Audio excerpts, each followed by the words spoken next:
Net viewers. To advertise, mail us at sales@aajtak.com. Make your media plan smarter with India Today Live TV on your connected devices. Everyone's busy finding what's trending. You're busy finding out why. India Today, for those who research before reacting. Download the India Today app now. You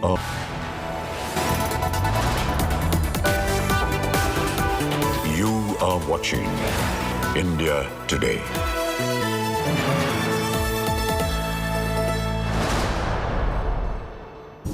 Hello and welcome. You're watching India Today and we're getting you all the latest action coming in from the national capital. In just some time from now, Sonia Gandhi for the very first time is going to be appearing before the Enforcement Directorate. Our executive editor Preeti Chaudhary will be getting you all of the action from ground zero. But before I hand it over to Preeti, a quick check of the headlines. Massive security in central Delhi for Sonia Gandhi's ED grilling in the National Herald case. Daughter Priyanka to accompany her. Congress cries political vendetta set to hit the streets. Big political war over Sonia Gandhi's ED grilling. Congress alleges vendetta politics by Modi government. BJP calls it muscle flexing to shield scamster Gandhis.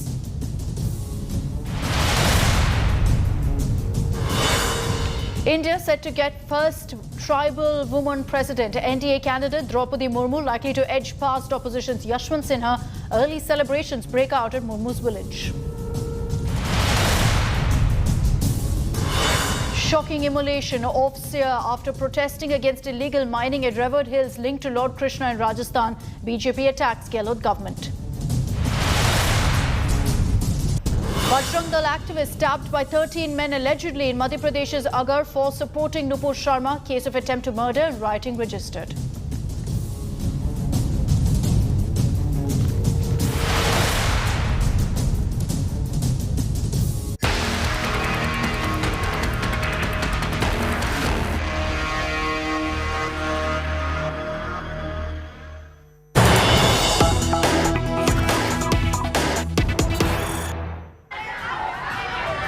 All right, viewers, the latest news break coming in as the activity heats up at the Congress headquarters.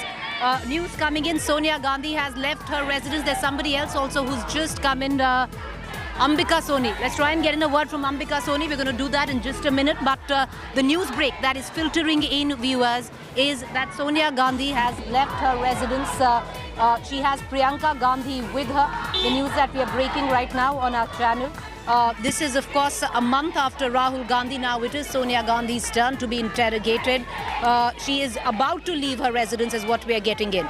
Moreover, a joint statement on Sonia Gandhi has been issued. We were contemplating the fact whether or not that the opposition will come out in full strength behind Sonia Gandhi. Now, opposition parties who have the same ideology or pertain to a similar ideology as the Congress, many of them have signed in on it. And the joint statement that has been issued, I want to take our viewers through it. The Modi Sarkar has unleashed a relentless campaign of vendetta against its political opponents and critics through the mischievous misuse of investigative agencies. Prominent leaders of a number of political parties have been deliberately targeted and subjected to harassment in an unprecedented manner. We condemn this and resolve to continue and intensify our fight against the anti-people, anti-farmer, anti-constitutional policies of the Modi Sarkar. A lot of parties have signed in on this as well. I want to connect to my colleague Supriya Bhardwaj, who's joining us as we make our way. Salman Khurshid right now talking to the press. Supriya, over to you. This is what the Congress wanted. The last time we didn't see the kind of support that came in for Rahul Gandhi when he was being questioned. But Sonia Gandhi, UPA president, a lot of parties coming out in support. Can you tell us who all have signed in on this letter that has been issued condemning the government for what they deem is misuse of investigative agencies? Which all parties have signed in on this? All right, visuals of Rahul Gandhi also coming in. He's going to be making way to his mother's residence or the AICC headquarters. Do you have more information on both, Supriya? Go ahead.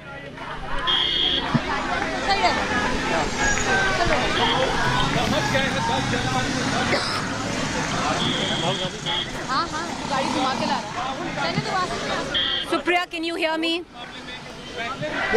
Rahul Gandhi को पीछे काटो यार, ये cut रही है। All right, viewers, latest visuals coming in of Rahul Gandhi. He's leaving his residence. He'll be going to either the AICC headquarters, where I'm standing right here, or to his mother's residence. Priyanka Gandhi is already at Sonia Gandhi's residence. From there, she will escort Sonia Gandhi to the Enforcement Directorate's office. There is an attempt by the Congress to push for that a doctor and a lawyer accompany Sonia Gandhi on 2 counts. The Congress continues to maintain that Sonia Gandhi, after her recent hospitalization as well, is in frail health. She would need a doctor with her alongside a lawyer.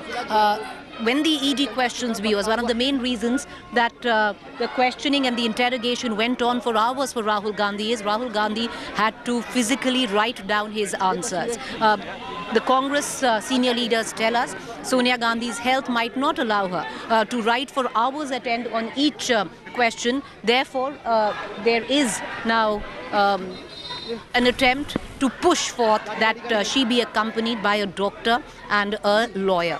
What we are given to understand, Rahul Gandhi has also just about leaving his residence. Either he'll be making his way to the AICC headquarters or directly to his mother's residence, 10 Janpath, and onwards to the Enforcement Directorate's office. Supriya Bhardwaj, who's joining us live, more also on the open letter which has been given out, viewers. There is an open letter that has been given out primarily signed by opposition parties, suggesting support, giving out clear support for Sonia Gandhi, where all of these parties have come together and said that there is an attempt by the Modi government to misuse investigative agencies. To quote on that, the Modi Sarkar has unleashed a relentless campaign of vendetta against its political opponents. Supriya, quick a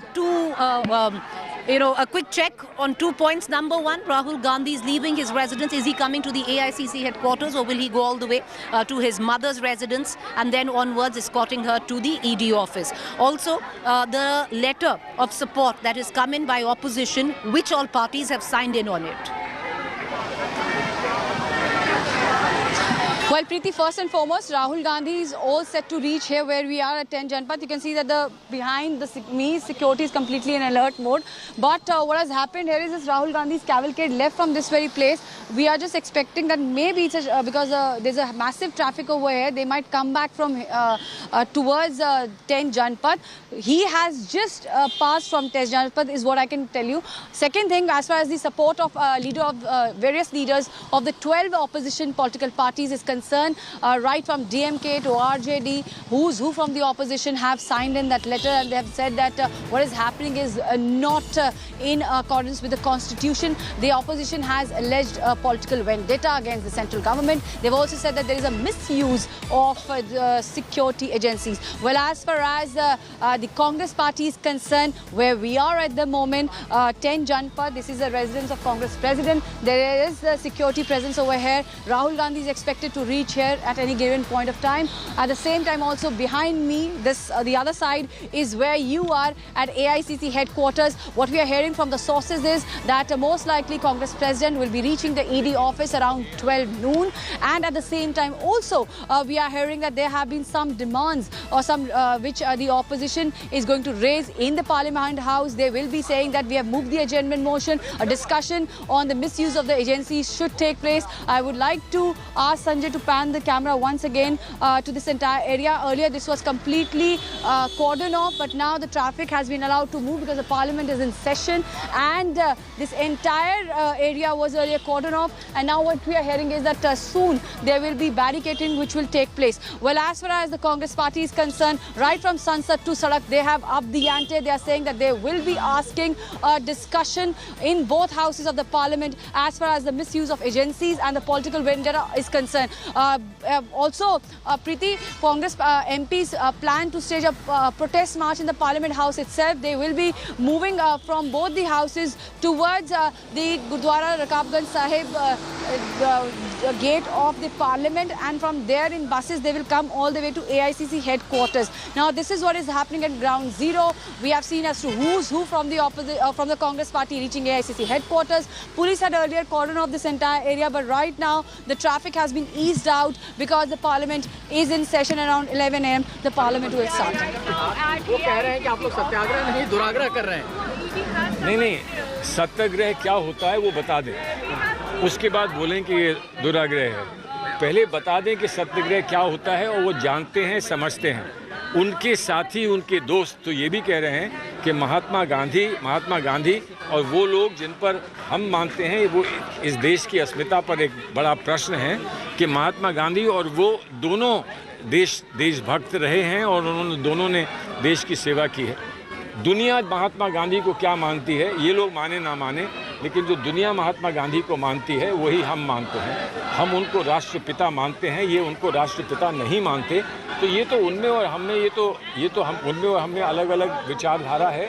अब विचारधारा में कौन सी विचारधारा कामयाब रहती है ये समय बताएगा। सर, आप वकील हैं, उधर से कहा जा रहा है कि ये करप्शन का मामला है, मनी लॉन्ड्रिंग का मामला है, कांग्रेस क्यों बेवजह इस पर सड़क पर उतर रही है? नहीं, मनी दिखा दें कि ये मनी थी, ये लॉन्डर हुई है, तो फिर उस पर आगे चर्चा होगी। बिना मनी के मनी लॉन्ड्रिंग हो गई तो ये तो कोई जादूगर का काम हो गया ना, कि जहाँ पैसा नहीं है। आपने जादूगर देखे ना, वो ऐसे करते हैं, उंगली चलाते हैं और पैसे बनते जाते हैं, वो जादूगर होते हैं ना। तो जादूगरी का आरोप है क्या कि बिना पैसे के आप लॉन्डर कर देते हैं। आपके पास कपड़े ना हो और आप धोबी से पैसे मांगेंगे, मैंने मेरे कपड़े दिए थे वो कहाँ गए? आपके अपने जब कपड़े थे ही नहीं तो आप धोबी से पैसे क्यों मांग रहे हो? सर, लेकिन आपके नेता कह रहे हैं कि एफआईआर दर्ज नहीं है इस केस में, एफआईआर दर्ज होना चाहिए। बिना पूछताछ के लिए क्यों जा रहे हैं फिर आप? वो टेक्निकल बात है, हम इसको टेक्निकल लड़ाई नहीं बना रहे हैं, हम इसको सिद्धांतिक लड़ाई बना रहे हैं। टेक्निकल लड़ाई हम लोग सब लड़ सकते हैं, लेकिन इसको टेक्निकल लड़ाई हम नहीं बना रहे हैं। कहने के लिए हर बात कही जाएगी, लेकिन लड़ाई हमारी सिद्धांतिक है, लड़ाई हमारी मूल्यों की है, उस पर हम लड़ रहे हैं और उसमें जनता हमारे साथ है, जनता के साथ बढ़ के हम लड़ रहे हैं। Sir, just one question. Which political parties, there is an open letter right now from other opposition parties supporting your party and Sonia Gandhi. Do we have an indication which all parties have come out in support? I haven't checked because I've just come here. I'm sure when we'll meet with the other colleagues here, then we will know. But it's a good thing if other political parties come in our support, because this is not support just for the Congress. This is support for democracy in this country. We all have to work together. All opposition parties have to work together. When will that day come when we can truly, honestly, generously work with each other is something we are all waiting for. If this is a beginning, wonderful. So just one question, this kind of support didn't come in for Rahul Gandhi. Is it because Ms. Gandhi is this UPA chairperson? Is that the reason why? If that's the reason, we are quite happy. There has to be a special reason for people to take special steps. So if they're taking further steps than those that they watched carefully but didn't take any steps, but now they feel steps should be taken, we welcome it. At whatever stage people move forward and come towards us, we welcome it. Appreciate it, sir. Thank you. All right, so Salman Khurshid there, speaking with India Today, what he says is that there is a letter which has been given out. What is interesting here is we're going to try and get in word on who all, in terms of what all political parties have signed in on the letter which has pledged open support to Sonia Gandhi and the Congress party, where they've gone ahead and said that this is an attempt by the government to misuse investigative agencies and to pressurize where the opposition is concerned. On the other hand, this kind of support never came in, viewers, for Rahul Gandhi. Let's hark back to the 7-day investigation by the ED, interrogation, I beg your pardon, of Rahul Gandhi. That kind of support by the opposition was completely amiss. It's different this time around. Sonia Gandhi is the UPA chairperson, admittedly by senior Congress leaders as well, that it didn't happen then, but if it is happening now, they welcome it. I want to cut across to my colleague Shreya Chatterjee, who's joining us right outside the Enforcement Directorate's office. Right before that, I want to give you basically a sense of what the Congress headquarters looks like. Meera Kumar standing right there, all the senior leadership right now at the Congress headquarters. They're going inside. There's going to be an attempt to come out with the strategy? Will Rahul Gandhi, Priyanka Gandhi come to the AICC headquarters and then join the possible march to the ED? Right now, things are a little unclear. Is there permission? No, there's no permission by the Delhi police where this march is concerned. But this time around, the Congress hasn't viewers even sought for that permission. I want to cut across to colleague Shreya Chatterjee. Shreya, Sonia Gandhi would be making her way there to the ED office where you're standing, as desolate, I would reckon, as it was the last time around. Massive security cordon where the ED office is concerned. I want to get in an understanding, Shreya, as Sonia Gandhi today gets interrogated in the National Herald case. Will there be any allowances made to Miss Gandhi which were not where Rahul Gandhi was concerned? The Congress is pushing that Sonia Gandhi be accompanied by a doctor. She's in frail health, they say, by a lawyer, because she can't pen down her statement, which Rahul Gandhi could during those hours of interrogation, which went on beyond some days 8 to 9 hours. Will those allowances be made where Sonia Gandhi is concerned on the grounds of health?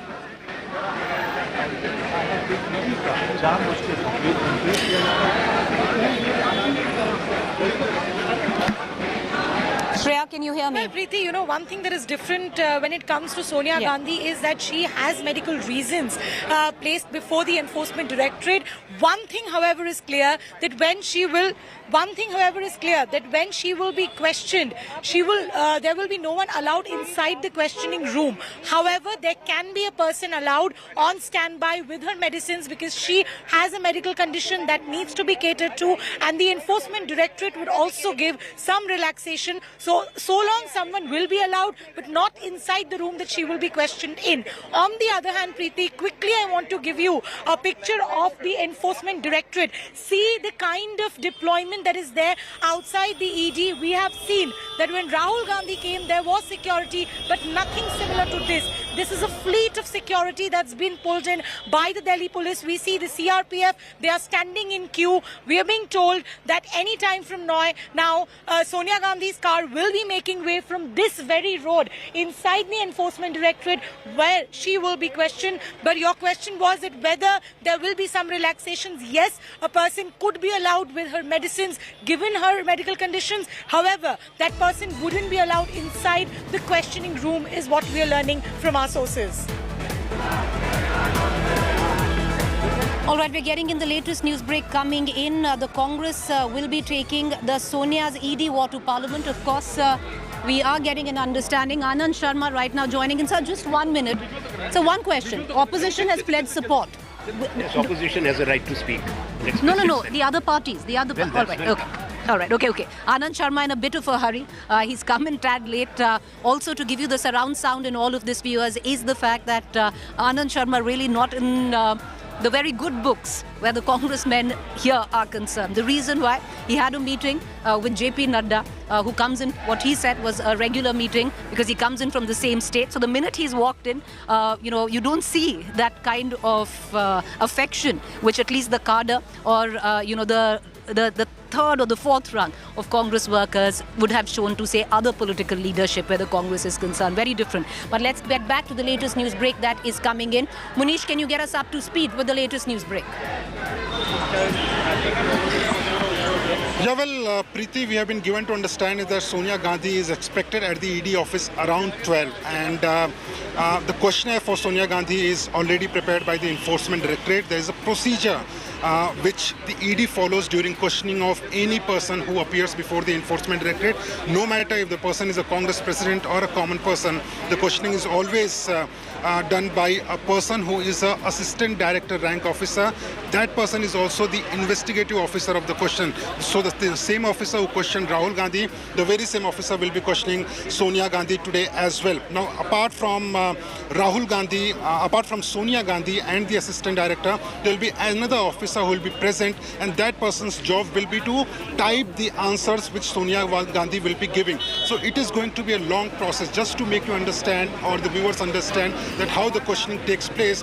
The assistant director rank officer asks the questions. First, there is a verbal communication about that particular answer which Sonia Gandhi will be giving, and once the answer is finalized, then Sonia Gandhi may decide to write the answer in her own writing, or she can dictate the answer which the officer will be typing. After that, the answer is typed and Sonia Gandhi will have to sign. So one answer will take at least 15 to 20 minutes. That is the minimum time which Sonia Gandhi is going to take while answering one question.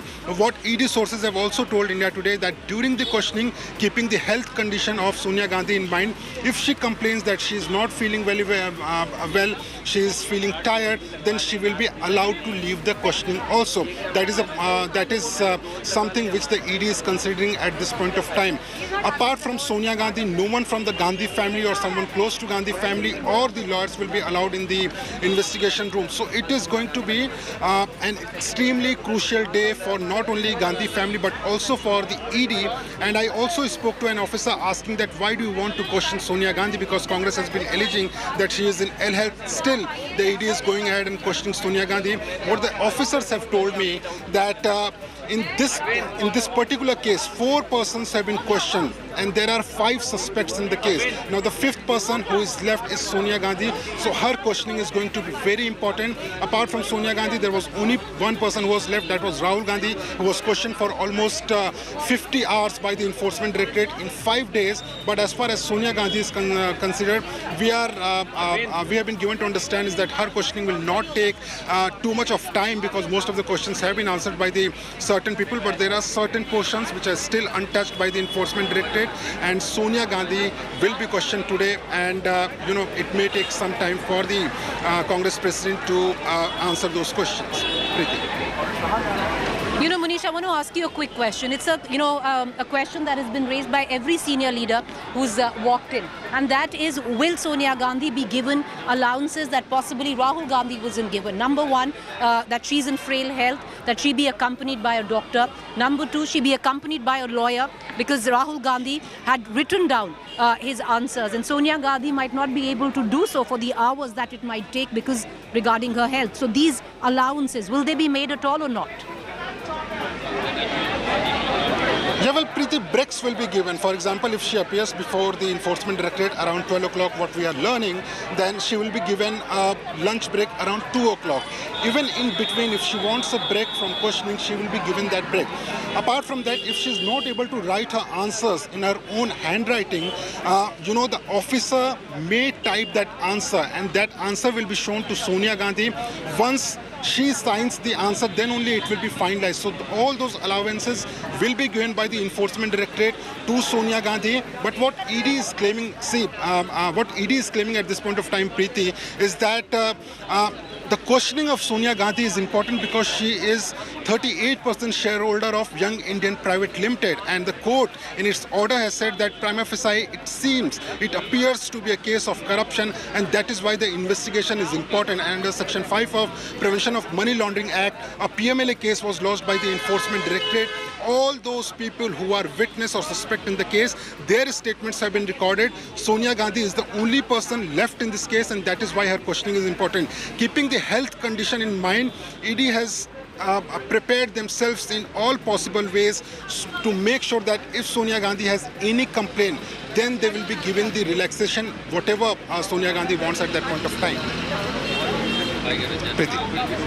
All right, stay with me, Munish. We're going to continue to come back to you. We're going to break down on, is there any difference in the case which you also elucidated a little bit right now, where Rahul Gandhi is concerned and Sonia Gandhi's involvement in the National Herald case is concerned. But I want to cut across to visuals of pandemonium taking place right now in Parliament, the reason which the Congress has given an adjournment motion order in both houses. They're going to stage a walkout is what we're getting an indication of. Most of the MPs will then come right here to the Aicc headquarters, where the top leadership continues to come in. The cadre, Sevadal members continue to come in. But these visuals, viewers, are filtering in right now from the Parliament. Abject chaos prevailing there, understandably so. The Congress wants to make a meal of what's going on right now in the national capital, with Congress Sonia Gandhi being called in for interrogation exactly possibly a month after Rahul Gandhi was. There's a different strategy that the Congress has Till this morning, there was an indication that there will be a march where possibly an eyeball-to-eyeball confrontation with the Delhi police, which was given no permission, but no permission was sought from the Congress this time around. But there might be a change in that strategy is what we are getting to understand. All of that taking place right behind me. Let's cut across right now to our other reporters who are joining us live with the latest. Shreya. All right, okay. Let's listen in to Prahlad Joshi coming right back. का problem क्या है? सदन चलाना चाहते हैं, नहीं चलाना चाहते हैं, और जिसके बारे में अभी तकिया लेके आया है, इनके बारे में मैं पूछना चाहूँ, everybody is equal in the law और नॉट? ये कानून के समान, कानून के सामने सब समान है या नहीं है? क्या कांग्रेस के अध्यक्ष है तो सुपर ह्यूमन बीइंग है क्या? कानून हमको संबंध नहीं है, ऐसा सोचते हैं? ये तक के लिए स्थगित की जाती।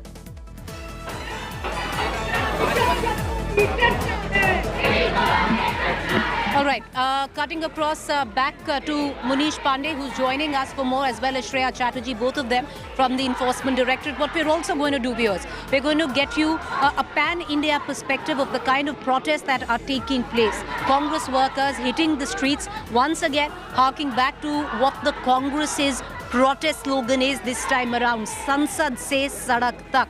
From the Parliament, you just saw those visuals there, to the streets, a prime example. The morale being boosted of the Congress cadre here. All of them would be marching out now to the ED office with the senior leadership. But let's cut across with these visuals to my colleague Munish Pandey and Shreya Chatterjee, who are joining us from the ED office. Quite desolate there. Activity will pick up around noon when we are expecting Sonia Gandhi to reach. But Munish, is there any difference for the layman, in abject layman terms? Break it down for us. What was the ED investigating where Rahul Gandhi's involvement in the National Herald case was concerned, and what's the difference here where Sonia Gandhi's role comes in? Well, Preeti, allow me a minute. I will just explain this. Guys, just stay. Coming right back to you in 30 seconds. We are getting in new visuals coming in outside Parliament. We're going to get in an understanding on who all are protesting right outside Parliament as well, at the Gandhi Murthy protest peaking there as well. Yeah, Munish, come in and break it down for us on what's the difference in terms of the ED investigation of both Rahul Gandhi and Sonia Gandhi.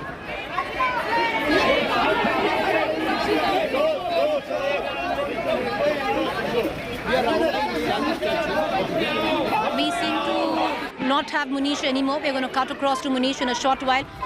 Colleague Supriya Bhardwaj is back with us. Supriya, where are you? And quickly get us up to speed on what are you witnessing? What's the latest? Well, Preeti, I'm at 10 Janpath, and behind me you can see that the entire area has once again been cordoned off. This side also and that side also. Rahul Gandhi has also just reached, and at the same time Priyanka Gandhi reached just a couple of minutes back. And you can see that this is the route which has been cordoned off, and we are hearing that Mrs. Gandhi will be leaving in a short while from here only.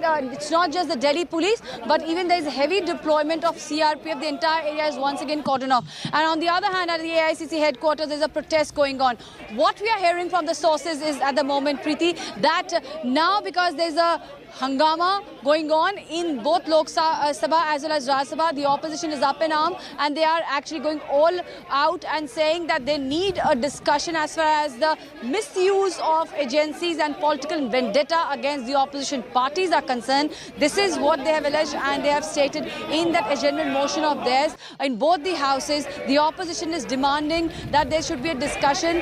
We are seeing these stormy scenes in the both houses, and at the same time also we are hearing from the sources that Mrs. Gandhi along with Rahul Gandhi and Priyanka Gandhi might leave at any given point of time. You can see just over here as to how there is the security presence. Just a couple of minutes back this area was seeing the traffic in a massive fashion, but now the entire area has been completely तमाम सांसद जो हैं वो निकल रहे हैं parliament से और यहाँ कांग्रेस हेडक्वार्टर जाएंगे। ये वो तस्वीरें हो जाते हैं और यहाँ पे राज्यसभा और लोकसभा के सांसद निकल रहे हैं और AICC जाएंगे। अधीर रंजन चौधरी आप देखिए मौजूद हैं और एक एक करके सब सांसद, पहले इन लोगों ने बैनर पोस्टर लिया अंजना, और बैनर पोस्टर के साथ पूरा गेट नंबर 1 देखिए, एक पोस्टर आपको दिखाई दे रहा है ईडी के पर सीधे निशाना साधते हुए। यहाँ अभी याग्निक आपको नजर आ रही हैं, नासिर हुसैन नजर आ रहे हैं, तमाम केरल के सांसद यहाँ पे हैं और पोस्टर में सोनिया गांधी की तस्वीर है और लगातार सरकार को घेरने की पूरी कोशिश यहाँ पे सोनिया गांधी को लेकर जिस तरह से ईडी ने समन भेजा है उसको पूरी तरह से कांग्रेस ने आड़े हाथ लेते हुए एड़ी चोटी का जोर लगा दिया है। उनका एड़ी चोटी का जोर लगा दिया और कोशिश करेंगे तमाम सांसदों से भी बात करने की।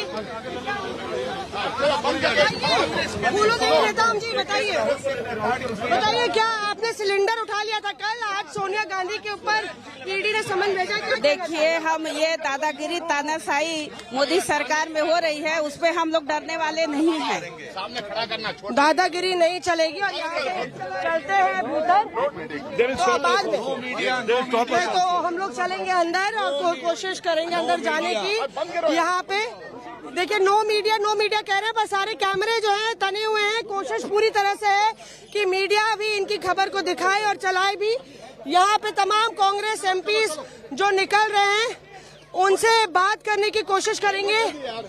जी सर, जी अंजना सर, अगर आप मीडिया से पूछने नहीं देंगे तो क्या कवरेज हो रहा है? आप जाने दीजिए ना मीडिया को। अरे कवर नहीं करेंगे तो क्या होगा? मानिक जी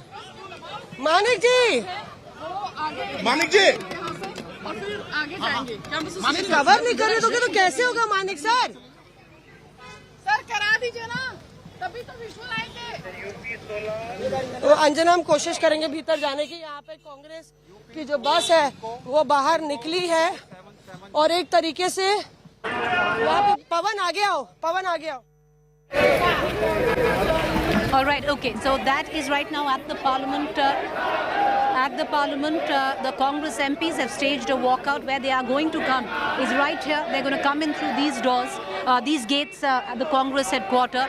The activity here, of course, has completely picked up. That's the Seva Dal, the members, the Seva Dal wing of the Congress party. All of them coming in, sloganeering, protesting. Is there a plan of action in place? Quickly cutting across to Supriya Bhardwaj as we wait for all of those MPs who walked out of Parliament who will be coming right here at the AICC headquarters.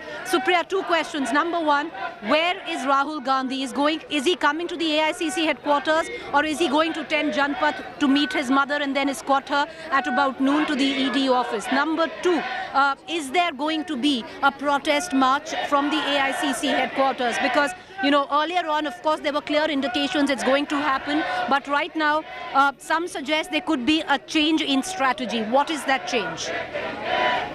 Hi, Sushant. Thank you.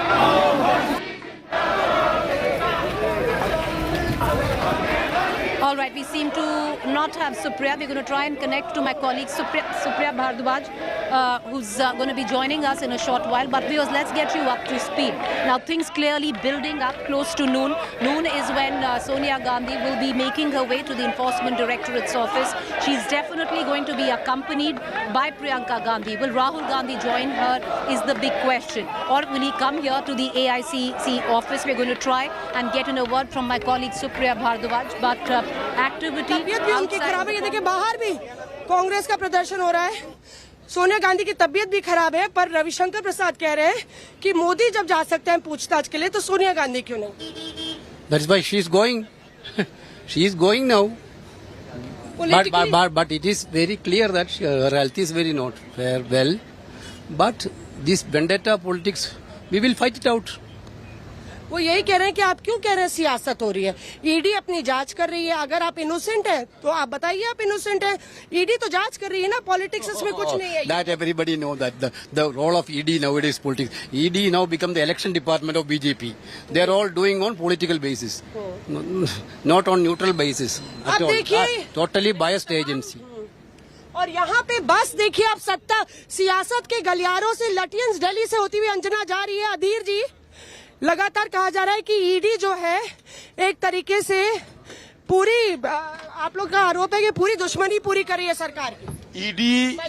ED को ये सरकार ने idiot बना दिया। अच्छा। और इसके चलते इडियट की तरह काम करते हैं। जो सरकार की आदेश होते हैं, निर्देश होते हैं, वही पालन करते हुए सारे विपक्ष के खिलाफ वो जंग छेड़े हैं। सिर्फ ये सत्तारूढ़ पार्टी को खुशी करने के लिए उनको मूल मुताबिक जो प्रतिशोध की राजनीति, ये प्रतिशोध की राजनीति को अंजाम देने के लिए आज ईडी बिल्कुल खड़े हुए हैं।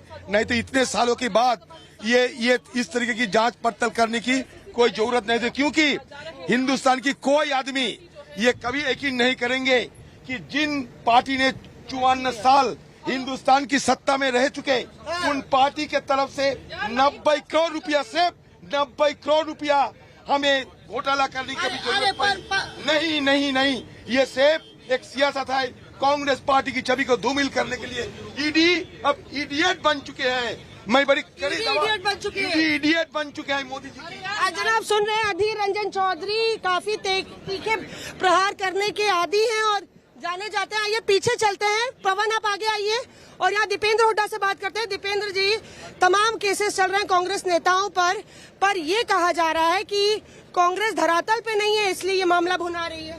लोकतंत्र में राजनीतिक प्रतिशोध का कोई स्थान नहीं है। प्रतिशोध और बदले की भावना, प्रतिशोध की ज्वाला वो ज्वाला है जो इसमें जला है, वो स्वयं भस्म हो गया है। आज सरकारी जांच एजेंसियों का दुरुपयोग विपक्ष की आवाज दबाने के लिए किया जा रहा है। सारा देश देख रहा है। सारी एजेंसीज कठपुतलियां बन गई हैं सरकार के लिए। और भाजपा ये कह रही है कि आप लोग डर रहे हैं, जांच से डर रही हैं सोनिया गांधी और Rahul Gandhi.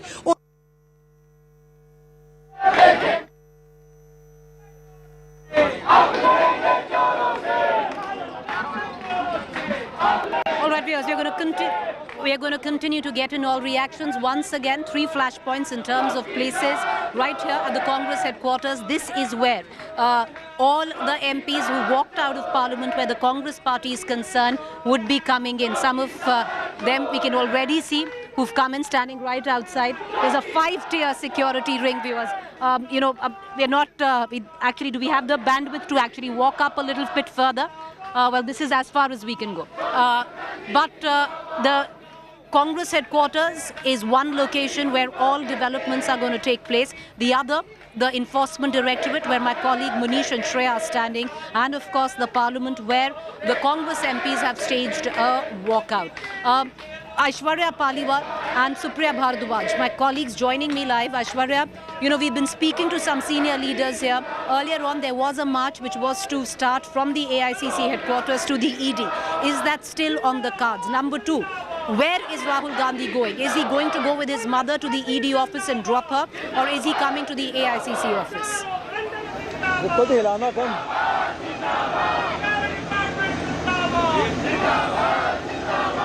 Well, Preeti, at the moment it looks like both Rahul Gandhi as well as Priyanka Gandhi will be accompanying Sonia Gandhi, and they'll be directly going to the ED office because from what we are understanding, a lot of travel is not something that both the kids would want Sonia Gandhi to do because her health is frail, especially after she got COVID last month. Just to show you the kind of preparations outside AICC office, I'll ask Sachin to cut to visuals. We are seeing Delhi police has come out with a n number of buses which have been placed right outside the AICC gate, because the gate is from where the protesters will try to march towards the ED office. The police is ready to stop them here. And what we also see, there are a lot of women police personnel also present because of all the women protesters inside when they will try to march. And then we can expect, in fact, the Delhi police personnel are expecting scuffle with the leaders of Congress party, because that's what the plan at the moment looks like. Preeti, we could see a repeat of what we saw when Rahul Gandhi was being called to ED office. This, for them, is the Congress president Sonia Gandhi. So we can expect how angry the protesters will be once they come out of the AICC office. Preeti. Well, Sachin Pilot is already here. Sachin Pilot speaking to the media. We're going to try and get in a word from him in just a short while. But senior Congress leaders continue to filter in. Morale boosting on the right-hand side. Seva Dal members, the men's wing here.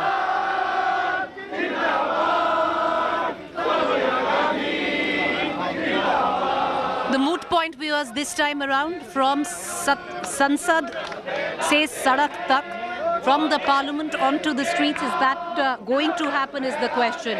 Aishwarya, who's been reporting from the Congress office, joins us live. Aishwarya, once again, is there any word where Rahul Gandhi would be going? Is he coming here or is he going to 10 Janpath to escort his mother?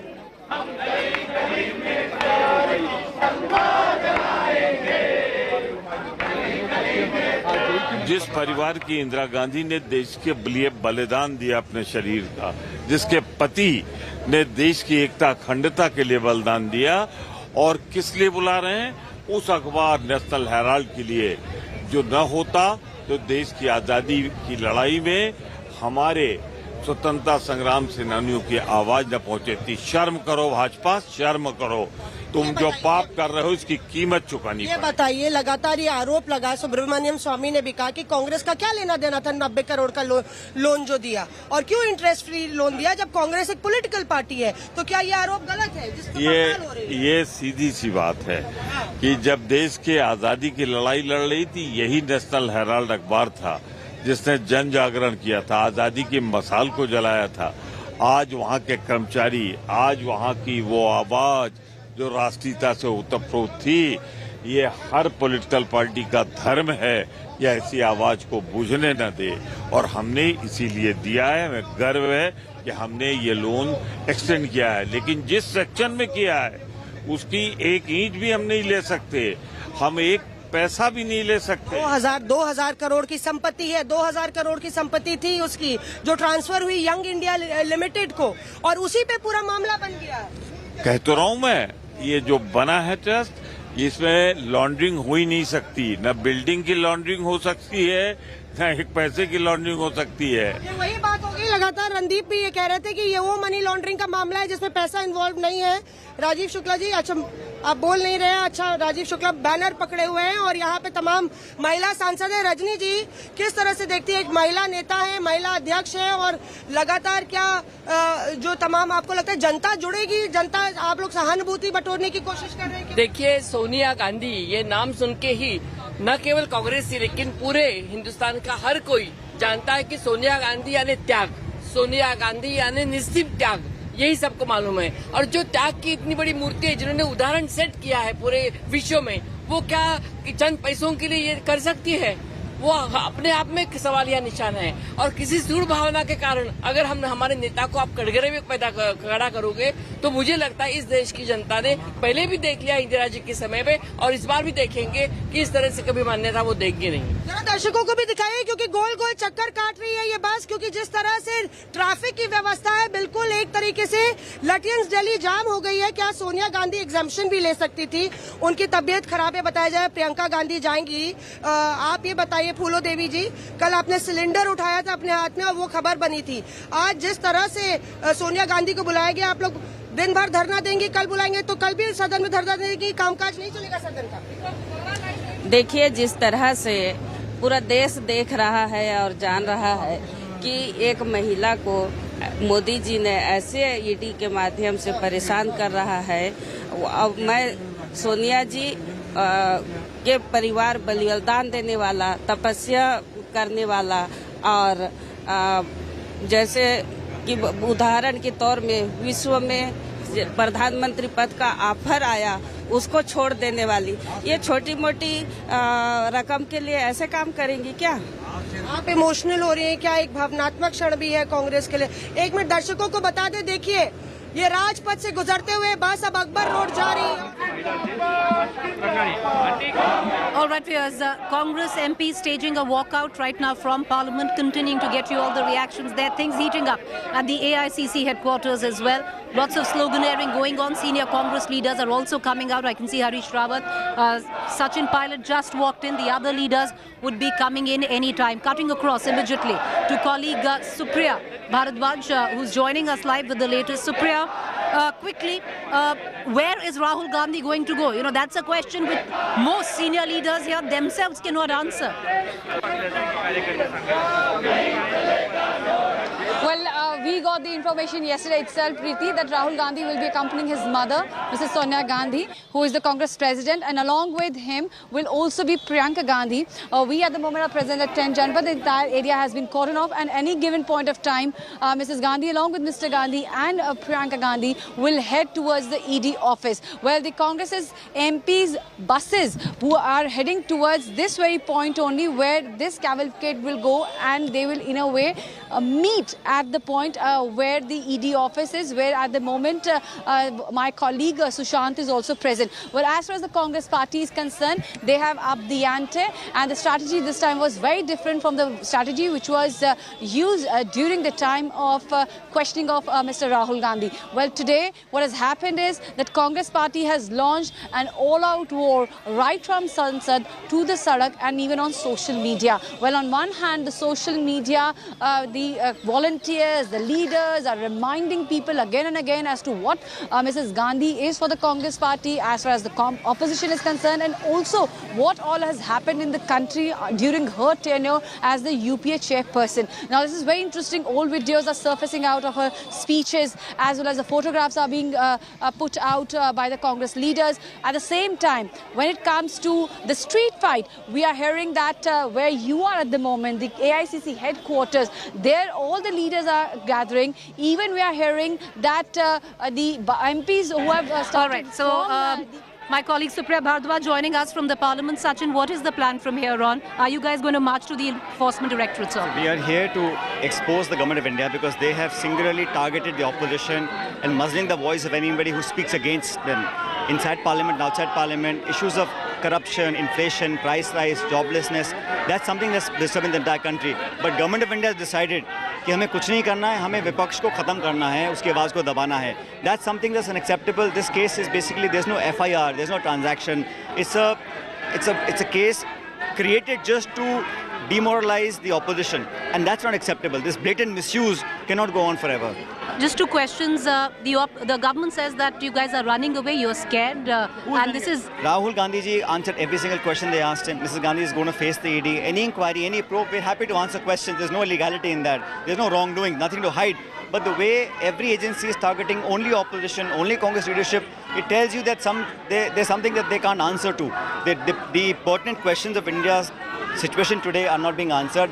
But single agenda is to confront, to humiliate, to do character assassination, to demoralize the opposition. But I can assure you, we're all standing together, strong. Our democratic institutions are very strong. No matter how much they attack, we will not be put down. We'll face everything, but politically, people of India must know how this government is blatantly using its power, its machinery, its agencies to attack the opposition leaders. Mr. Pilot, I'll ask you one quick question. There's an open letter which has been given out where the opposition is concerned. All other political parties have banded behind you. Didn't happen during the time of Rahul Gandhi. It's not about individuals. It's about the principle behind all of which are standing together. We are saying that these agencies are not meant to target opposition. Look in words. You can't declare people corrupt because you don't like them. So this misuse has to stop, and every single person in this country who's against the government of India is with us. Thank you for joining us. Thank you. All right, let's cut across back to Supriya Bhardwaj. But what's happening right now, viewers, what you can see, all the senior leadership of the Congress has come together right here. They are waiting for Adhir Ranjan Chaudhary and other MPs from the Parliament who will also filter in a short while from now. You have Ashok Gehlot. We're going to try and get in a word from Mr. Gehlot as well. But from here on, they'll be marching to the ED, and they want to time it, viewers. They want to time it at the same time that Rahul Gandhi, along with Priyanka Gandhi, make their way to the Enforcement Directorate. Cutting across back to Supriya, as the Congress leaders here get ready to march to the Enforcement Directorate's office. Huge sloganeering. I doubt if they'd be able to go very far because right outside there's a 6-tier security. And in all probability, you can already see buses. They would be taken in, detained with immediate effect. It's going to be a replay of sorts of what had taken place during the time of Rahul Gandhi, where all these MPs had again taken to the streets in protest. Supriya, a clear attempt to time the fact that Sonia Gandhi reaches the ED office at about noon. The leaders from here making their way at the same time. I doubt if they'll be able to get far. There's a 5-tier security, will be in all probability detained at the earliest. Well, Preeti, this is Congress's Triveni strategy. What we are hearing from the sources is from here, Congress President Ms. Sonia Gandhi, along with Mr. Rahul Gandhi and Ms. Priyanka Gandhi, will be leaving from 10 Janpath. I would ask Sanjay to show you the other side also. And that is where exactly they will be taking the route. They will heading from Janpath towards the Vigyan Bhavan side. And that's the road which is going to connect towards Shah Jahan road, and from there we are hearing that is the side from where the buses full of the Congress's MPs are going to reach, and people are going to be, they are expecting that they will be actually asked to get, they will be getting down there and they will be detained from there. At the same time, where you are, from there also one entire contingent of the entire leaders and who's who will be marched. The leaders. Priya, sometimes the surround sound is a lot more than what's going on. You know, we've just about missed the visuals. You know, what really happened, viewers, is a short while back, Anand Sharma, remember Anand Sharma? He was a senior Congress leader, had met JP Nadda one night. After that, pretty much a pariah within the inner circles of the Congress.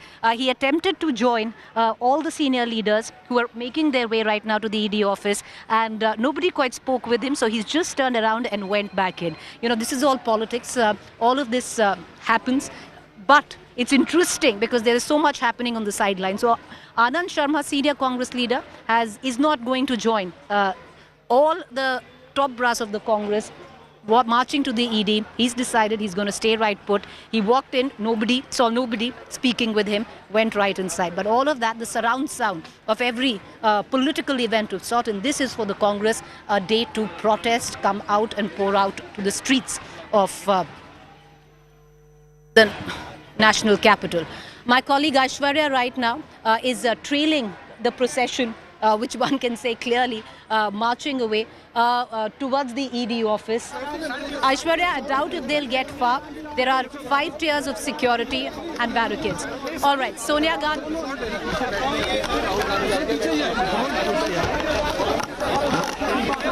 Is at 10 Janpath. Supriya, what are you witnessing?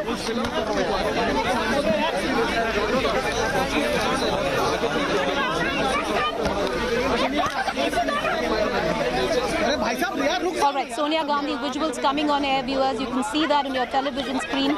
She's leaving 10 Janpath. She's going to be making her way to the Enforcement Directorate's office. Joining her at the same time will be none else but Priyanka Gandhi. Rahul Gandhi will also be joining her.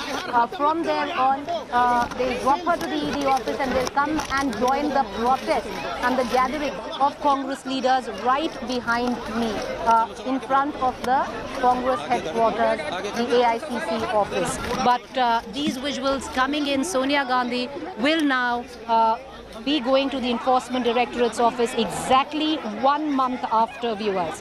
1 month after Rahul Gandhi was questioned by the Enforcement Directorate, 7 days for hours at end. Sonia Gandhi now going to be questioned, summoned in the National Herald case where her involvement is concerned. The Congress looking to make a meal out of it, slamming the government, saying that the government is using the Enforcement Directorate as their lathi, is what they are saying, as a way of harassing the government and misusing agencies to harass the government. Sonia Gandhi, viewers, take you back, had in fact been summoned to appear before the ED on the 8th of June, but the date was deferred after she contracted COVID-19. Post that, Sonia उनके बाएं हाथ में बैठी हैं. ये तस्वीर अजय जी जरा side हो जाइए सर. और यहाँ प्रियंका बगल में बैठी हैं. देखिए, बताया गया है कि प्रियंका गांधी लगातार बनी रहेंगी क्योंकि सोनिया गांधी को नेबुलाइजर देने की जरूरत है. आगे राहुल गांधी है और पीछे प्रियंका गांधी और सोनिया गांधी बैठे हुए हैं. ये वो वक्त है जब सोनिया गांधी की तबीयत बहुत ठीक नहीं है और लगातार उनको नेबुलाइजर देने की जरूरत है. 3-4 घंटे में अंजना. और यहाँ पे आप देखिए प्रियंका बाहर निकली. जरा दिखाइए तस्वीर, ये तस्वीर दिखाइए जल्दी. यहाँ पवन आगे, ये देखिए, ये आगे, इधर आइए. शीशा नीचे हुआ था. यहाँ पे प्रियंका कुछ सिक्योरिटी से कहते हुए, शायद जिस तरह से मीडिया, हम लोग साइड में, मीडिया ने रास्ता रोक लिया, उसको लेके प्रियंका सिक्योरिटी को कुछ कह रही थी. और यहाँ पे थोड़ा दूर रहिए पवन, उन लोग को जाने दीजिए. और तीनों एक साथ एक गाड़ी में ईडी का रुख करेंगे। उसके बाद तमाम सांसद भी जाएंगे और प्रियंका गांधी यहाँ पे तमाम नेता मिलते हुए, प्रियंका फिर कुछ कह रही हैं और यहाँ पे तमाम नेता मिल रहे हैं, तमाम सांसद भी यहाँ पे आ गए हैं। 10 जनपद छावनी में तब्दील कर दिया गया है और लगातार जिस तरह से नेताओं का जमावड़ा है, पूरी तरफ से कोशिश है इस पूरे मुद्दे को भुनाने की। फ्रंट से हम आपको दिखाते हैं जो तस्वीरें हैं। यहाँ पे गाड़ियाँ लगी हैं, रुख AICC का हो रहा है, रुख बाहर का नहीं हो रहा, एग्जिट डोर का नहीं हो रहा है। यहाँ इस तरफ दिशा की है और इधर तो गाड़ियाँ हैं, तो शायद गाड़ियों को हटा के अब इस दिशा से कांग्रेस से उनका काफिला गुजरने वाला है। ये थोड़ा सा आगे आते हैं और आपको बताते हैं सीन। इस तरफ 10 जनपद है, 10 जनपद के बगल में AICC दफ्तर है। सोनिया गांधी का काफिला उधर से ना निकलते हुए इधर से निकल रहा है, यानी कि AICC में जो कार्यकर्ता खड़े हैं उनको उनके सामने से गुजरेगा। पीछे आपको दिखाते हैं किस तरह से भीड़ है और थोड़ा सा कैमरे से दूर होके ये भीड़ है। नेताओं को नहीं मालूम है कि अभी सोनिया गांधी का काफिला गुजर रहा है। और ये देखिए, पवन दिखाइए, यहाँ पे क्या कांग्रेस दफ्तर अभी कुछ नहीं कहा जा रहा है। इधर से काफिला मोड़ दिया गया है। अभी दफ्तर क्यों मोड़ा गया? अब पता नहीं, इधर से कहा जा रहा है, इधर से निकालिए गाड़ी। कहा जा रहा है यानी कि उधर दिखाइए 24 अकबर रोड से काफिला निकालने के लिए बोला गया है और शायद कार्यकर्ताओं को देखते हुए, उनको मिलते हुए ये काफिला आगे जाएगा।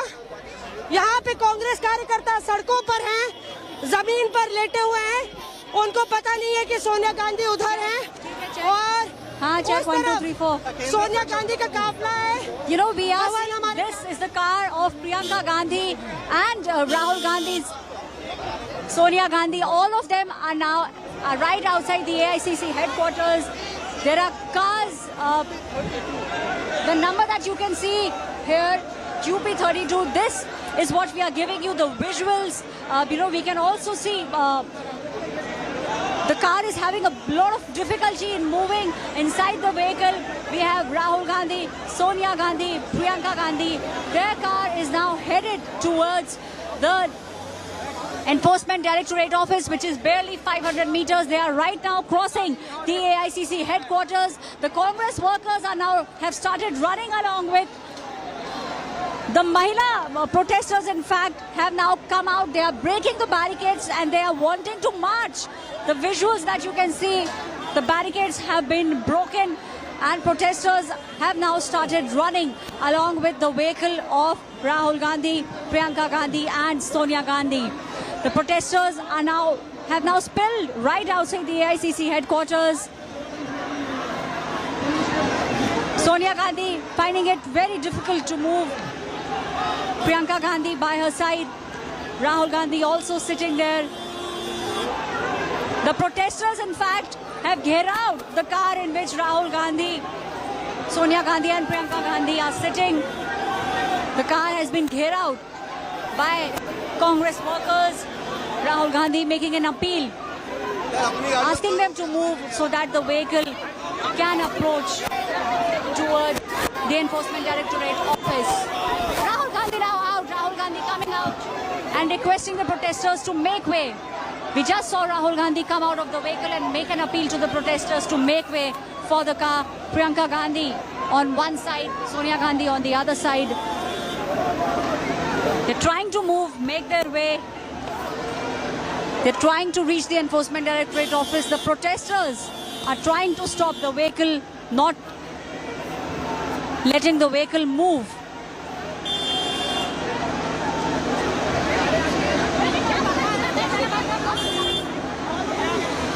Women protesters now being taken inside buses. The protesters who had broken through the barricades right outside the AICC office. The car has now started to move towards the Enforcement Directorate. Rahul Gandhi himself had to come out, step out of the vehicle and request the protesters to make way. They want to reach the ED office on time. ED office barely 500 meters from here. It looks like they will be able to reach in the next 10 to 15 minutes.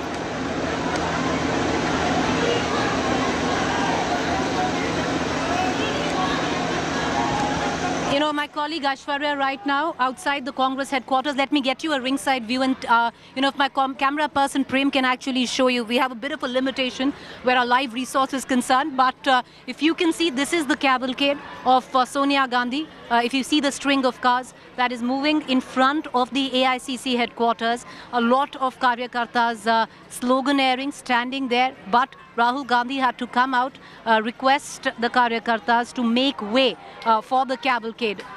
Lots of sloganeering as well. The women wing, I know, was taken away by the women police constables. They've anyway been detained. They were the first ones out. Then the senior leadership of the Congress is now standing on the sidelines.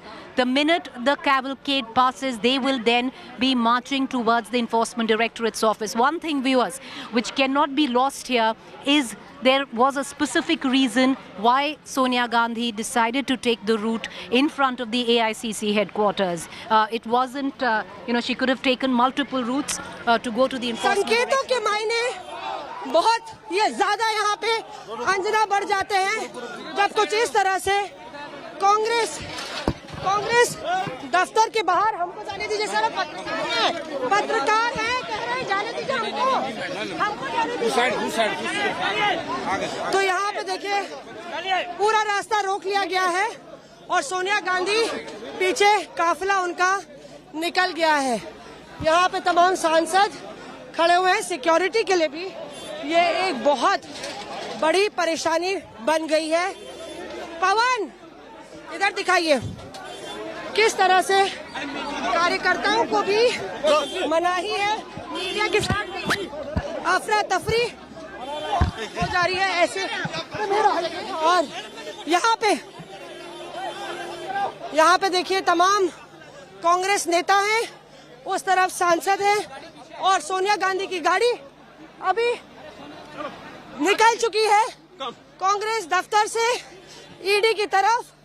पूरे तस्वीरें आपने देखी किस तरह से पूरे कांग्रेस में एक अफरा तफरी मच गई जब उनका रूट जो है इधर से उधर हो गया। और पर कांग्रेस के संकेत साफ थे कि वो इस मसले को इस तरह से नहीं जाने देंगे और पूरी तरह से सियासी रूप से सरकार को घेरने की कोशिश।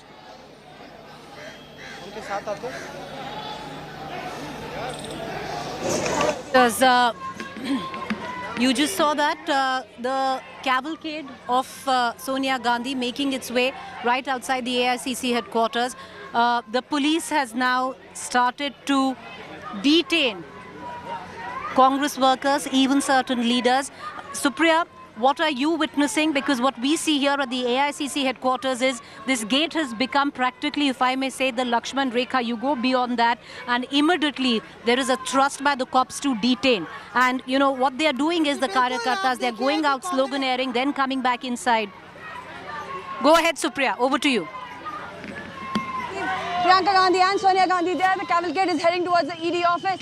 Well, this is the road which is towards the ED headquarters, and they are heading all the way to the ED headquarters from AICC headquarters. Meanwhile, there is protest happening at AICC headquarters. Also, we are hearing that the MPs will be coming from that very side, and this is what is happening at ground zero where we are. The Congress leaders want to break that barricade. I would ask Sanjay to show you that. And this is from where just the cavalcade has left.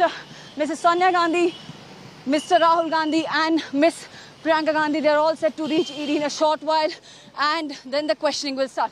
Meanwhile, over here, buses are stationed, and I would like to show you what is going on at ground zero.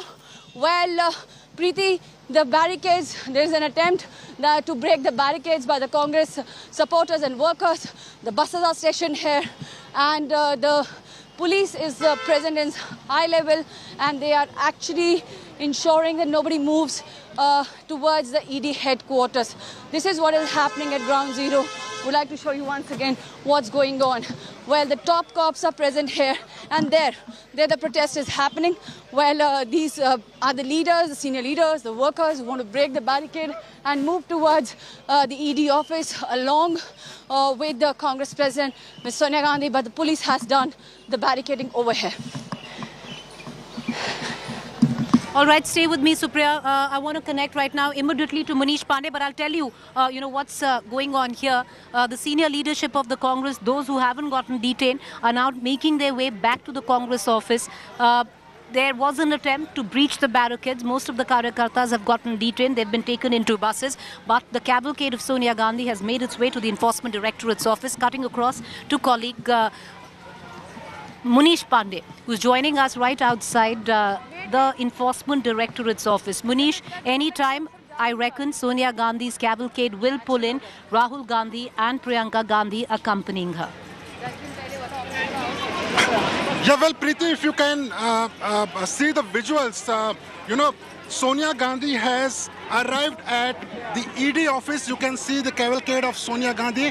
There are security personnel who are with Sonia Gandhi, and Sonia Gandhi, at this point of time, what we can tell you that Sonia Gandhi has reached Enforcement Directorate office. Now you can see the security personnel here. There was already a 3 layers of security deployed at the Enforcement Directorate office, and now she has reached the ED office. So what we can tell you, Preeti, at this point of time, that Sonia Gandhi has reached ED office. Now the questioning of Sonia Gandhi will start any time from now. Now what the process is that Sonia Gandhi, once she reaches the ED office from gate number 3, she will have to get a pass. Once she get a pass, then she will be allowed to enter into the ED office, and once she enters into the ED office, then there is a particular room where there are already the investigative officers of the case, that is the assistant director and 2 other officers who are sitting in that particular room, and Sonia Gandhi's questioning will start any moment from now. Preeti. All right, so Sonia Gandhi's cavalcade has entered the ED office. Supriya Bhardwaj is back with us again. Lots of action happening where she is. Supriya, over to you.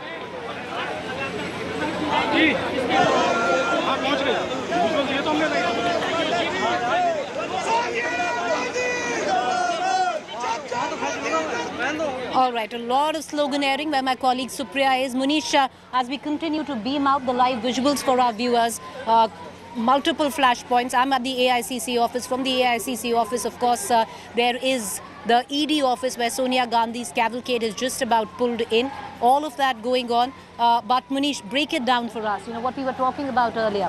This time around, what's going to be the difference in terms of questioning, where the ED is investigating the role of Rahul Gandhi a month ago to now Sonia Gandhi, where the National Herald case is concerned? Yeah, well, Preeti, there are some important difference which are going to be in terms of questioning between Rahul Gandhi and Sonia Gandhi, and what is going to be extremely important for Sonia Gandhi is to explain her role and association with Young Indian Private Limited. Now, just for the benefit of our viewers, I would like to give a detail of the case. You know, as far as Young Indian Private Limited is concerned, the main allegation is that the shareholding of Associated General Limited, AJL, was given to Young Indian Private Limited for barely 50 lakh rupees. In layman language, we can say that by giving 50 lakh rupees, properties worth 2,000 crore rupees was taken over by Young Indian Private Limited. And why Sonia Gandhi and Rahul Gandhi are important? Because Sonia Gandhi was shareholder of the company. 38% of shareholding was with Sonia Gandhi, 38% of shareholding was with Rahul Gandhi. And again, the important point is that Sonia Gandhi was director of the company. And Sonia Gandhi decided to become director of the company in the last point. She was the last person to be made director of the company. So what ED wants to know that why she chose to become a shareholder, major shareholder of Young Indian Private Limited, why she decided to become a director at last point in Young Indian Private Limited, and whether there was any instruction from Sonia Gandhi to, the other senior members of Congress to transfer the shares of AGL to Young Indian Private Limited. So these are going to be extremely important question for Sonia Gandhi, which she has to answer today during the questioning. Now, as far as the questioning is concerned, Once again, just for the benefit of viewers, now Sonia Gandhi has reached gate number 3 of the Enforcement Directorate. There she will have to get a pass from the Enforcement Directorate. After taking the pass, she will be taken to the interrogation room where there is an assistant director. There are 2 other officers. One person will be typing the officer and one person will be helping the other officers. There will be 3 officers. Sonia Gandhi will be alone along with those 3 officers in the interrogation room. Her statement will be recorded under Section 50 of Prevention of Money Laundering Act. This section is extremely important because under this section, whatever answers you are giving, that will be admissible before the court as an evidence. So whatever Sonia Gandhi will be telling the Enforcement Directorate officials, that will be under oath. Priti. All right, so there you have it, the line of interrogation where Sonia Gandhi is concerned. A lot going to, Munish, also give us, is it going to be the same kind of interrogation in terms of the number of hours we had seen Rahul Gandhi, which went on, some days till midnight during the 7-day interrogation? Well, Preeti, under normal circumstances, Enforcement Directorate is allowed to question a person for almost 9 hours. That is including 1 hour of lunch break. But in case of Rahul Gandhi, what had happened is that after the questioning got over, on every day, Rahul Gandhi requested the ED officer that he wants to make corrections in his answers. And that is why, when he was left around 9 o'clock in the night, he left only by 12 o'clock because he took almost 2.5 hours to 3 hours to correct his answers. That is a procedure which is followed by the Enforcement Directorate officials. Now, as far as Sonia Gandhi is concerned, remember the number of questions which were posed to Rahul Gandhi in comparison to those numbers. For Sonia Gandhi, there are very less numbers of questions. Now, as far as the numbers of hours is concerned, if Sonia Gandhi decides to answer all these questions in detail, the questioning may continue for late till evening till 7-8. But if she requests the ED officials saying that she is feeling tired or she is not very well, then she will be allowed to leave questioning whenever she wants. Preeti. कहना है कि प्रियंका गांधी या कोई भी उनके परिवार का एक शख्स दवाइयां लेकर उनके साथ मिल सकता है। फिलहाल ईडी में डॉक्टर पहुंच चुके हैं जो जरूरत पड़ने पर सोनिया गांधी के स्वास्थ्य की जांच करेंगे। विकास।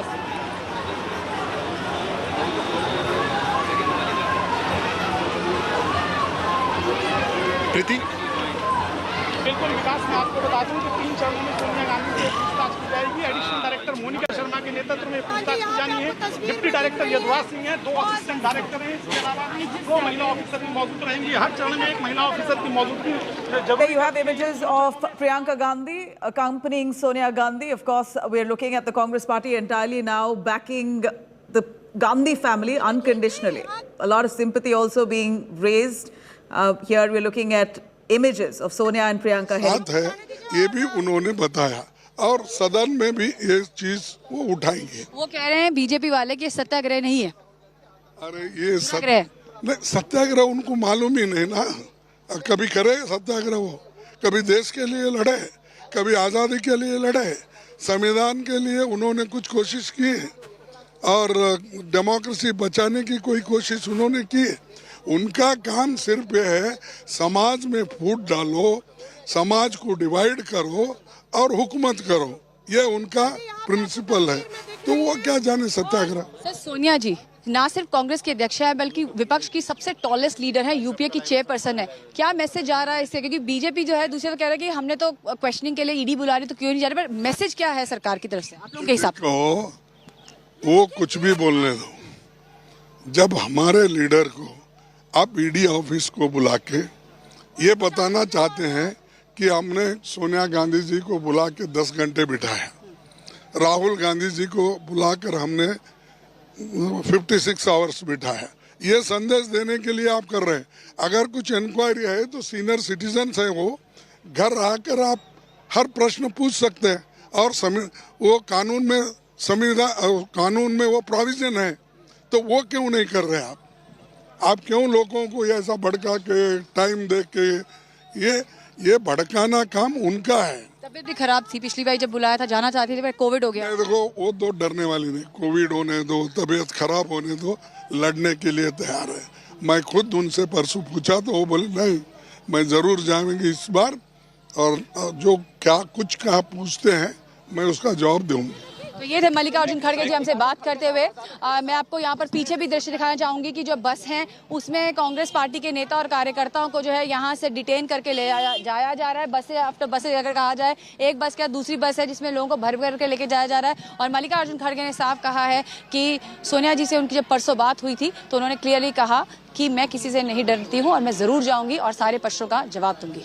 कैमरा से संजय के साथ सुप्रिया। जयराम रमेश को दिखाइए कैसे वो खड़े हुए हैं यहाँ पे, और अशोक गहलोत आ गए।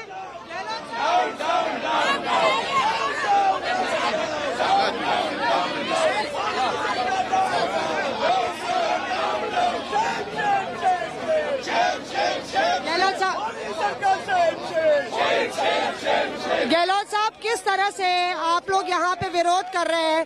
क्या आपको लगता है जनता भी जुड़ेगी इससे, कि जनता मानेगी? पूरे देश में जनता जुड़ी हुई है, लोग ऐसे एक्शन को लाइक नहीं करते हैं। आम कार्यकर्ता, आम लोग कंडेम कर रहे हैं। सोनिया गांधी जी CRPC में है, 15 साल से कुछ नहीं, छोटे होते हैं बच्चे या कोई महिला होती है, उसके लिए घर जाके बयान दिए जाते हैं।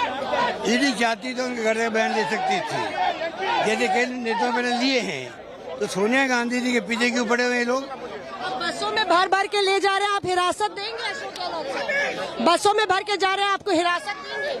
हिरासत में ले जा रहे हैं? हम तो तैयार है कुछ भी करने के लिए। जो सरकार फैसला कर चुकी है, छावनी बना दी है AICC को, AICC के अंदर कोई पदाधिकारी नहीं जा सकता है, ऐसा तो कभी नहीं हुआ। राज्यों में अगर सरकार जहाँ अपोजिशन की है वहाँ अगर BJP दफ्तर को जाके रोक दे हम लोग, अलाउ नहीं करें उनके आदमियों को, कैसे लगेगा उनको? आज हालात बना दिए यहाँ पर। पवन खेरा साहब, अगर कल बुलाएंगे, परसों बुलाएंगे, रोज आप लोग यही करेंगे? हम 24 घंटे खड़े रहने को तैयार हैं। ये हमारा सत्याग्रह है।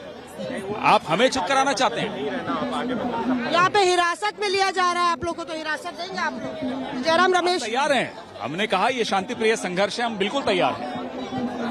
तो यहाँ पे आप देखिए जयराम रमेश कुछ बताते हुए, कांग्रेस एक तरीके से पूरी तरफ चौतरफा प्रहार करते हुए नजर आना चाहती है। सरकार के खिलाफ मोर्चा खोल दिया है यहाँ 24 अकबर रोड पे। अंजना देवेंद्र जी, किस तरह से देखते हैं आप ये पूरा जो बवाल मचा हुआ है? क्या आपको लगता है कि ईडी पर दबाव पड़ेगा? ये पूरी तरीके से ईडी और CBI का जिस तरीके से मिसयूज कर रहे हैं, हम इसकी आलोचना करते हैं, हम इसका विरोध करते हैं।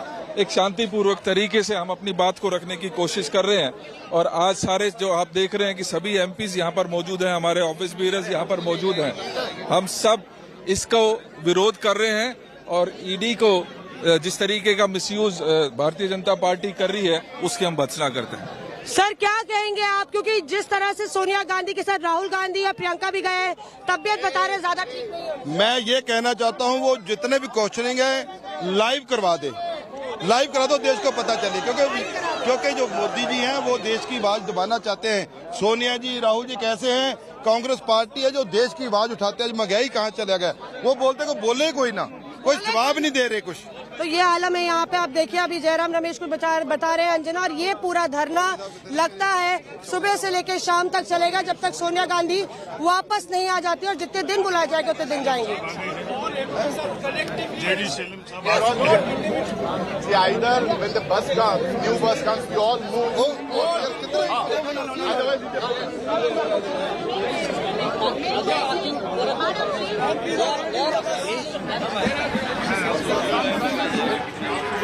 So my colleague Moshmi there, right outside the Congress headquarters, all the senior leaders are standing there.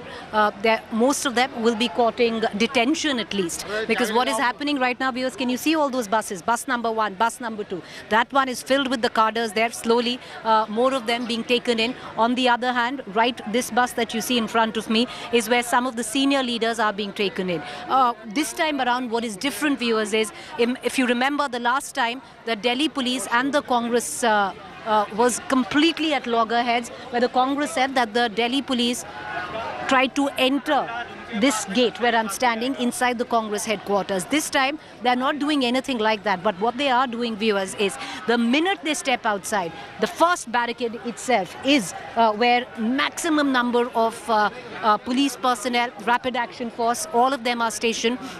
And the minute anyone leaves the premise of the Congress headquarters, they are being picked up and taken in. The senior leadership is right in front of me, unable to make their way anywhere. Forget about close to the ED. They've all been stalled right here. Most of them are courting arrest.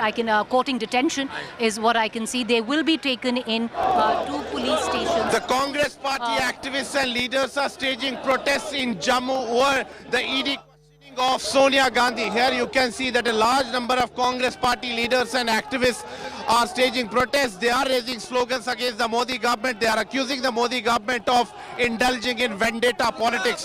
Sonia Gandhi's questioning is on at the ED office in connection with National Herald case, but the Congress party believes that the Modi government is targeting its political rivals. So here you can see that there is anger among the Congress party leaders and activists. Large number of leaders and activists are here raising slogans against the Modi government, and clearly you can see the anger is palpable. Large number of Congress party activists have been detained. You can see they are being detained by the Jammu and Kashmir policemen. A short while ago, the Congress party leaders and activists broke the barricades, and now they wanted to proceed towards the ED office in Jammu. But their march has been foiled by the Jammu and Kashmir policemen. Clearly, knives are out, and the Congress party has escalated this political war that has broken out over the ED questioning of Sonia Gandhi. There you see the Congress party activists being detained by the Jammu and Kashmir policemen. We will try and speak to the Congress party leaders who are staging protests here in Jammu. The protest is being led by the working president of J&K Congress, Raman Bhalla, as well as by the chief spokesperson of J&K Congress, Ravinder Sharma.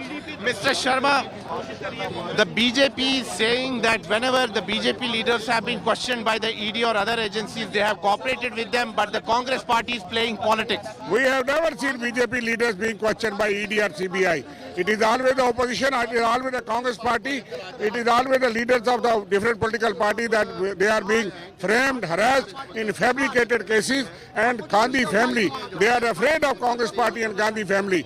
So Bharatiya Janata Party is indulging in vindictive politics, and we are fighting, we are holding satyagraha against vindictive policies of BJP. BJP is saying that when Prime Minister Narendra Modi, when he was the Gujarat Chief Minister, when he was questioned by different agencies in connection with the rights case, he cooperated. The BJP did not do a political drama at that time. We too are cooperating, but the question is, this is a framed and fabricated, false, baseless case. In Gujarat, some rights have taken place in which he was questioned. That is the rule of law, and we are already following the rule of law. But they are fabricating, framing, pressurizing the central agencies and harassing, intimidating. You feel that the BJP is indulging in vendetta politics? Vendetta politics, and we are fighting against vendetta politics. We will also speak to the former Deputy Chief Minister of J&K, Mr. Tara Chakri. देखिए देश भर में हमारा ये सत्याग्रह है और सत्याग्रह प्रेमन है, महात्मा गांधी की पार्टी है। आप थोड़ा सा इस चीज पे विश्वास करते हैं कि देखिए कितने पूर्ण तरीके से हमें गिरफ्तार किया जा रहा है। हम कांग्रेस पार्टी के दफ्तर में और बाहर हमें जोरदार अपना आवाज बुलंद की है। कोई हिंसा नहीं है, वायलेंस नहीं है, और इसलिए हम विंडिक्टिव पार्टी के खिलाफ लड़ते रहेंगे। सारी कांग्रेस एकजुट होकर के सड़कों पे। जैसे आप देख रहे हैं कि पूरे देश भर में आज कांग्रेस की तरफ से विरोध प्रदर्शन रखा गया है सरकार की नीतियों के खिलाफ। And speak to the working president of J&K Congress, Raman Bhalla. He is being detained by the J&K police personnel here. We will try and get a...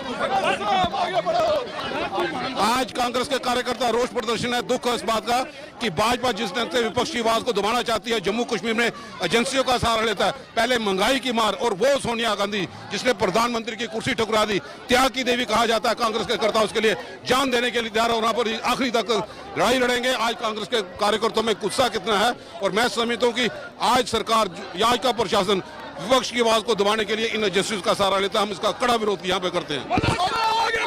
BJP आरोप लगा रही है कि कांग्रेस बीजेपी क्या आरोप लगाए? बीजेपी ने तो आतंकवादियों से सांठगांठ की है। हाल ही में लश्कर तोबा वाले लोग, ये वो लोग जिन्होंने अपनी देश के लिए जाने दी, और वो लोग जो अमित शाह के लिए भी मिलकर उसको पहुंचाने का काम करते हैं। You can see that the top leadership of J&K Congress are staging protests here in Jammu against Sonia Gandhi's questioning by the Enforcement Directorate. You can see that a large number of Congress party activists and leaders are being detained. They are being taken to different police stations, and there is massive sloganeering taking place.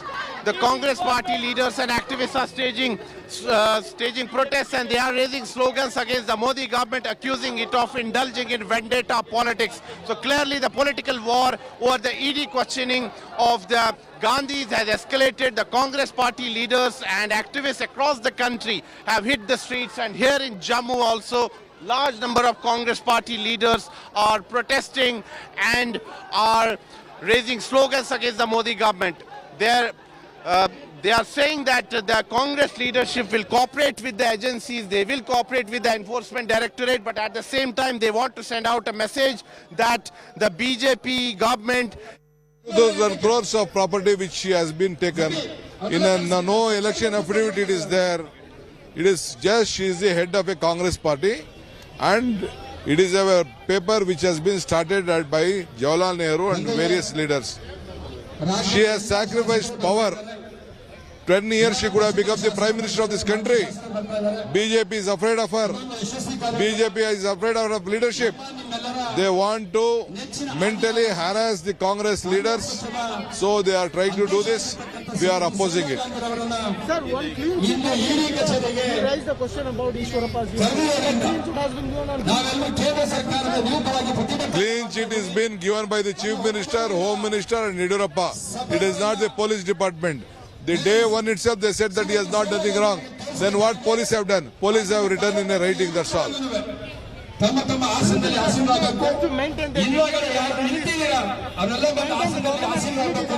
No, they know that 40% commission he has taken.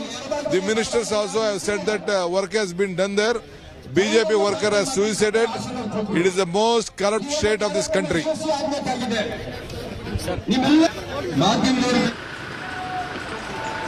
All right, viewers, we're at the AICC headquarters, protest peaking, coordinated at the same time where the Congress is concerned. Exactly when Sonia Gandhi has entered the ED headquarters, Priyanka Gandhi, Rahul Gandhi have gone and left her there. This is the visual outside. Many buses have left the AICC headquarters. In it, Congress workers, the Karyakarta, senior leaders as well, most of them being detained. That's what's happening, viewers, right outside here with what you see. Right outside with what you see here is the minute you exit the AICC headquarters, and these are the gates to the AICC headquarters, they are being detained, be it the cadre or be it the senior leadership. What you just saw were the cars of Ashok Gehlot, senior leader, and Congress Rajasthan Chief Minister. His car also there.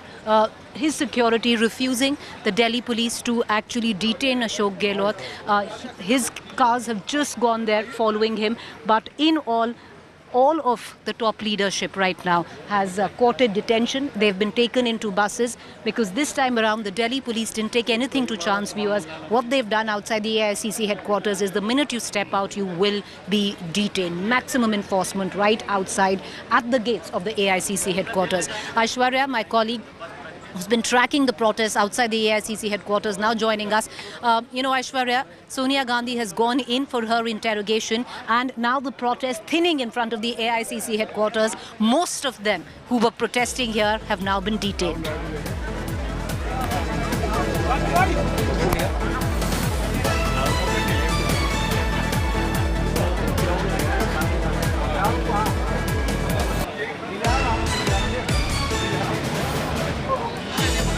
Aishwarya, can you hear me?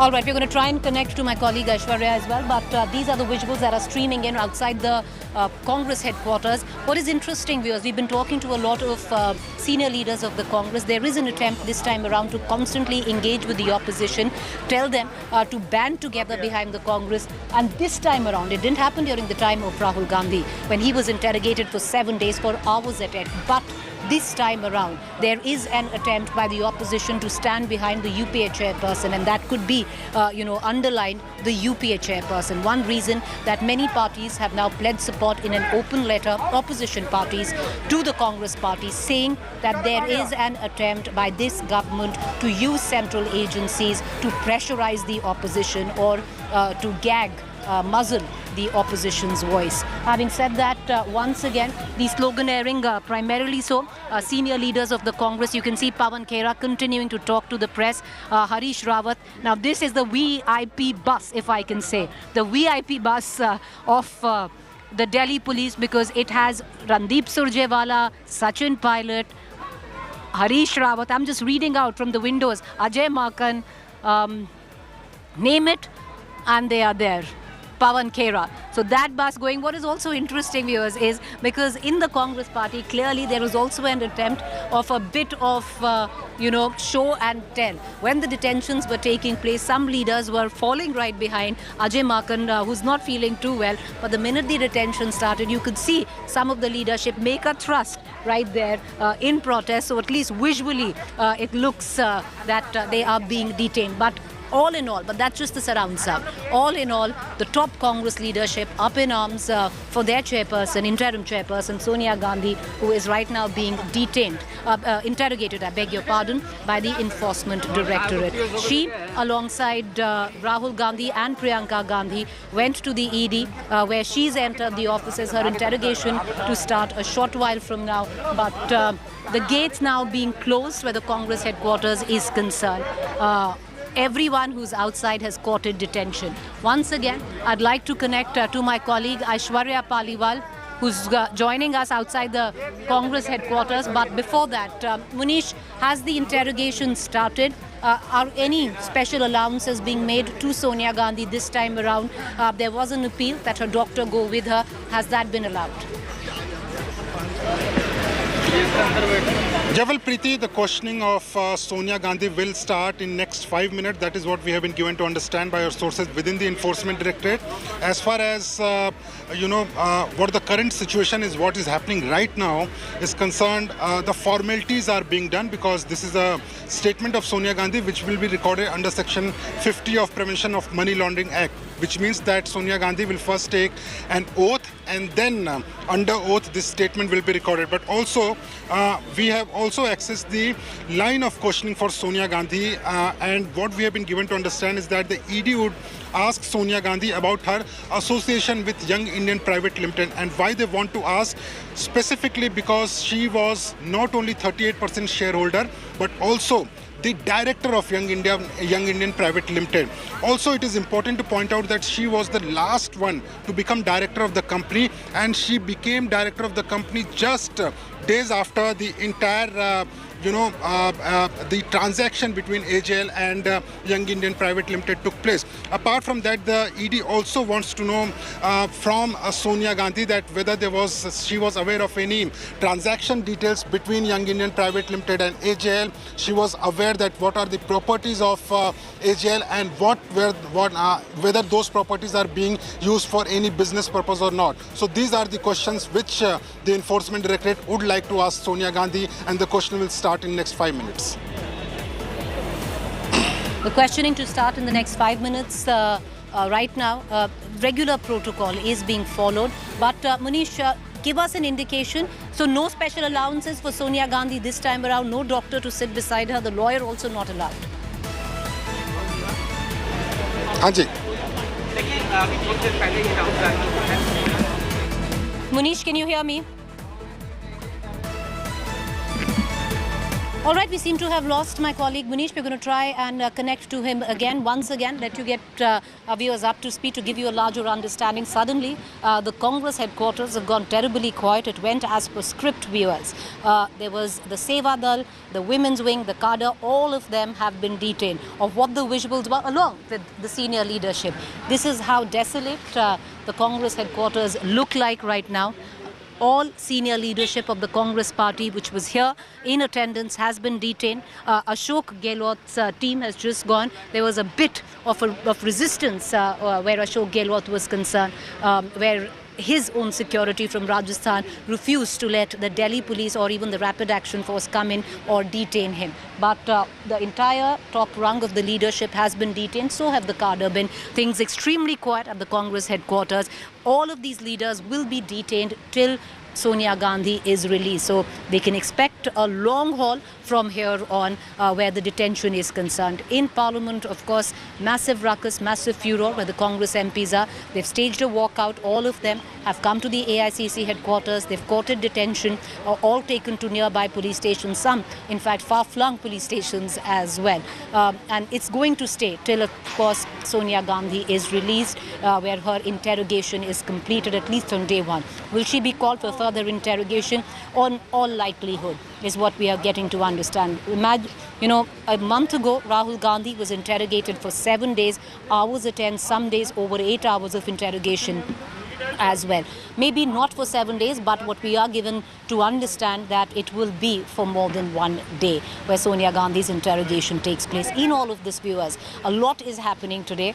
There's going to be the counting of votes, which has already started where the presidential elections are concerned. But on the other account, this time around, things are slightly different because the opposition parties have banded together behind the Congress, all of them, or rather most of them, signing an open letter suggesting that there is a harassment where the ED is concerned or the investigative agencies of the government is concerned, where the opposition parties comes into play, all of them coming out, or those which are part of the UPA coming out and supporting Sonia Gandhi. Understandably, she's the chairperson of the UPA.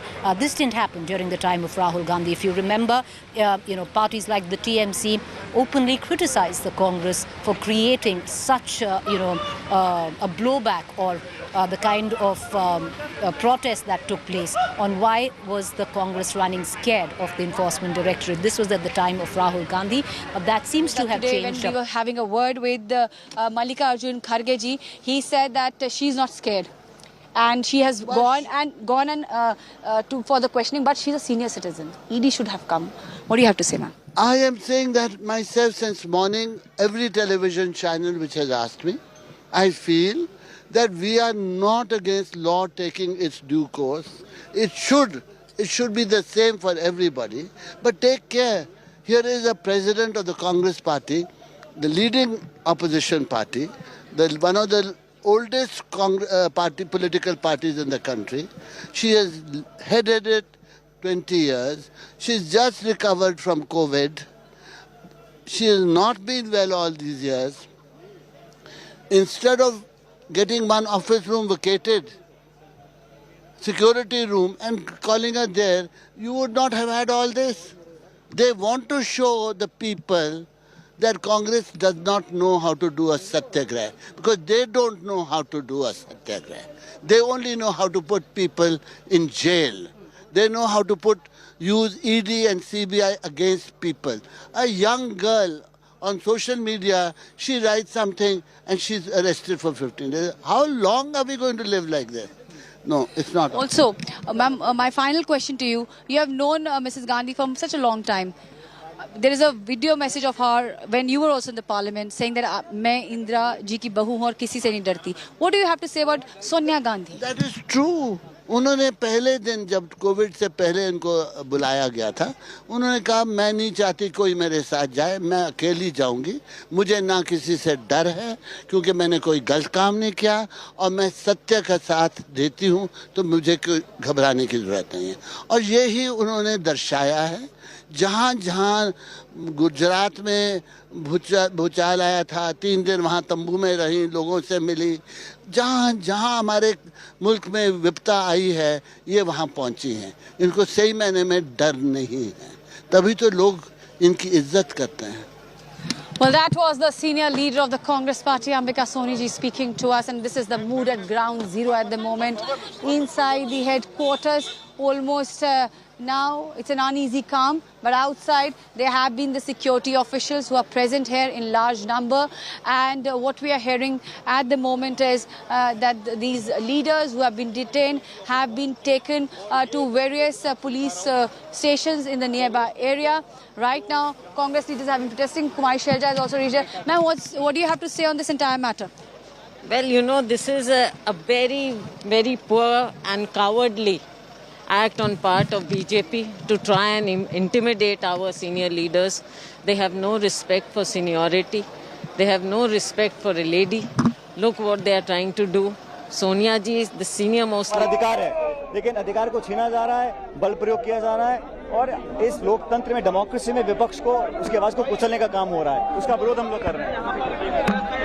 Sachin Pilot अपनी प्रतिक्रिया दे रहे हैं क्योंकि Congress. What the sentiments at ground zero is, and once again massive police deployment, and this is the satyagraha which the Congress is doing at ground zero with the scenes which we can witness time and again that the leaders are protesting.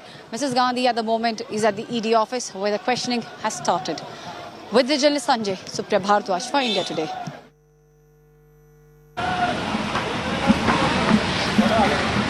All right, my colleague Supriya speaking to senior Congress leaders Ambika Soni and Kumari Selja. Let's cut across right now to my colleague Shreya Chatterjee. Shreya is joining us from the Enforcement Directorate's office. Shreya, what we are given to understand in the next 5-10 minutes, formalities right now being completed, the interrogation will begin of Sonia Gandhi.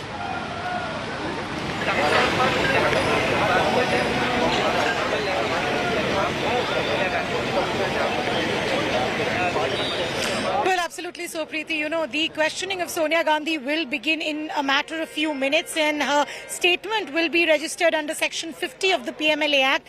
The questions that she will be facing from the Enforcement Directorate is her association with Young India Private Limited, as well as the time when the Congress had given that debts to AJL when it ran into losses in the year 2008. Now, crisp questions that Sonia Gandhi will be facing is, was she aware about the transactions between Young India Private Limited and AJL when she became the director? Because remember, she was the last one to become the director. Was she aware of these transactions? These are the questions that she will be facing. The other important question that she will be facing is about the fact that whether any work of charity was done by Young India Private Limited. The reason this is because the Congress and even previously Rahul Gandhi maintained that Young India was a Section 25 company, which means that any profit that they have, that cannot be acquired by the shareholders or the directors directly. So the question that Sonia Gandhi will be asked, that if it is a charitable company, where is the work that has been done by Young India Private Limited? So these are series of questions that Sonia Gandhi will be facing when the Enforcement Directorate will be grilling her any moment from now. The questioning also will be recorded under the Section 50 of the PMLA Act. ED will also be questioning her regarding the properties of AJL, because remember, when Young India Private Limited took over the debt-ridden AJL for rupees of 50 lakhs, they also acquired properties to the tune of around 2,000 crores, and that's the reason she will be asked whether she is aware of the properties, what are the use of these properties currently, is what the Enforcement Directorate will be seeking answers from her, and it will be interesting to see that what comes forward, because last time, remember, when Rahul Gandhi was questioned over the similar questions, the Enforcement Directorate did not find it satisfactory. This time Sonia Gandhi will be questioned, and the reason is that she is a 38% shareholder of Young India Private Limited and also a director in the company. All right, Shreya, stay with me. Sonia Gandhi, in the next 5 minutes, the interrogation will begin. Let's cut across and dip into all the political reactions that we've been gathering through the course of the day. ये जो हो रहा है, एक और जो 70+ as है उनकी, उसमें मतलब ईडी खुद को कहना चाहिए हम करा के पूछताछ करेंगे आपको मेरे मान। जिस रूप में ईडी का, इनकम टैक्स का, सीबीआई का दुरुपयोग हो रहा है वो तो जग जाहिर है, कोई नई बात तो है नहीं। पूरे ऑफिस को छावनी बना दिया है, पुलिस का बल का दुरुपयोग कर रहे हैं। ये कब तक चलेगा? लोकतंत्र में आवाज़ अपनी रखने का अगर अधिकार नहीं है फिर क्या बचेगा इस देश के अंदर? हम तो जवाब देंगे, पेशी है, हाजिरी है, अपना लिखित जवाब भी देंगे, लेकिन लोग डेमोक्रेसी में अगर अपनी बात नहीं रख सकते, हम लोग धरना नहीं दे सकते हैं, प्रोटेस्ट नहीं कर सकते हैं, तो फिर क्या रह जाएगा हमारे गणतंत्र लोकतंत्र के अंदर? I don't know what they're going to do. We are going to go to the ED's office.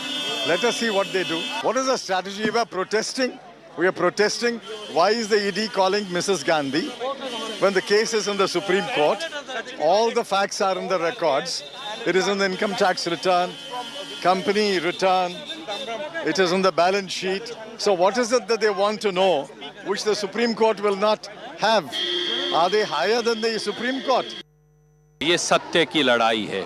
सत्य ना परेशान हो सकता ना पराजित। श्रीमती सोनिया गांधी और कांग्रेस पार्टी से पिट्ठू ईडीआई जो ईडी है उससे ये डराने की कोशिश कर रहे हैं। पिट्ठू ईडी कभी भी कामयाब नहीं हो पाएगा। There was no money laundering. It is a political vendetta. They are harassing the Congress president. It is just she is the head of a Congress party, and it is a paper which has been started by Jawaharlal Nehru and various leaders. She has sacrificed power. 10 years she could have become the Prime Minister of this country. BJP is afraid of her. BJP is afraid of her leadership. हम पहले इस हफ्ते क्या किए, parliament के अंदर हम देश के सारे मुद्दे उठाने की कोशिश किए। सारे समस्या जो आम आदमी सह रहे हैं, जैसे कि महंगाई के बारे में, सरकार चर्चा करने के लिए नहीं तैयार है। और उसके अलावा वो हमारे नेताओं के खिलाफ इस किस्म के राजनीतिक इंक्वायरी चल रहे हैं। तो नेचुरली हम प्रोटेस्ट करेंगे, किया हुआ है और करेंगे, लेकिन हम चाहते हैं कि देश के मुद्दों के बारे में, देश की प्रॉब्लम्स के बारे में, देश की समस्या के बारे में आप बैठ के राजनीति ठीक तरह की, कोई प्रॉब्लम नहीं है। इस किस्म को हमारे नेताओं को ऐसे पकड़ के ले जाना बार बार हमें तो नेचुरली अच्छा नहीं लगता। All right, viewers, you just heard all the political reactions coming in from the Congress party. Most of those leaders right now stand detained. They were picked up right here from the Congress headquarters. I want to cut across right now. The action has shifted to the Enforcement Directorate. Colleague Munish Pandey is joining us live with the very latest coming in. Munish, what are you picking up? What's happening inside? I would reckon the next 5 minutes the interrogation will start. The line of questioning, will it be different from what Rahul Gandhi's was? Will you take us through the fine print? Yeah, well, Preeti, what we can confirm at this point of time is that the questioning of Sonia Gandhi has begun. This questioning is under Section 50 of Prevention of Money Laundering Act, which means that whatever Sonia Gandhi will reply to Enforcement Directorate, that will be admissible as evidence before the court. So this is going to be certainly important for the Enforcement Directorate as well as for the Gandhi family, especially for Sonia Gandhi and Rahul Gandhi. Now, as far as the line of questioning is concerned, we have been given to understand is that most of the questions which were asked to Rahul Gandhi would remain same for Sonia Gandhi, for the precise reason that Sonia Gandhi and Rahul Gandhi both were 38% shareholders of Young Indian Private Limited, and also they were the directors of the company. But what's important here for Sonia Gandhi would be the question which the ED is going to ask her, that why she decided to become the director of Young Indian Private Limited when all the transactions were already completed. And also what is going to be important, Preeti, is that just to give you a background of the case, Young Indian Private Limited was incorporated with just 2 directors at that point of time. Sonia Gandhi and Rahul Gandhi were not the directors. But in the month of December and later in the month of January, Rahul Gandhi and Sonia Gandhi decided to become director, and not only director, 38% of shareholders each. Now, ED wants to know that whether Sonia Gandhi was aware that AGL assets and shareholdings are now with Young Indian Private Limited. during Rahul Gandhi's questioning, there was a very important point when Rahul Gandhi pointed out to the Enforcement Directorate that Young Indian Private Limited is a Section 25 Companies Act incorporated company, which means that no person can take a personal benefit or a single penny from that particular company. But as far as Enforcement Directorate is concerned, they countered Rahul Gandhi at that point of time is that when it is a Section 25 Companies Act company firm, then why there is no charitable work done by Young Indian Private Limited? Now, in case of Sonia Gandhi, they are again going to ask that if it is a Section 25 Acts incorporated company, then why there is no charitable work done by the Young Indian Private Limited? They also want to know that whether Sonia Gandhi is aware of the assets of Associated General Limited, and what are the where are these properties today at this point of time, whether they are doing any business or not. All these questions will be posed to Sonia Gandhi. Apart from Sonia Gandhi, we have been going to understand is that Priyanka Gandhi is also inside the Enforcement Directorate office. Priyanka Gandhi won't be allowed to meet Sonia Gandhi until unless there is a special request from Sonia Gandhi asking for medicine, or if she is not feeling well, then only Priyanka Gandhi can meet Sonia Gandhi because she is in interrogation room. But as far as Priyanka Gandhi is concerned, she is waiting in the waiting area of Enforcement Directorate office. Inside the interrogation room, there are only 3 officers and Sonia Gandhi. The 3 officers are, one is the Assistant Director Rank Officer, who is the investigative officer of the case. There is another person who will be typing the answer Sonia Gandhi will be giving, and the 3rd officer will be helping these 3 officers. Apart from these officers, there will be a Deputy Director Rank Officer and a Joint Director Rank Officer who will be coming to the interrogation room just to supervise. But this is a normal procedure which is which is being followed by the Enforcement Directorate in every case, and in Sonia Gandhi case there is no exception which has been done by the Enforcement Directorate. Preeti. All right, Manish, we're going to continue to come back to you. So the biggest news, the only, I would reckon, viewers, the allowance that has been made for Sonia Gandhi right now is that she has been allowed Priyanka Gandhi not sitting beside her while she's being interrogated, but inside the office of the Enforcement Directorate. Sonia Gandhi can seek out Priyanka Gandhi if she is in any medical distress, which the Congress has constantly said that her health is frail, especially after her hospitalization post-COVID. We're going to get you the ringside view, all the developments signing out of the Congress headquarters. Terribly quiet right now. All the leaders, all the workers here have been detained. We're going to keep a keen eye on all developments as they take place. To stay with us, rolling coverage.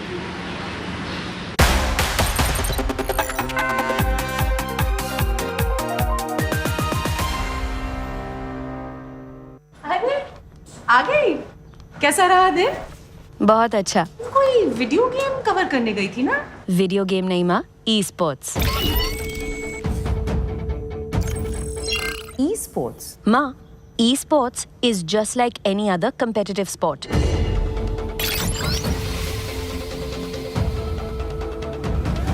इसमें ना वो सब feelings है जो किसी भी और sports में है। इसमें इमोशन है, इसमें एंगर है, इसमें सैडनेस है, इसमें हैप्पीनेस है, इसमें कमराडरी है। ये सिर्फ गेम नहीं, ये ई स्पोर्ट्स का प्रीमियर लीग ESPL है।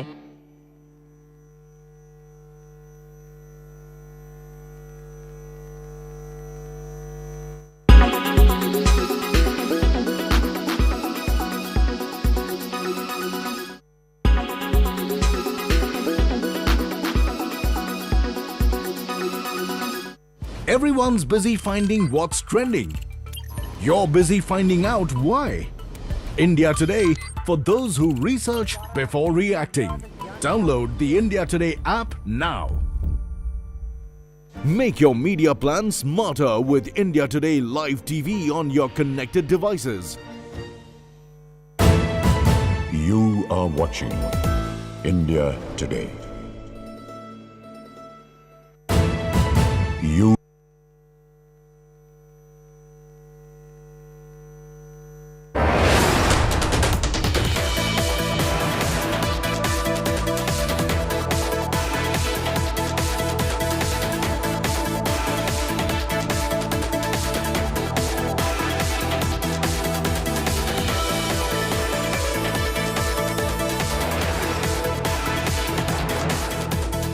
OLX ऑटो से दे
You are watching.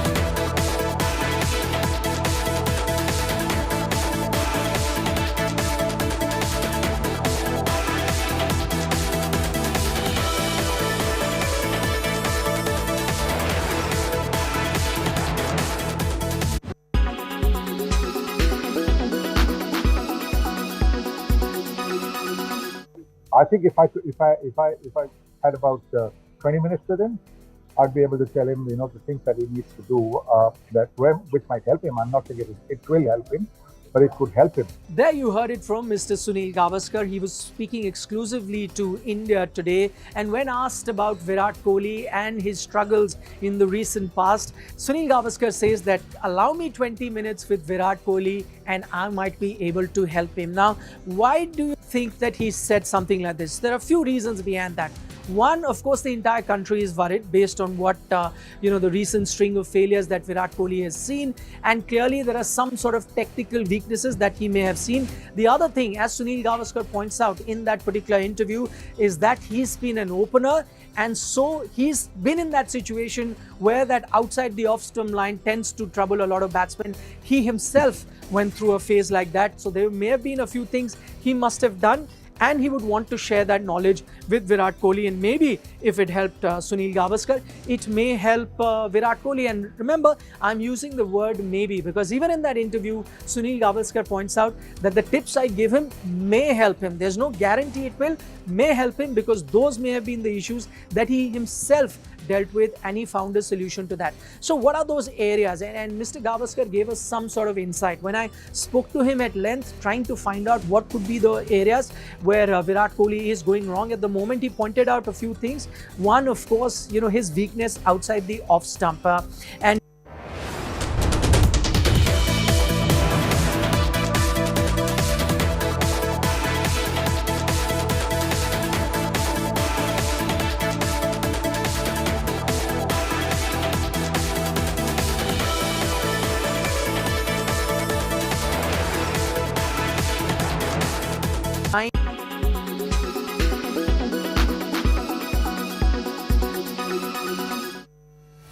Russia has defaulted on its sovereign debt. Moscow owes about $40 billion of sovereign bonds.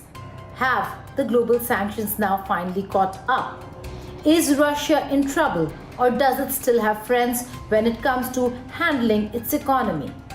The foreign assets and foreign currency that have been frozen by the international bodies is a grave concern for Russia, given that even if Russia wants to make the payments, it really cannot.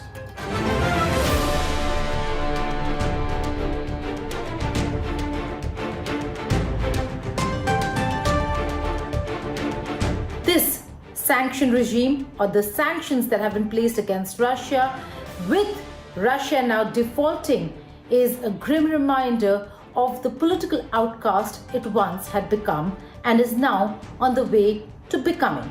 But is it? While the West wants to isolate Russia, there are still many countries who are standing by Moscow and are engaging Russia. So is it real trouble for Russia? Or will Russia see through this crisis as well as it did in the 90s? Now, with the economy and finances at stake, how severe are the damages?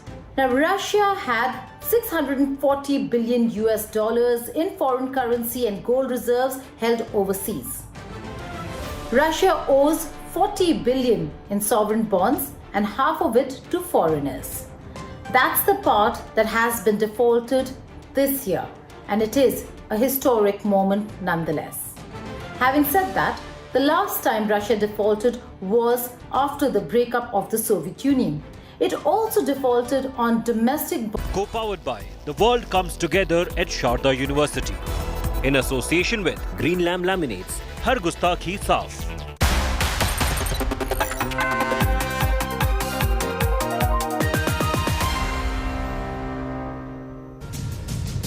You're watching India Today. I'm Nabila Jamal. Sonia Gandhi, the Congress chief's first appearance before the Enforcement Directorate. 75 years old, she's frail, but yet reaches the Enforcement Directorate office. Grilling has begun over 30 minutes. I'm going to take you through details. First, the headlines.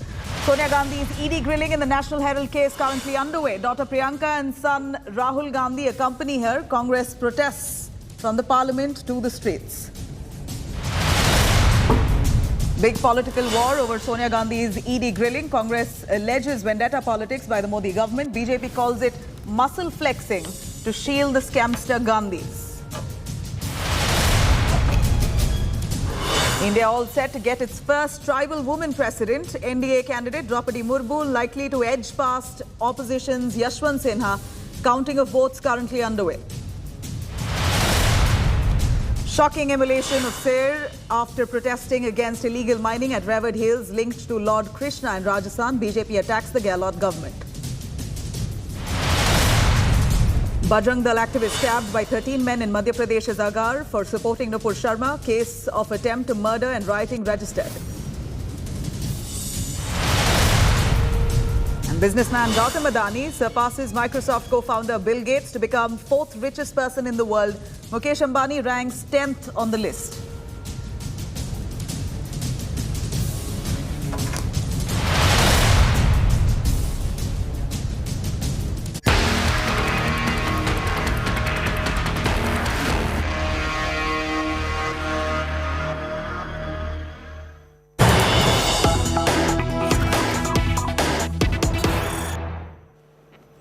All right, here's the latest. Sonia Gandhi currently at the ED office. Grilling is underway. It's been over 30 minutes that she is inside the federal agency's office. She's been called in the National Herald case. The inside track of Sonia Gandhi's grilling right here on India Today. Exclusive details that we bring to you. ED's 10 questions to Sonia Gandhi. The Congress pan-India protest in Sonia's defense. We're seeing protests inside and outside the parliament. In fact, Congress parliamentarians staged a walkout condemning what they call this as vendetta politics, unleashing relentless vendetta politics against their senior leader Sonia Gandhi. We're seeing huge protests by the Congress workers across the states, across India. Congress workers on the streets condemning the ED summons on Sonia Gandhi, but nonetheless, Sonia at the ED office. It's been over 30 minutes that she's in there. The inside track of Sonia's grilling right here on India Today. Exclusive details that we're bringing to you. ED's 10 questions to Sonia Gandhi. Several questions on the National Herald case.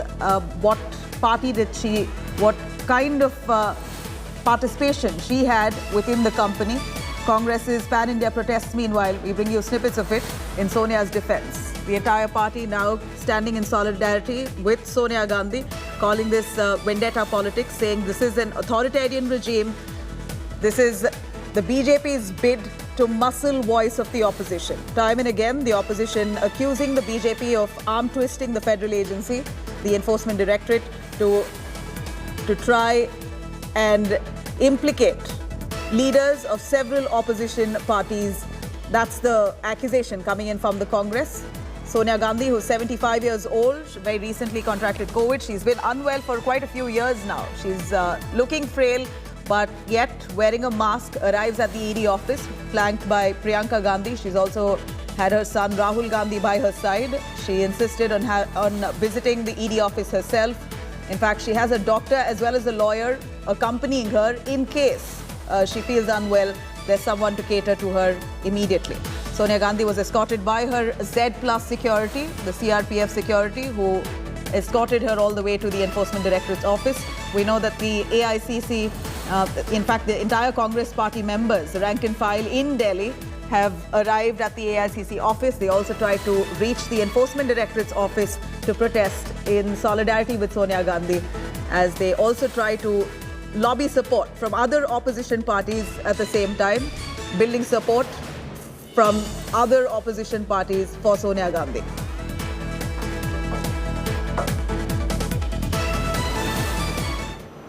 Now, Congress Supremo Sonia Gandhi is being grilled by the Enforcement Directorate at this point, with the National Herald case heat mounting on the Gandhis there. Sonia has made her first appearance before the enforcement watchdog. Priyanka, Rahul Gandhi accompany their mother, Sonia Gandhi, to the ED office. The ED summons to an ailing Sonia Gandhi has spurred the Grand Old Party's leaders to declare war. Congress workers and netas have hit the streets protesting against Sonia's ED grilling. The police have now also beefed up security and also have erected several barricades across the area of the Enforcement Directorate's office. However, there are no official permissions so far that has been granted to the Congress party. In fact, the Congress has not sought permission for these large-scale protests, and we are seeing snippets of what we saw when Rahul Gandhi was summoned at the Enforcement Directorate's office. Similar protests had taken place. In fact, public property was vandalized. We saw some amounts of arson as well in some pockets of the country, and protests today as well, similar to what we saw of when Rahul Gandhi was summoned. This time, Congress leaders have hit the streets. Again, no permission taken for the protest, but yet they've been deployed in large numbers across states in the country. Sonia's grilling comes just a month after Rahul Gandhi's repeated appearances at the Enforcement Directorate's office over the same case. He was, in fact, grilled for over 15 hours. And now, a month later, Sonia Gandhi appears. In fact, her summons has come slightly delayed as she was unwell. She had sought some time and now finally appears.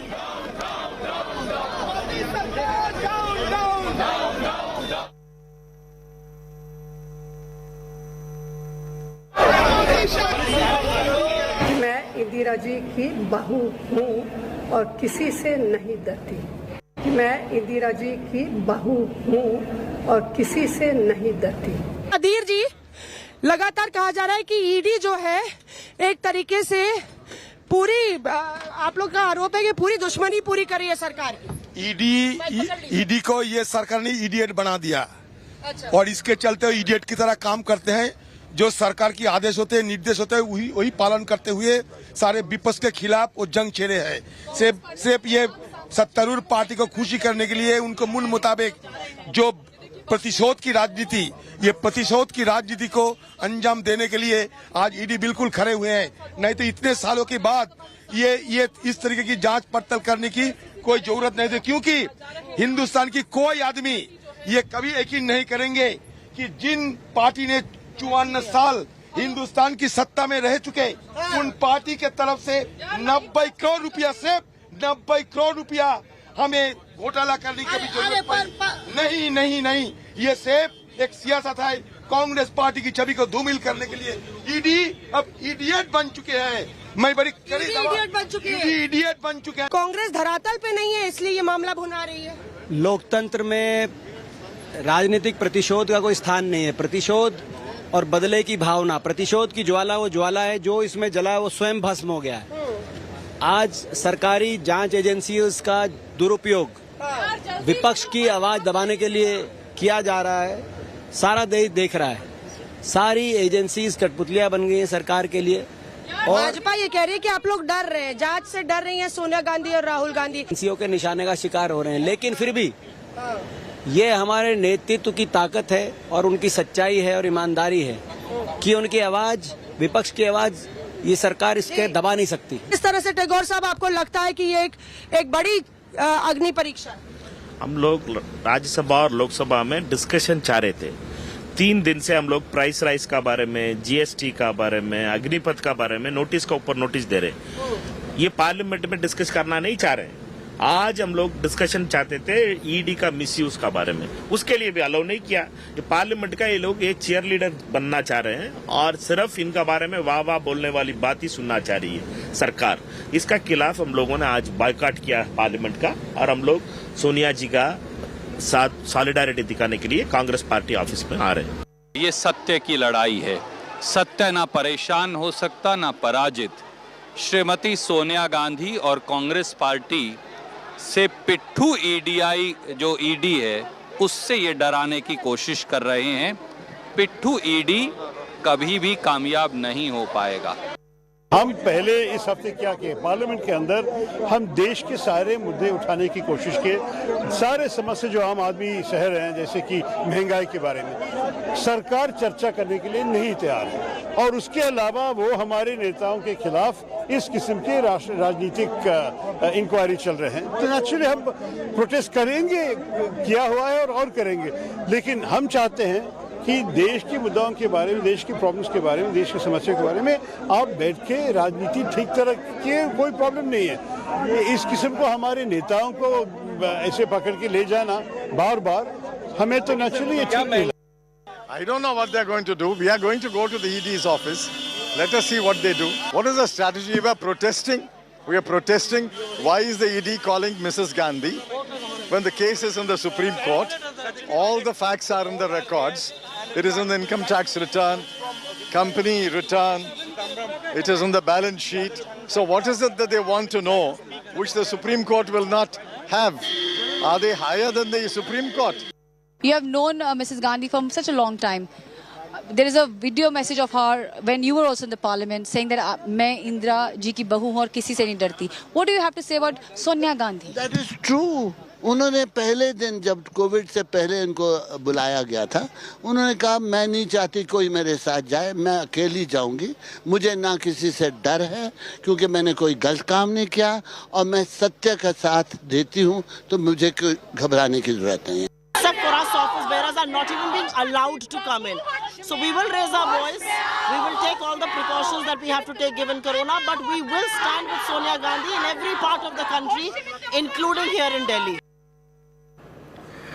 All right, as we see in Delhi, you have the MPs, many of the leaders of the Congress who are marching towards the ED office. We're seeing similar protests that has been launched across India. Many parts of the country, Congress workers marching towards the Enforcement Directorate's office. In Hyderabad, no different. Bashir joining us from there. Bashir, a quick look. Show us what's behind you. We understand that Congress workers in Hyderabad too have indulged in large-scale protests. Are they at the ED office? Where are you? See, right now I am at the ED office where you can see how the Congress protesters have staged in dharna here regarding the ED summoning Sonia Gandhi, and now she is being questioned, interrogation is going on. So now all the Congress party cadre is gathered here. You can see how the road has been blocked, and so many leaders here have assembled staging dharna at this ED office here. Towards my right side is the ED office that is present at Hyderabad, and then right in front of it you can see the barricading. The police officials have been deployed so that any kind of untoward incident doesn't occur, and you can see how the stage has been set up for the dharna here. The Telangana Pradesh Congress Committee, Revant Reddy, is leading this dharna here. He is right now sitting here until the Sonia Gandhi is being interrogated. The Congress protesters are going to sit in protest here at this point in Hyderabad. Over to you. You know, why don't you talk to some of them, Bashir? We want to hear the voices of those Congress leaders in Hyderabad. What exactly is their sentiment at this point? Because we know the Enforcement Directorate is looking into irregularities in the National Herald case. Just like any other common citizen, Sonia Gandhi has also been called in for questioning. What's the difference in their eyes? So absolutely, as you can see that how the protesters have been barging here. You can see the Congress flags, the leaders, Congress leaders holding the Congress flags here, staging in protest. So here you can see how the Congress workers, Congress cadre has assembled here in huge numbers, black t-shirts, black balloons, all around. You can see at this junction, at this point here, we will try and get some Congress, any Congress leader here who would like to speak. But yes, you can see the visuals here, how the Congress party has staged in dharna at this point here, where they have assembled protesting against the ED questioning, interrogation to the Sonia Gandhi, Congress interim president. So these are the visuals that you can see how the Congress party is sitting here right in front of the ED, staging this dharna at the ED office in Hyderabad. So these are the visuals here, as you can see. So this protest is going to be held till evening, till 5 p.m. here. That is what they are getting to know. So until Sonia Gandhi remains in the ED office for questioning, the Congress cadre is going to sit here for protest. So let us talk. What exactly are you doing here? What is the reason? अभी तेलुगु में हिंदी अभी जो सोनिया गांधी यार राजीव गांधी ने जो ED case में डाला, जो वो ईडी केसेस पूरा जो है पूरा पॉलिटिकल इश्यू से पॉलिटिकल इश्यू के लिए ईडी केसेस डाला. जो सोनिया गांधी हम लोग को लीडर है, सोनिया आम आदमी की तरह उन्हें भी क्वेश्चन किया जा रहा है कुछ केस में, तो इसमें कोई बुराई क्या है? अभी केस में जो भी है वो गलती का केस डाल दिया हम लोगों पे ऊपर. जो इलेक्शन आ रहा 2024 में इलेक्शन आ रहा, वो मोदी सरकार पूरा बेवकूफ का सरकार है पूरा जी. These protesters have been stating that these are the false cases that have been charged against Sonia Gandhi. So this is the huge mass protest that you can see where the road has been blocked. Several vehicles here have been halted and they have been diverted to other locations from the other routes. So you can see how the protesters in black t-shirts, black balloons and several other instances where this protest is going on. So what is the protest? यहाँ पर आप क्या कर रहे हैं, क्यों protest कर रहे हैं, बताइए. ईडी ऑफिस से सोनिया गांधी के ऊपर केस लगाने की कोशिश कर रहे, इसलिए पूरे तेलंगाना में पूरे रेवंत रेड्डी तो हमने देखा है कि जैसे अलग केसेस होते हैं नॉर्मल सिटीजन्स पर, उस पर पूछताछ के लिए, इंटरोगेशन के लिए बुलाया जाता है. तो इसमें ईडी ने भी इसी तरह से बुलाया है, तो इसमें कोई हर्ज क्या है? वांटेडली बुला रहे, ये मोदी साहब वांटेडली बुला रहे. कहीं को बोले तो वांटेडली पार्टी की नीचे करने के लिए वैसा कर रहा है. इसलिए पूरे सब लोग तेलंगाना में पूरे पब्लिक यहाँ का आए लड़ रहे. ये ईडी नहीं करना वैसा, पूरे रॉन्ग केसेस उन्होंने बना रहे, इसलिए पूरे धरना कर रहे तेलंगाना पूरे यहाँ हैदराबाद में. You can see how so you can see how the protesters, as you can see what the Congress leader is stating here. So this is the protest that is going on at Hyderabad, right in front of the ED office. Over to you.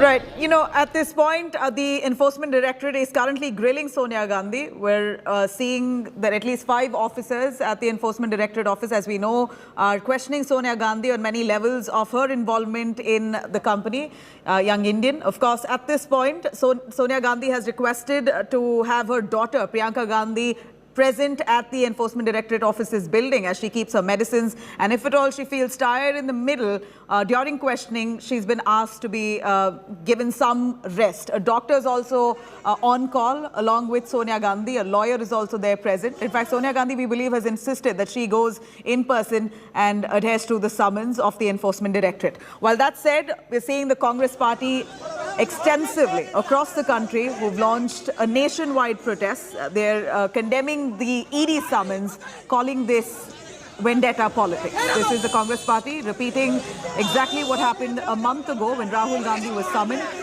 Then and now, we're seeing similarities, protests that have been launched across the country by the rank and file of the party, showing solidarity to the Gandhi family.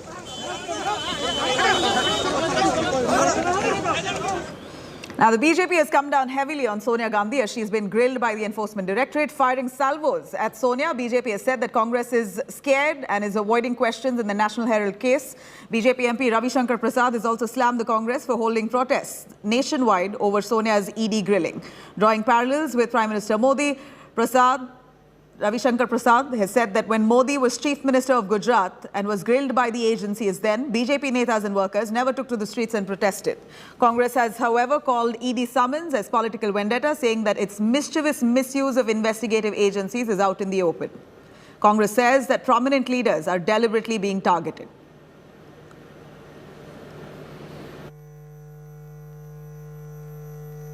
Problem क्या है?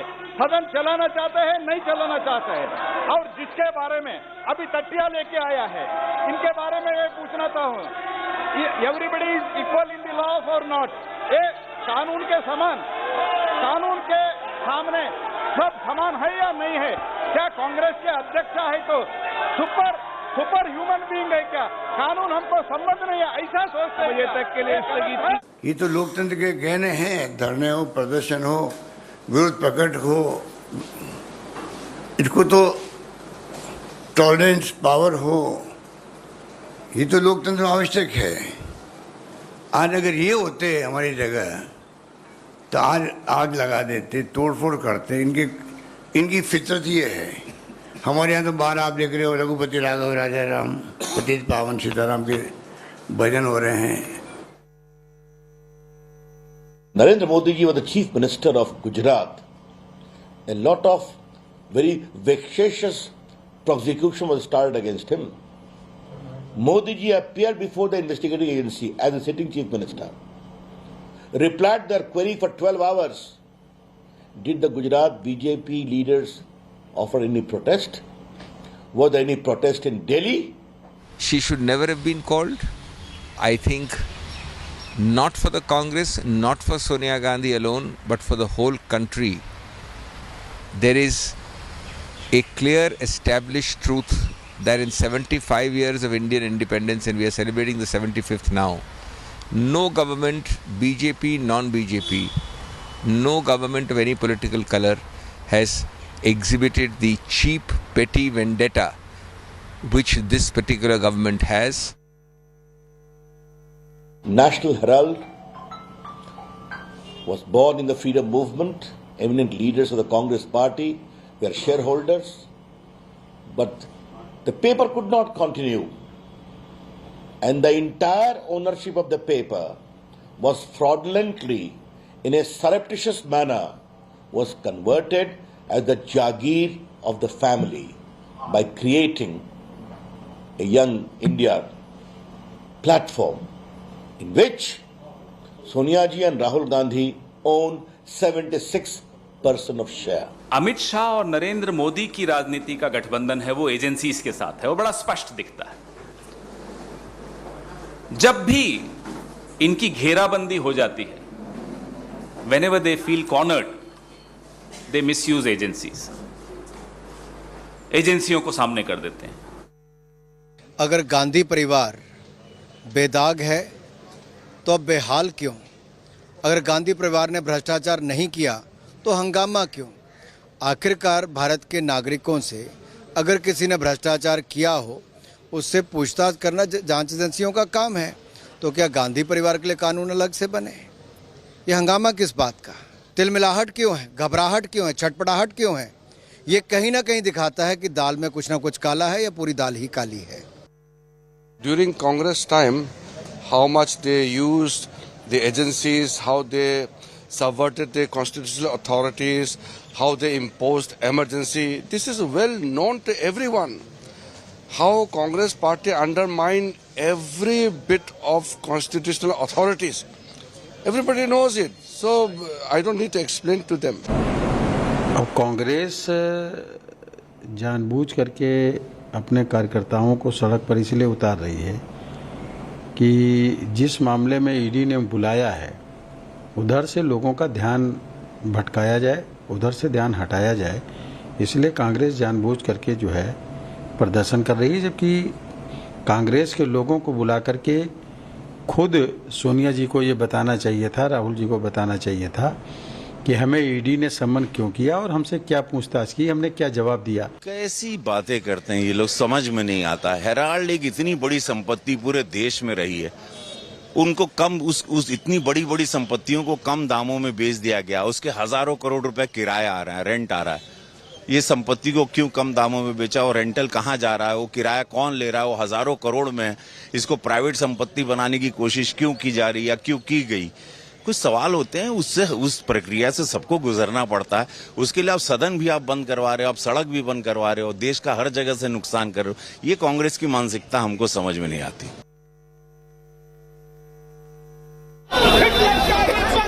All right, let me cut across to Supriya joining us. She's been tracking those developments within the Congress party. Supriya, a quick word on the ED summons to Sonia Gandhi, as it's been close to an hour since she's at the office. Any inside information that we get, and what's the protest site like at this point?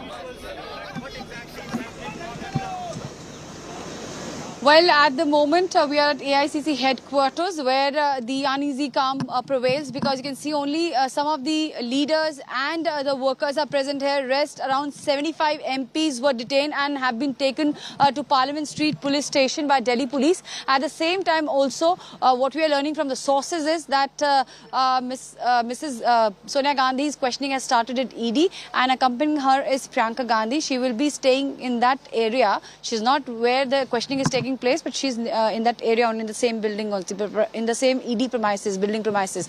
So as far as the protest is concerned, we have seen as to how there were leaders as well as the workers who were protesting. They're saying this is nothing but gross misuse of the agencies. At the same time, also what has happened is that inside the Parliament House, both the houses, whether it's Raj Sabha or Lok Sabha, there has been a massive protest by the MPs of the opposition. There was a unanimous joint statement which was issued saying that there is this misuse of the agencies which is taking place. We spoke to a lot of senior leaders of the Congress party, including Ambika Soniji, very close aide of Mrs. Gandhi, and she said categorically that Mrs. Gandhi, whom we know is not scared of questioning, she's not scared of anything, but she knows that she's standing on the side of the truth. At the same time, Mr. Mallikarjun Kharge also raised a question. He said that here is a senior citizen involved, and instead of calling her to the ED office, ED people should have taken a room in the 10 Janpath,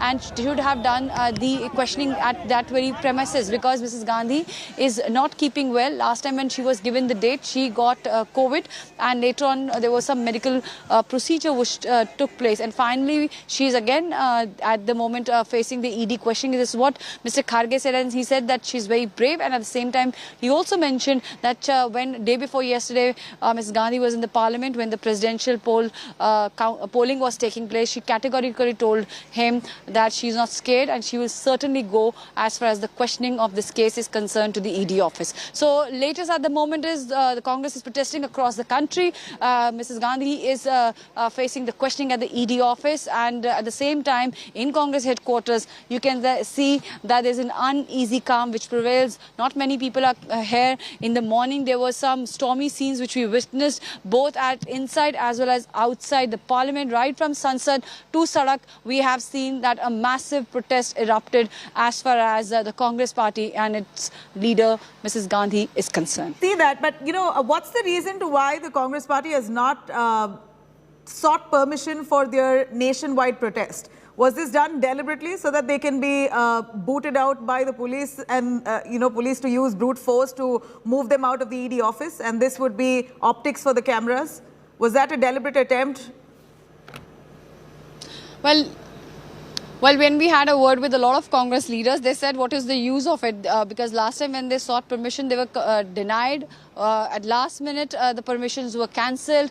They were told to protest at Jantar Mantar, but that protest site was also denied the permission at the last minute. So they said that they want to come at the Congress headquarters, and just adjacent to AI 24 Akbar Road is 10 Janpath, where Congress President Mrs. Gandhi's residence is. And they said they want to be here. They want to march from here along with the Congress President. Only after Rahul Gandhi made an appeal to let the convoy pass, the workers allowed the convoy to pass from outside the gate of Aicc headquarters. I would like to show you what is happening outside. I will ask Sanjay to just show you what's going on. So we're cutting across to some visuals coming in from Bengaluru. Like we said, this almost looks like scenes from last month when Rahul Gandhi was summoned by the Enforcement Directorate's office. We saw similar scenes of arson. We see a vehicle now that's been burnt down. This this is exactly what the Congress party unfortunately calls a satyagraha. Congress workers setting a vehicle on fire. This comes from Bengaluru, Karnataka, where the Congress seems to have some clout within the state, and this is the way that they display it. At this point, visuals that we're showing to you right here on our screens is of a car being gutted. It's being burnt down by the Congress workers in Karnataka's Bengaluru. And this, again, let me stress, they call a satyagraha. The Congress party now coming out in solidarity with Sonia Gandhi, haven't taken permission for their nationwide protest, but yet deem fit to burn down vehicles and create a ruckus in such a fashion and call this as satyagraha. Clearly a flawed understanding of what satyagraha really means. Congress workers there protesting in many parts of the country, and that was a visual that we brought to you from Bengaluru, Karnataka, where the Congress now is resorting to arson to try and lodge and pledge their protest in support of Sonia Gandhi. Remember, this is an Enforcement Directorate summons. It's a case which the ED is probing into misappropriation of funds. There is allegation of corruption, and to that extent, the Enforcement Directorate agency, the central agency, is currently probing to see where was the malpractice. But instead of possibly waiting it out or allowing for the ED to complete its investigation, even before that, we see large-scale protests launched by the Congress party, the principal opposition party in the country, where they're condemning the Enforcement Directorate summons in such a manner where they're burning down vehicles and creating quite some commotion on the streets, blocking traffic, making life hell for commuters in many different parts of the country. This is in Bengaluru, not just in Bengaluru. We are seeing similar protests where we see roads that have been blocked off in many different parts of the country, including Delhi and Hyderabad. We showed you visuals of that. But this comes from Bengaluru. Whose car is that? Is it a common citizen's vehicle there that's been gutted, or is it placed by the Congress workers themselves only to show for the optics before those cameras, to show that they're angry, they're frustrated, or whatever it is? The Congress workers resorting to arson. All right, big update coming in. Didis roared the TMC's Martyrs' Day rally. Mamata Banerjee says, and I quote, BJP will be swept away in 2024. Mamata Banerjee says, people's mandate will dislodge the BJP. This is Mamata Banerjee's comments. She says, BJP will be swept away in 2024. Didi now attacking the BJP at TMC's Martyrs' Day rally. Mamata Banerjee says, people's mandate will dislodge the BJP. 2024 is the focus Mamata Banerjee is keeping. In fact, she also has ambitions to play a large role in national politics after a sweeping victory in the state of West Bengal. Mamata Banerjee now digging her heels, trying to portray the TMC as a principal opposition in the country, owing to the Congress now facing defeat in many different parts of India. The TMC now is really pushing to be the front runner, the principal opposition. And Mamata Banerjee now at the TMC's Martyrs rally, she makes a really bold statement saying the BJP will be swept away in 2024. People's mandate will dislodge the BJP. These are words of Mamata Banerjee as she speaks. Legalise के व्यक्ति आ जाए, लेकिन इस जड़ी हुन 12 तारीख को इस साल से जड़ी हुन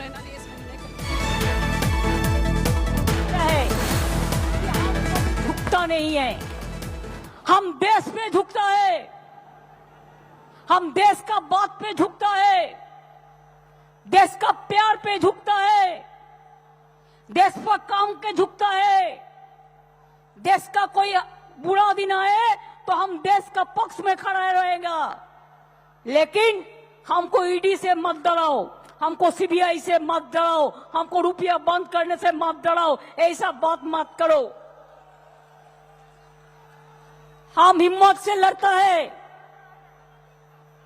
जो हिम्मत से लड़ता है वही सामी कामयाबी होता है, जो डरफूक है वो मरते हैं, जो हिम्मत से लड़ता है वो जीतता है। हम हिम्मत से लड़ेंगे, हिम्मत से लड़ते हैं, हिम्मत का लड़ाई चलेंगे। आज तो 21 जुलाई आप लोगों को हम धन्यवाद करने के लिए, सलाम करने के लिए आए हुए हैं। इसका बाद हमारा बहुत सारे प्रोग्राम होगा। आने वाला दिन में हमारा नया कमेटी बनाएगा तो हम नया से प्रोग्राम देंगे। उसका पहले 28 अगस्त जो छात्र परिषद का दिन होता है, 28 अभी संडे पड़ा है, उसी के लिए वो प्रोग्राम 29 होगा 12 बजे गांधी मूर्ति का पास में। तिनांकुर, देवांशु, जोई जो है हम सब लोगों को बोल दिया। फिर याद रखना 28 अगस्त का बाद पहले 9 अगस्त है, वर्ल्ड ट्राइबल डे है। वर्ल्ड ट्राइबल डे में हर जगह में आदिवासी को रिसेप्शन करना है। लेकिन एक बात याद रखना, वो दिन मोहर्रम भी है।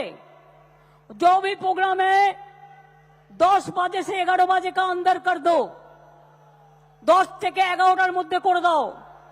ওই দিন ভারত ছাড়ো আন্দোলনের দিন। সুতরাং 1 बजे का बाद मोहर्रम का रैली निकालते हैं। कोई कॉन्फ्रंटेशन नहीं होना चाहिए, इसको आपको माथा में रखना है। दूसरी बात यह है 14 अगस्त अभी फ्रीडम फाइटर जो है, अभी इंडिपेंडेंट मूवमेंट को 75 साल गिर रहा है। 14 अगस्त फ्रीडम एट मिडनाइट এলাকা এলাকা में আপনারা সকলে সাংস্কৃতিক প্রোগ্রাম করুন, দেশাত্মবোধক প্রোগ্রাম করুন। 15 আগস্ট আপনারা ঘরে ঘরে তিরঙ্গা ঝান্ডা লাগিয়ে স্বাধীনতা যোদ্ধাদের শ্রদ্ধা করুন।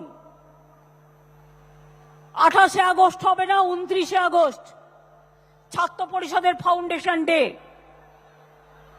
এরপরে হবে 28 আগস্টের আগে 22 আগস্ট আমাদের মা দুর্গা পুজো, ইউনেস্কোর হেরিটেজ প্লেস, ওয়ার্ল্ড হেরিটেজ, সব ব্লকে ব্লকে প্রোগ্রাম করবে। 1 সেপ্টেম্বর বেলা 2 থেকে প্রোগ্রাম হবে। কলকাতায় আমরা র্যালি করব, আপনারা এলাকায় এলাকায় করবেন।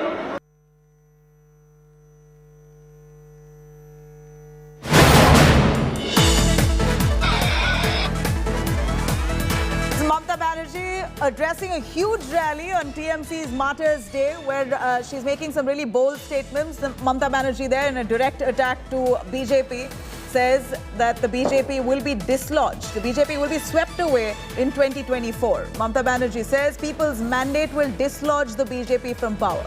These are Mamata's words as she addresses a massive rally. Those are the crowds that you see there. People waving the Indian flag and hailing Mamata Banerjee. The TMC that's had a sweeping victory in the state of West Bengal seems to be quite confident. And Mamata Banerjee, as she positions herself as the principal opposition, the TMC now trying to in fact have relevance in national politics post their great win in the state of West Bengal, says that the BJP will be dislodged in 2024. It will be swept away. Let's hear it once again. Mamata Banerjee addressing that massive crowd.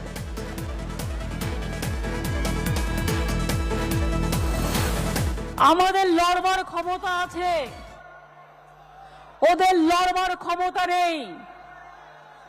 আমাদের মেরুদণ্ড সোজা, ওদের মেরুদণ্ড বেঁকা। ওদের মেরুদণ্ডে একদিকে ED, একদিকে CBI, অন্যদিকে ইনকাম ট্যাক্স, অন্যদিকে জিএসটি। আমাদের মেরুদণ্ড সোজা, আমরা মাথা উঁচু করে চলি। আজকে এত বৃষ্টিতেও, এত ঝড় জলেও যখন আপনাদের একটাকেও সরাতে পারেনি, তখন মনে রাখবেন মানুষের এই বৃষ্টি বিজেপিকে 24 সালে ভারতবর্ষ থেকে ভাসিয়ে নিয়ে চলে যাবে। All right, cutting across to Ritik Mandal joining us live from Kolkata. Ritik, a quick word from you on Mamata Banerjee as she addresses the large crowds that have gathered on TMC's Martyrs Day. At that rally, Mamata Banerjee takes a strong jibe at the BJP, saying the BJP will be swept away in 2024 and that people's mandate will dislodge the BJP. What exactly did she mean while making those comments? In what context did she make them? Right, exactly. Mamata Banerjee at this point in time addressing a magnificent gathering here at the Esplanade Square. Remember, this is the Martyrs' Day of the party, which every year it's a flagship program of the party, and but what we are getting the pulse from this this address of Mamata Banerjee. TMC has fixed its tone for the next upcoming parliament election, because she said that the TMC's only target is Bharatiya Janata Party. She gone on record that saying that after Maharashtra there will be attempt to conquer, to occupy or to capture the West Bengal government, but TMC will fight again, and also the all roads from Kolkata is leading towards Delhi. Remember, while addressing this gathering, Abhishek Banerjee and Mamata Banerjee both fixed that target that ahead of Panchayat election, which is a crucial election scheduled to be held next year, or the parliament election, opposition TMC will try to emerge as the largest party or the largest face of the opposition. This is the tone, because she not only that, she also hits back Bharatiya Janata Party and the central government for not giving money as per the 100 days works is concerned, or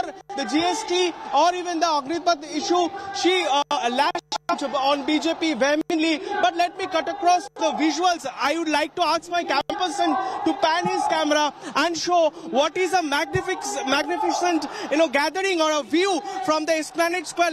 Remember, for last 2 years, Mamata Banerjee addressed that particular Martyrs' Day virtually because of the COVID. But this is for the first time ahead of parliament election, and of course after the assembly election, in which TMC made a comeback with magnificent victory, or a landslide victory. Mamata Banerjee is addressing her partymen at Esplanade Square. We can see it is chock-a-block, and people are responding, and her supporters having a very high expectation from Mamata Banerjee today, to get some pulse, to get some comment from her, which would be the next plan of action for the party ahead of Panchayat election. We can see people are waving their hands, their flags, party flag, as Mamata Banerjee is addressing them directly. But the tone has set that TMC wants to go further, to move further, not only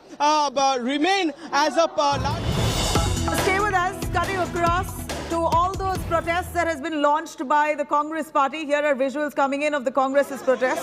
We see a nationwide agitation with the Congress now trying to break barricades, climb over them. In fact, they're defying the law. Undoubtedly, there's no permission that's been granted to them, but yet we see them trying to muscle the police and jump over barricades.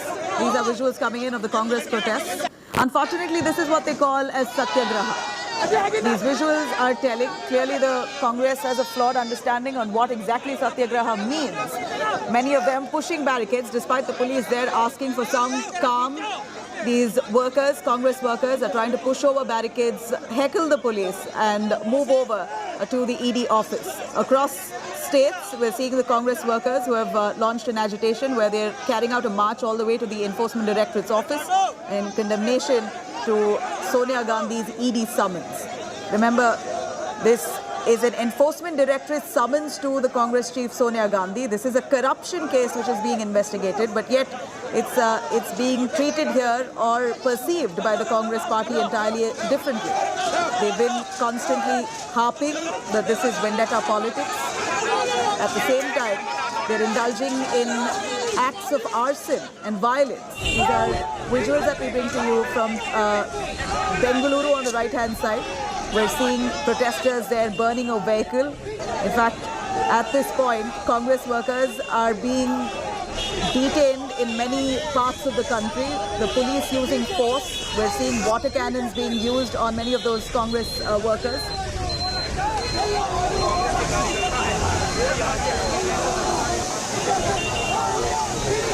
Coming coming in from the national capital, Delhi. Water cannons being used against the Congress workers who are trying to break barricades and jump over the ED office. There's huge deployment of security. The cops there barricaded the entire area, not allowing for protesters to infiltrate, but yet relentless efforts by those Congress members trying to push over barricades, climb over all those blockades, only to create a scene. And clearly for the optics of it, they're not going to be allowed inside the Enforcement Directorate's office. This is just a show of strength and a show of unity for the Congress at this point. It's unfortunate that this ED summons has led to the Congress coming together as a united front. If not, we've heard enough and more stories of the Congress bickering internally in different states. But this possibly is the one unifying factor. Ironically, this possibly is the only cause that has united the Congress party, the rank and file of the party across states.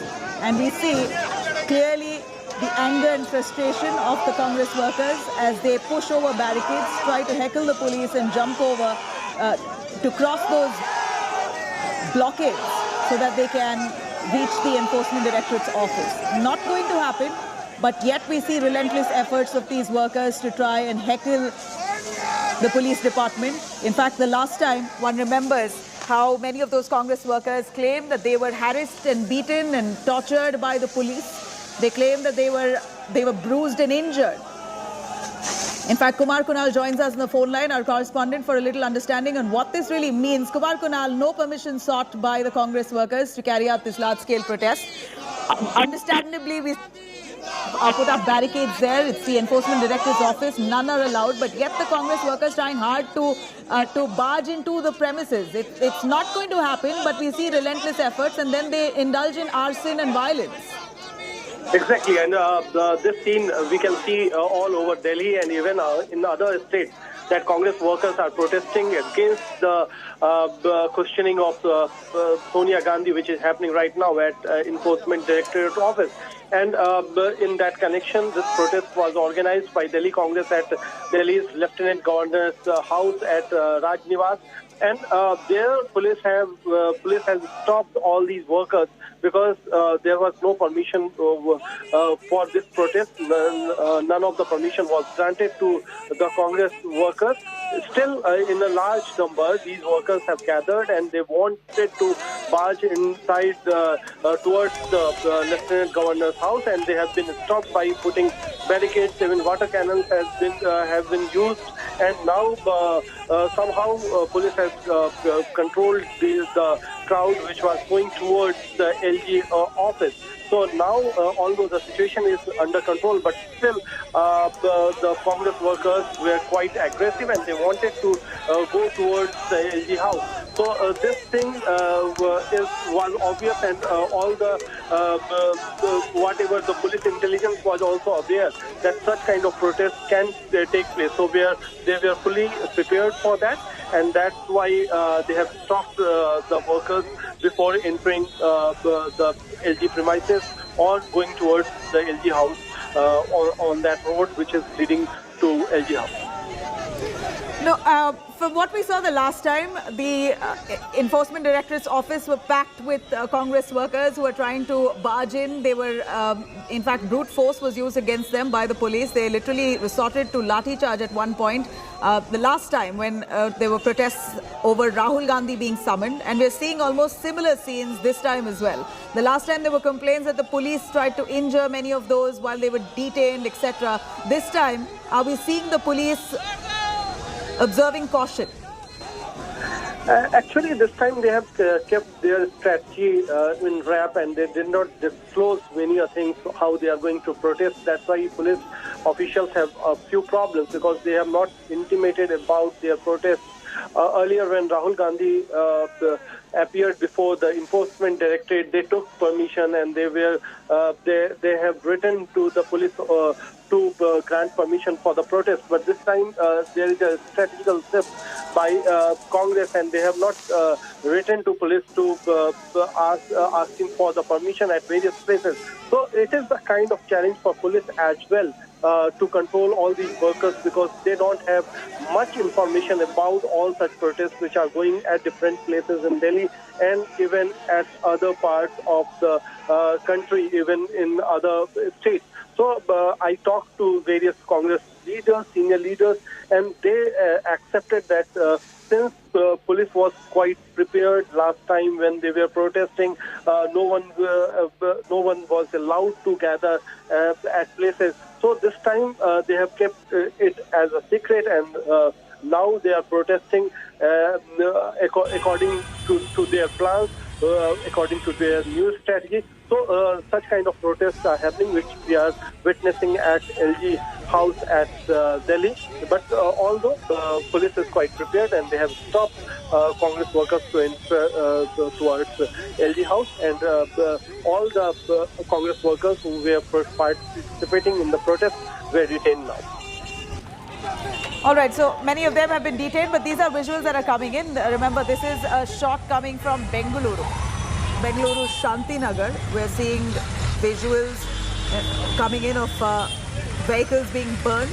In fact, this is what the Congress party calls a satyagraha, and that's what's unfortunate, that a party that really established the meaning of satyagraha decades ago, today have a flawed understanding of what it really means. They're indulging in violence and arson, and this they call as peaceful protest. They've tried to walk and march towards the Enforcement Directorate's office despite not being given permission. In fact, they did not even seek permission from the authorities.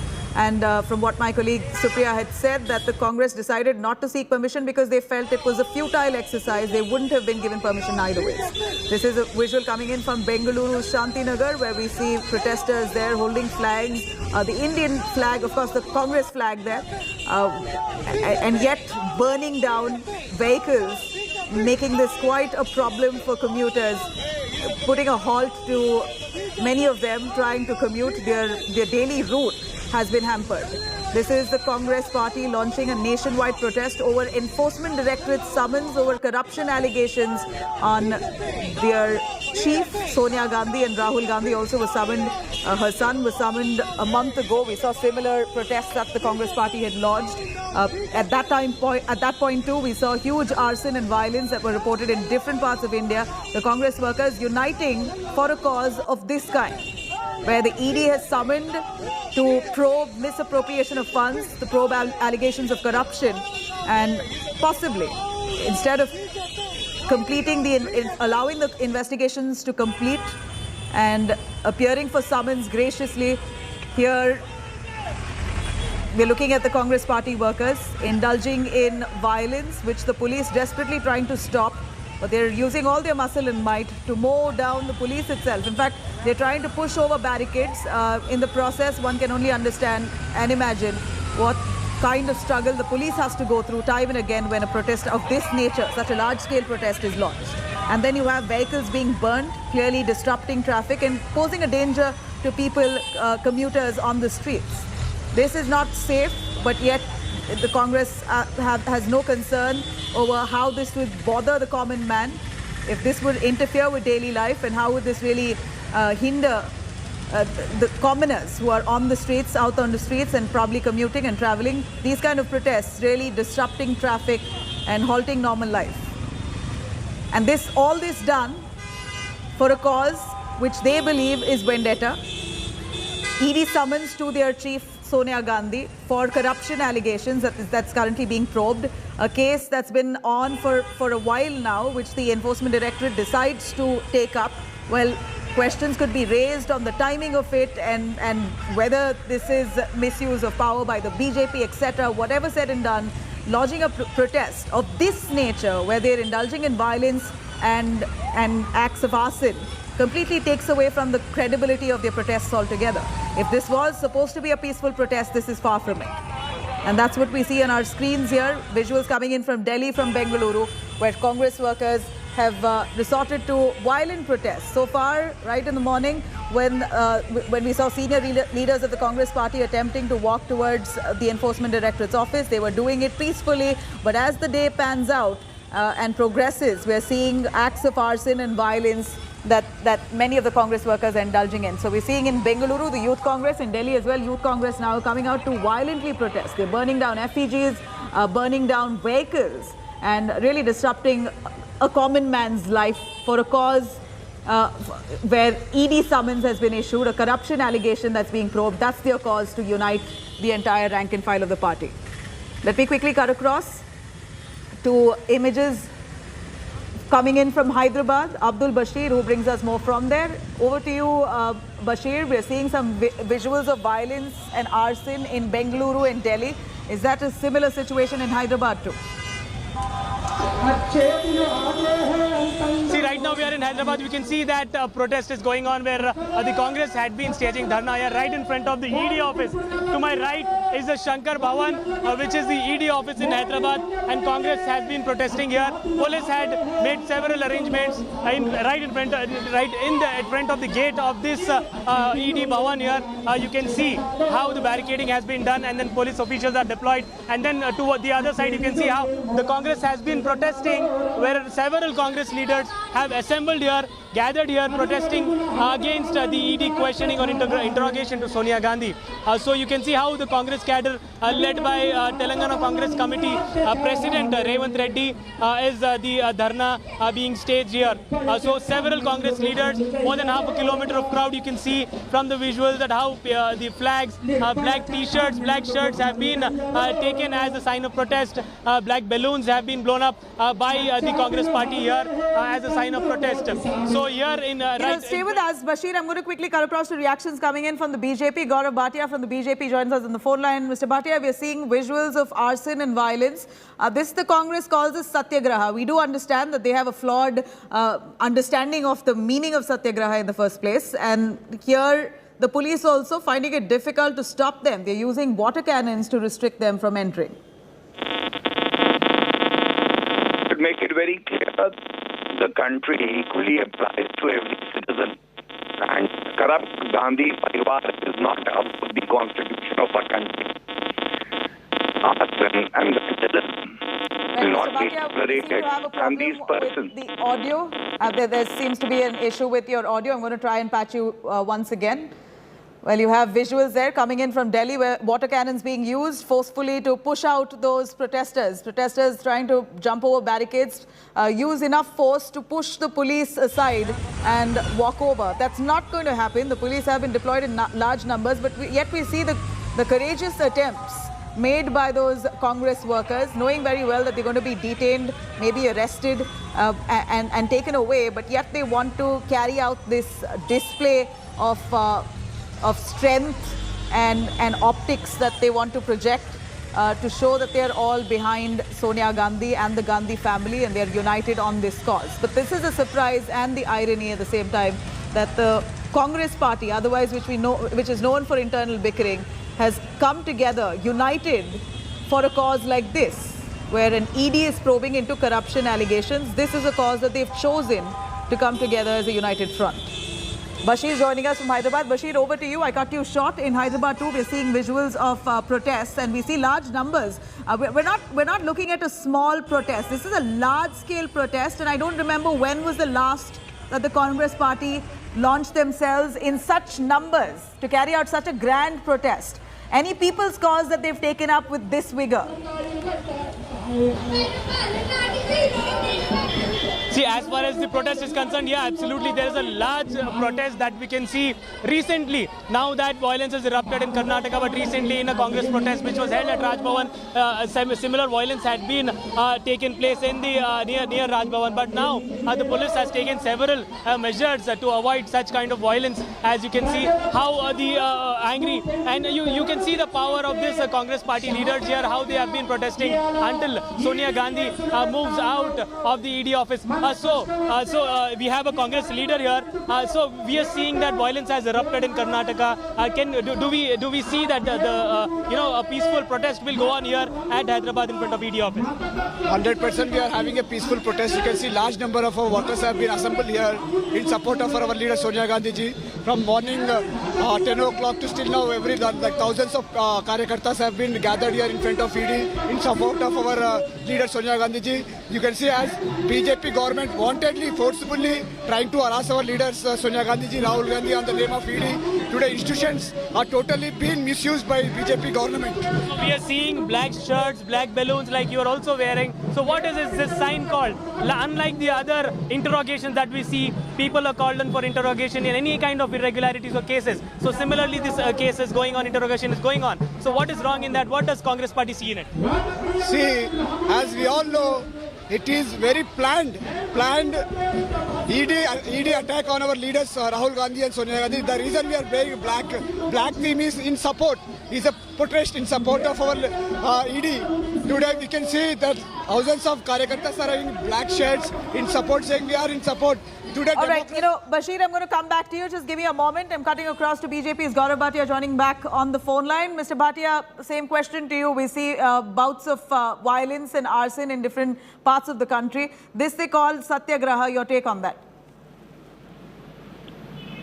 This is insulting the ideology of Mahatma Gandhi ji. And a strong message should go out to every Congress worker as well, that Gandhi Parivar for you might be worth worshipping for, but these are accused who are out on bail and they are not above the law of the country. And arson and vandalism will not be tolerated. These people will have to face the law of the land and will be punished.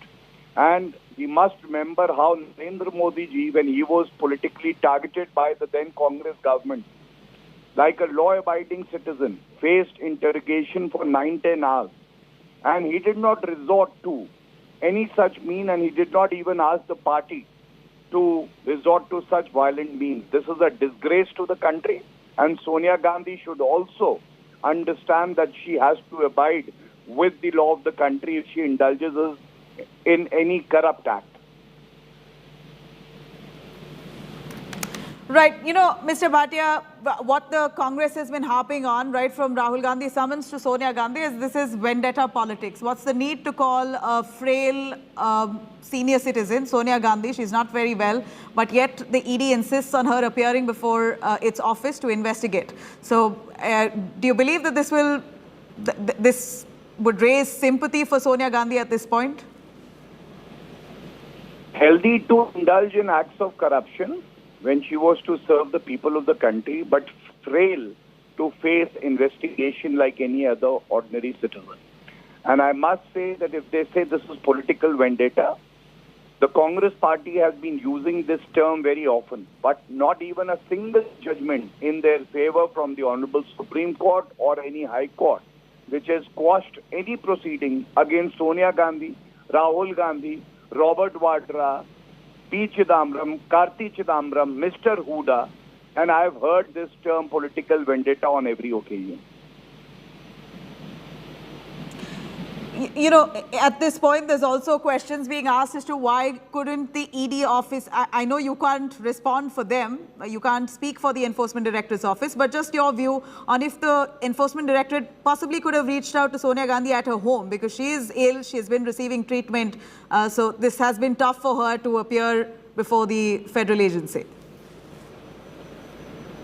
A very important fact that is forgotten, that the ED as a very fair and impartial investigating agency twice accommodated the request of Sonia Gandhi ji when she wasn't well and she asked for an adjournment. But why should the law be different for the Gandhi Parivar? When somebody is asked to appear for questioning, that person goes to the ED office. Why not the Gandhi Parivar? This case has been going on for several years, but the timing of it has come as a question. Why so late and a delayed probe into this matter? Why couldn't this have been done earlier when you had other agencies already probing it? You had the IT probing it back in the years. What's resulted in such a delay for the ED to pick it up? This proceeding has been going on for quite some time, and as you rightly said, there is a proceeding before the IT.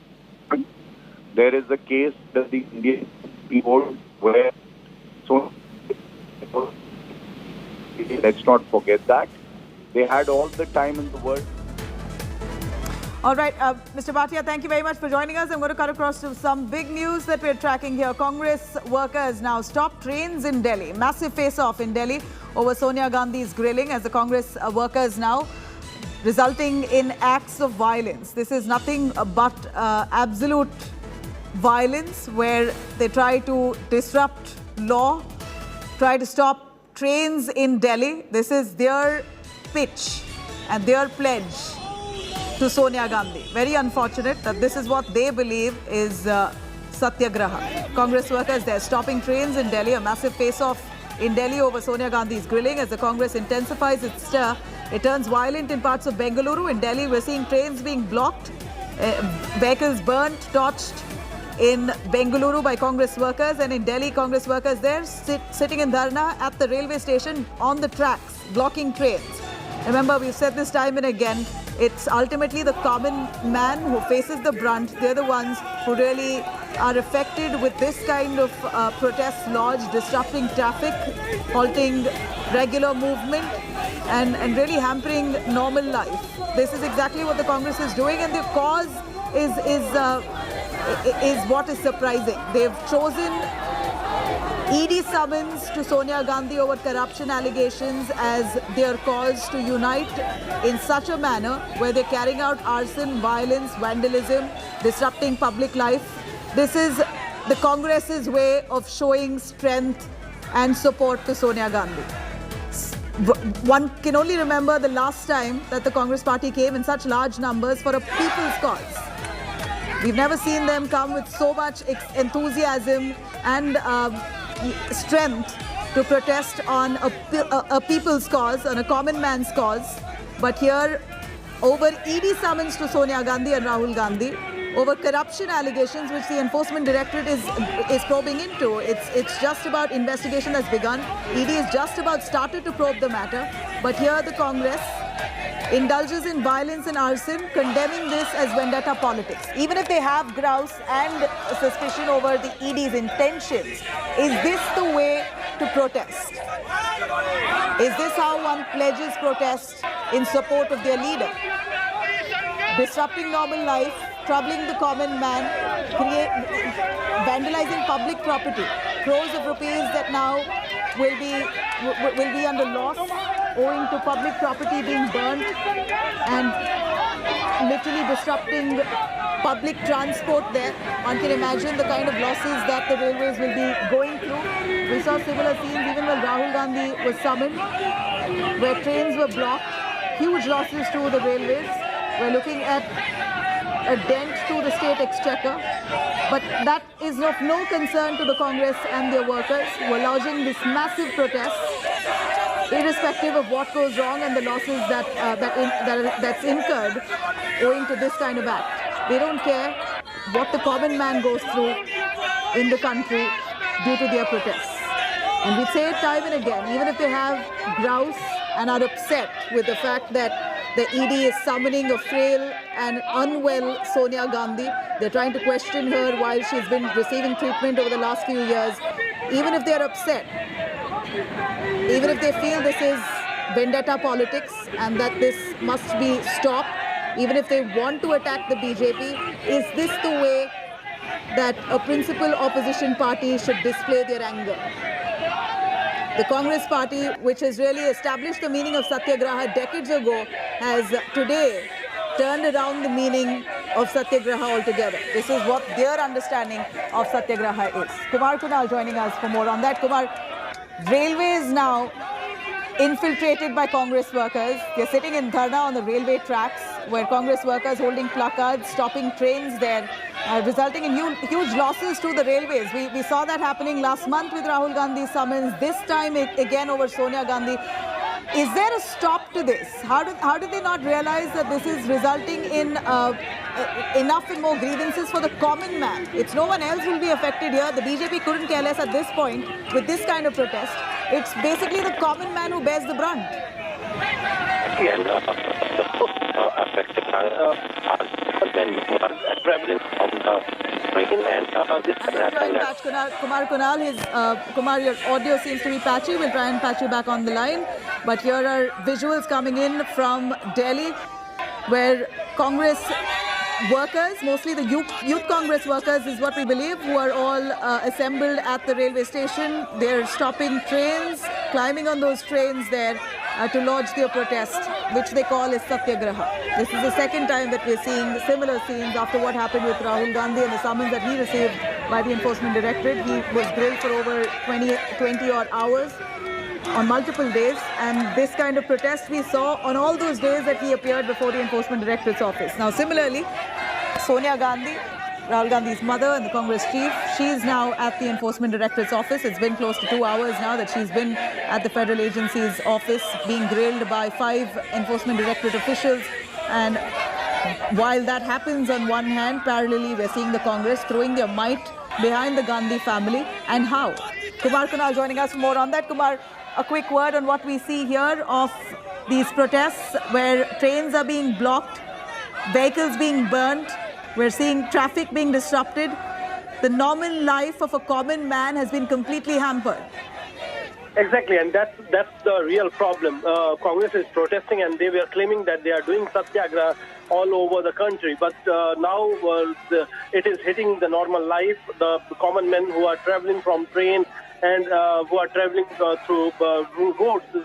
Normal life are being disrupted, and what we are witnessing that even at Shivaji Bridge station of Delhi, the train has been stopped by youth Congress workers, and now they are sitting on the tracks. They are stopping the train on the track. So actually all these things didn't happen when Rahul Gandhi was being questioned by ED, although a massive protest took place at that time also. But such a disruption has not happened.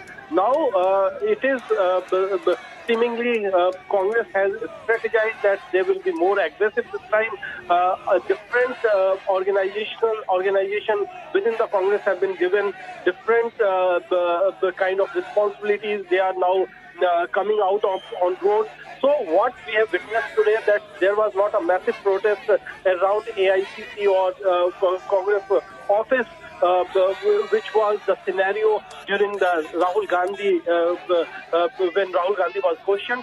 This time, this is a more widespread kind of protest happening all across the country.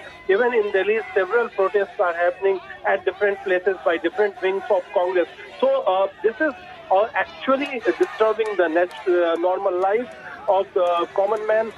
Even New Delhi, the area was out of bounds for long today due to the protests. Now even the trains are being disrupted. So this is a serious thing, as the Sonia Gandhi questioning is going on at ED headquarters in Delhi.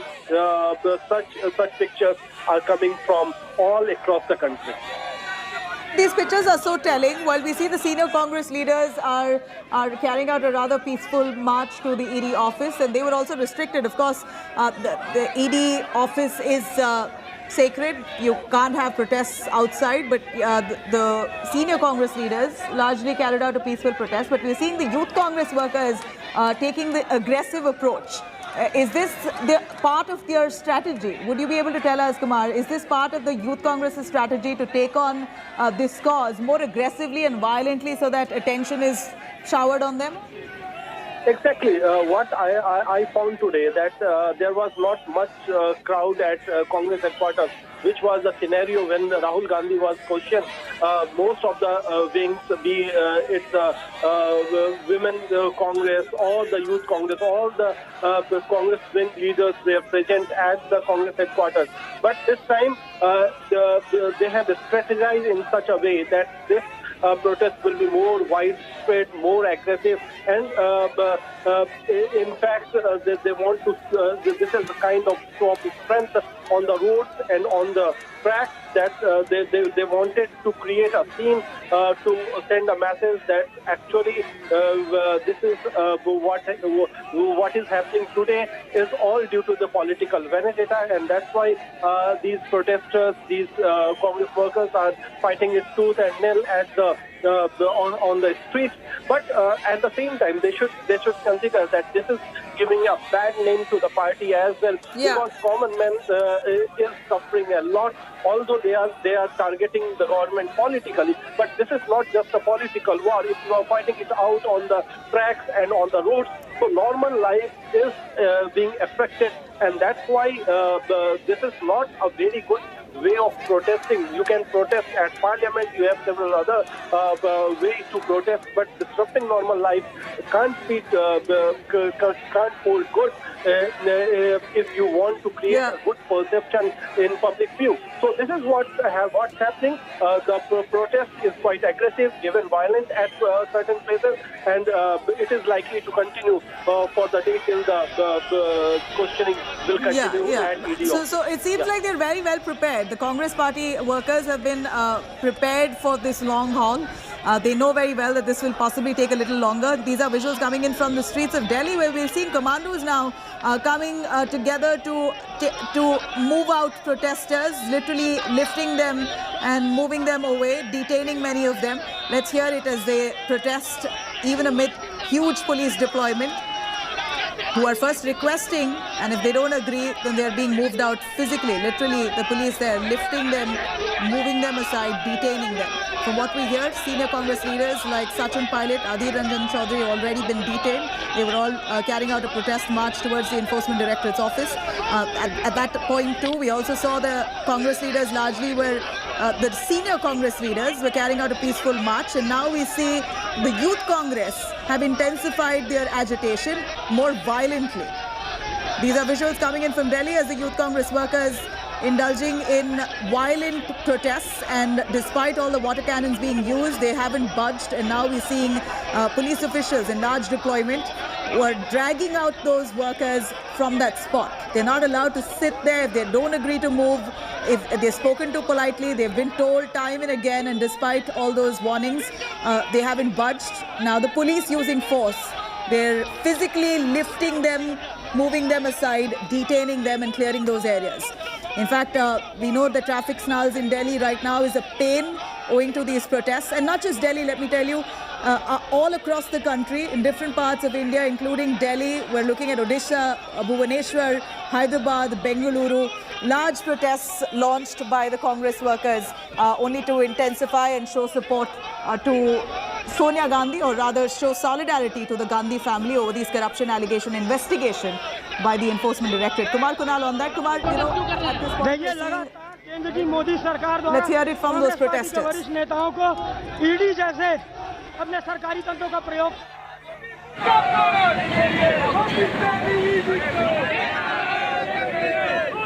You know, Kumar, we see that the Congress workers care less about the consequences, despite them vandalizing property, restricting public transport. They have no remorse. They're protesting with placards there, and they remain seated on those trains, blocking those the railway line. Why is there no police presence at that railway station? We know they've blocked at least 3 trains. Despite that, we don't see huge police deployment there. What's the kind of loss does one undergo? We know that the railways itself is a lifeline of the country. When 3 trains are disrupted, it's halted by protests like this. What exactly is the loss that one can imagine? Exactly, the loss is happening, and more so ever that the police was unprepared for such kind of protest. What happened during the Rahul Gandhi's interrogation, that police was quite prepared, and they took all the leaders to distant places, and they have actually put them in detention for quite long time. So this time it was more a local protest happening at different places, and that's why the police, I am telling that police was not prepared because they have not kept police forces at different stations, different locations, which is strategically quite important from the traffic point of view and even from the railways point of view. So they actually caught unprepared at this particular time, and Congress did not tell what their strategy is. Actually, even at morning when I was talking to Salman Khurshid and when I asked that what kind of strategy you are going to bring this time, he was not, he didn't reveal anything. So this yesterday till late night, the strategy meetings happened at various points, and all the Congress leaders were given a task that a certain message should go in the public and even to the government that how Congress can protest, and that's actually what we can see right now on the streets, that actually the Congress workers are disrupting traffic on roads and as well as on the railway track.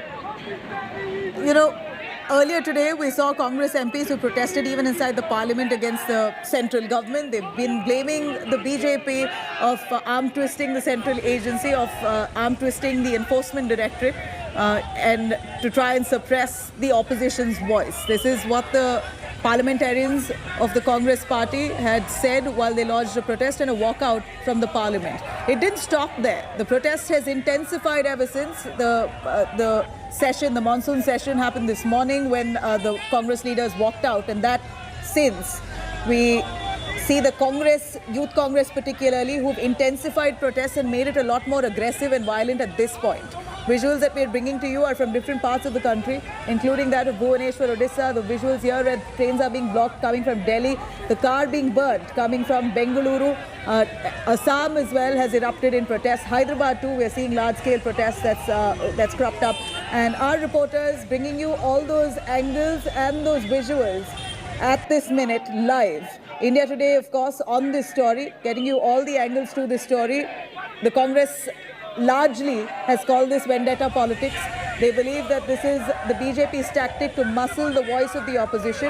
That said, despite all their grouse, one can understand they may be feeling angry, frustrated, and may hold a grudge with the government. But what exactly has the common man done to them?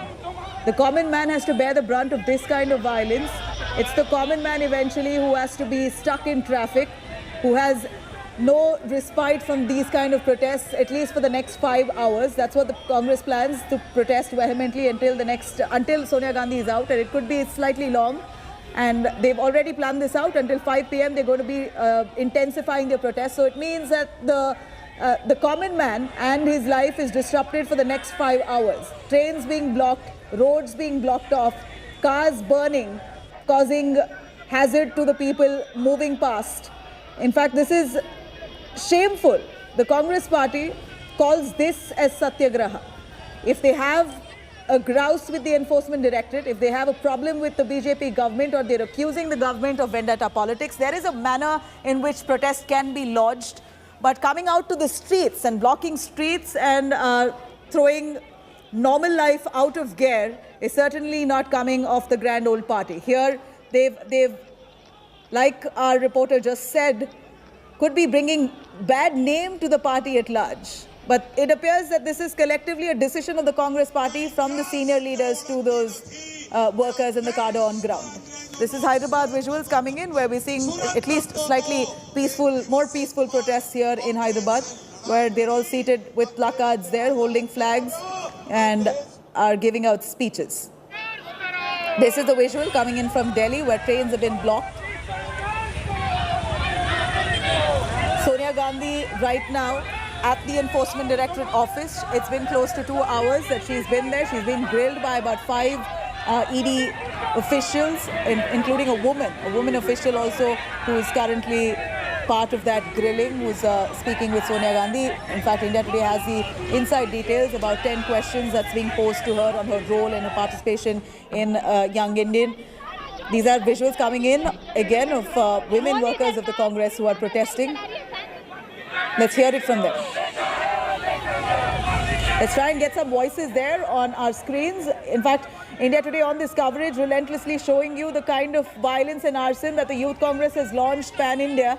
These are visuals coming in of Bengaluru and of Delhi, where cars burnt, trains disrupted, barricades being broken and climbed, water cannon being used only to stop those protesters, violent protesters, the agitators there not willing to move. Eventually the police has to resort to water cannons. So far we haven't seen a case of lathi charge. Remember just last time when Rahul Gandhi was summoned, the police had to use brute force to move out those protesters. Again, at that point too, it wasn't expected that the Congress workers will indulge in such large-scale protests and violence.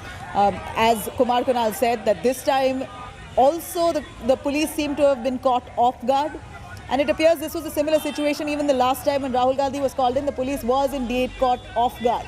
Huge numbers of Congress workers came by to protest, and the police were clearly outnumbered. Eventually, large deployment was made, and the police had to use force, literally dragging out those protesters, after which parliamentarians claimed and complained to the speaker, saying that they were manhandled, they were injured while the police were trying to detain them, and that the police was using force.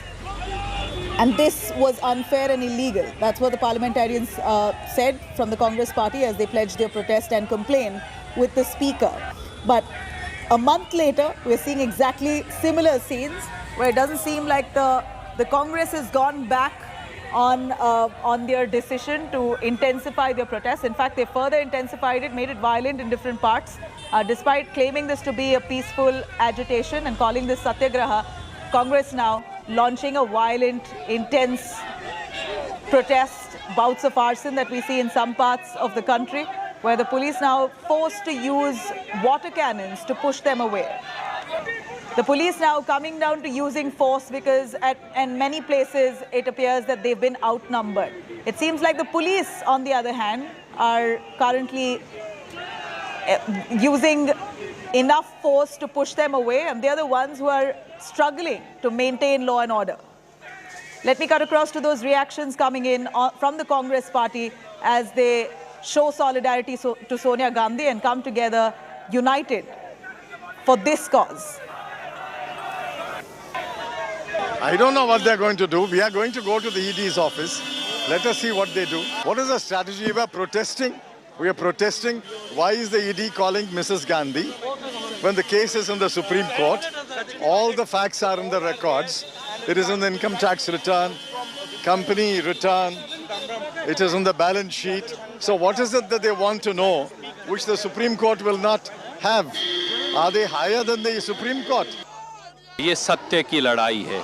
सत्य ना परेशान हो सकता ना पराजित। श्रीमती सोनिया गांधी और Congress party से पिट्ठू ईडीआई जो ईडी है उससे ये डराने की कोशिश कर रहे हैं। पिट्ठू ईडी कभी भी कामयाब नहीं हो पाएगा।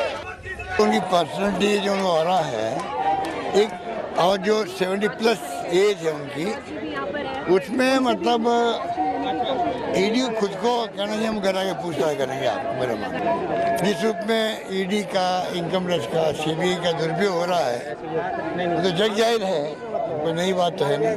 पूरे ऑफिस को छावनी बना दिया है, पुलिस का बल का दुरुपयोग कर रहे हैं। ये कब तक चलेगा? लोकतंत्र में आवाज़ अपनी रखने का अगर अधिकार नहीं है फिर क्या बचेगा इस देश के अंदर?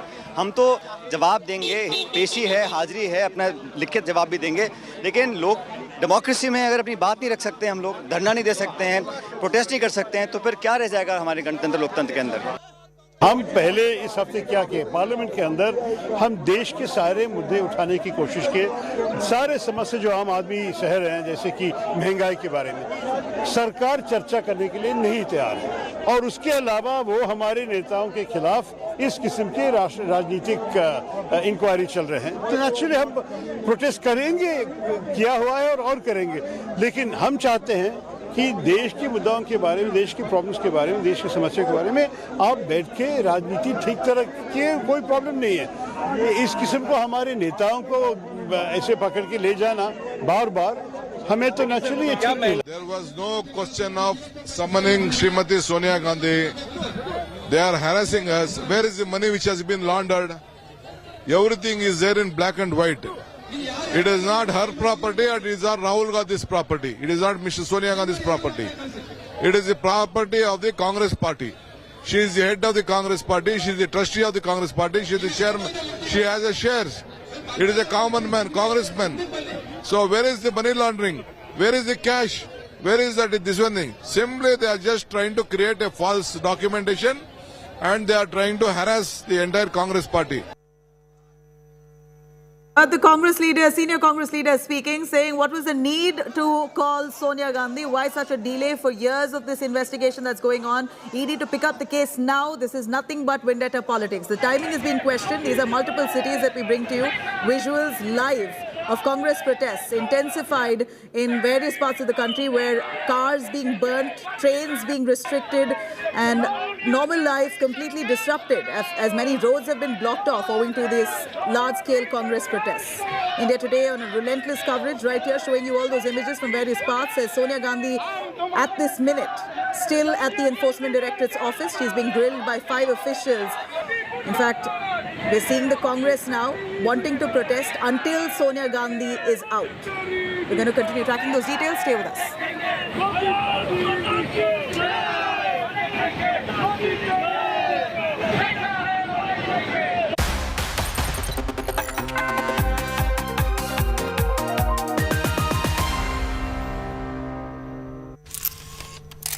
Kerala's public health. All political parties traveling from different parts. Armed with facts, Looking at political back. she takes the news by its horns. Do you think the future of these students are not hampered?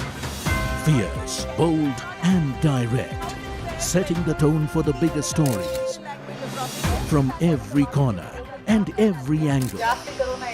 Expect nothing but the unfiltered truth. News first, niceties later. Watch me, Nabila Jamal, on India Today.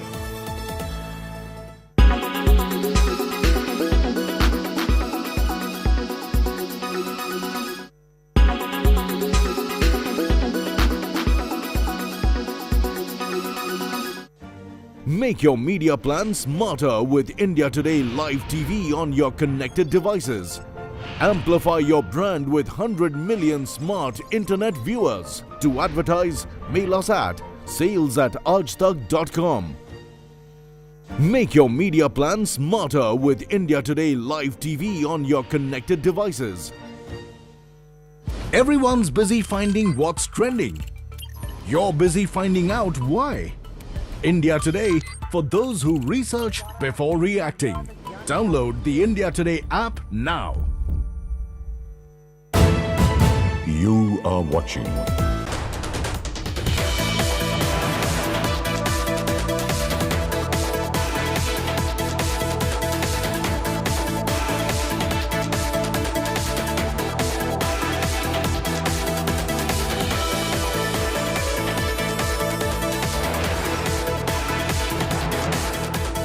OLX auto से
Everyone's busy finding what's trending.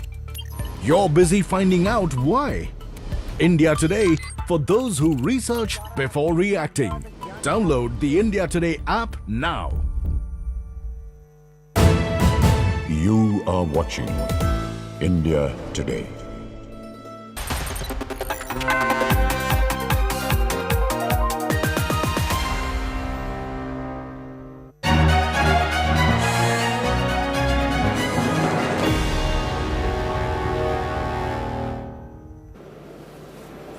All right, the spotlight now is on the race to the Raisina Hill. Counting has just begun. Results will be announced by 4 p.m. Prime Minister Modi will be greeting the NDA candidate, Draupadi Murmu, around 2:30 p.m. Anytime now. Murmu has quite a clear edge in polls and is ahead in running for the 15th President of India. She has an edge over opposition's pick, Yashwant Sinha, who's in the fray. Preparations are underway at Delhi BJP state headquarters for Vijay Julus after election results. People have already started celebrations at Murmu's hometown, Rairangpur in Odisha. Sweets are now being prepared, distributed. Polling was held on 18th of July out of a total of 4,796 electors in the list of Electoral College for polls. Over 99% cast their votes.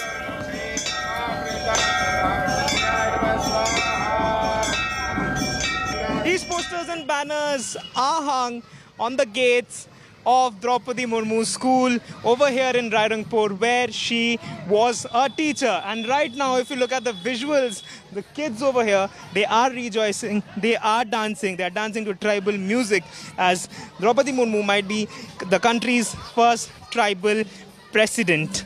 Now, tribal president from the tribal community. Over here, students are dancing, and what we'll do is we will just go and speak to these students.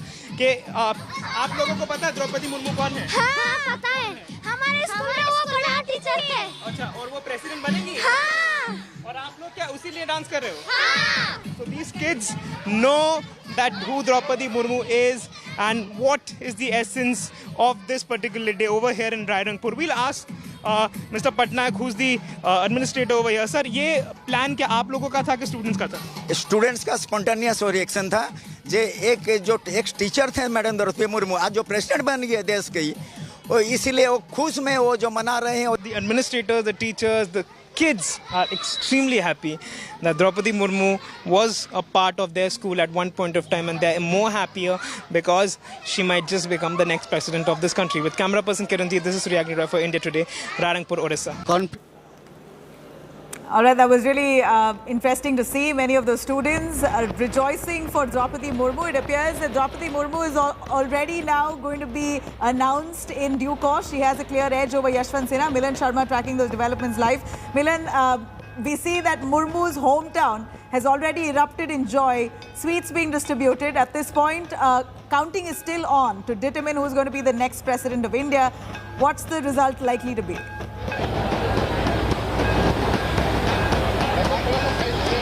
Definitely, we've been hearing that Srimati Draupadi Murmu has a bigger edge in front of Yashwant Sinha, because the way the entire BJP as well as the NDA has rallied behind her candidature for becoming the 15th president of the country. Celebrations and preparations of celebrations are on, not just in her hometown in Odisha, but also in the residence in Delhi. I'm currently at Draupadi Murmu's residence in Delhi, and you'll see behind me the stage has been set for the victory announcement, because clearly, even as the votes are being counted at the moment, there are a lot of preparations that are being done around here. So if I could just ask Ashok Banoji to pan and show you, there'll be a point here in the middle of this residence where we are expecting that the PM along with the senior BJP leaders will be present. We've also heard that there will be senior leaders and many other leaders from the tribal community as well. Remember, because Draupadi Murmu is likely to become the 15th president of India, the woman tribal candidature that has been put forward, she'll be a tribal woman president, and that would be one of the biggest offerings of her candidature after the counting of the votes happen, if she so wins today. And that is the preparation that has been going on even in the national capital with the BJP office there. Just a short while ago, we saw Anil Baluni as well taking stock of all the preparations that are going on inside this premises, and security has been completely beefed up around here for the next near our house, at least for the next 2-3 kilometers. So we're expecting that the PM would be here after the counting of votes happen in the evening, along with the senior BJP leaders, and many such tribal leaders will be here to congratulate her. Nabila. All right, so we see that the BJP office already decked up. They're rejoicing, and clearly Draupadi Murmu has a clear edge. For the common man who may not know who Murmu really is, if you can give us a small insight into where she comes from. We know she was a teacher, and that's the school that our reporters got visuals from, where students are already rejoicing. But what really gives her enough credibility to be the next president of India? So definitely, see, it was, a plan that BJP had put forward when they put out her candidature for the President of India in this presidential election. And clearly, Draupadi Murmu happens to have that kind of background. She was a teacher in a hometown in Odisha as well, where her brother and the family is rejoicing at the moment. She comes from a humble background. She's risen up the ranks throughout her career as, a politician as well as a mass leader, because the upliftment of the tribals is what she has been working on from the very beginning. And even when her candidature was announced by the BJP, certainly there were parties that came forward to support her without any conjecture there, without any apprehensions, because of the fact that it would be for the first time that the country would see perhaps a woman who's come from the tribal community that is sort of looking at being given that platform in society at the moment with her candidature. And her being one of those people, one of those representative faces from that community is a big deal, not just for the BJP, but for the entire country. And if it so happens that she wins with a good majority, and that is what we have been reporting, and that's what, it looks as if, because the NDA candidate, there were a lot of parties that were in Murmu's support as well. And that seems to happen today. When she will win, she will be the 15th president of India, and of course the first woman and tribal president of India, which will be a big achievement for the country together. Absolutely. It is for the first time that a tribal woman will possibly be the president of India, the 15th president of the country. This is going to be in just a little while from now that the announcement will be made. So we're looking at more or less a countdown. Milind, a countdown now where we're looking at the NDA and the BJP workers largely who have erupted in joy and celebration. But interestingly, Draupadi Murmu has got support from several alliance partners of the BJP, many of them that were also unexpected. Give us an understanding on the kind of support that she's received largely among the NDA partners and even others.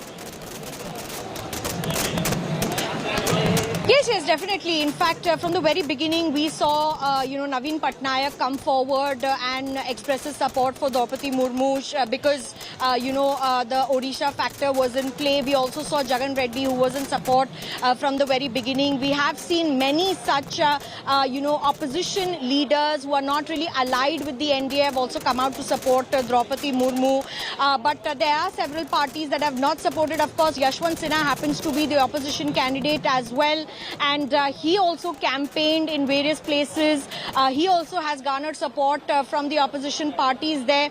But certainly the kind of support...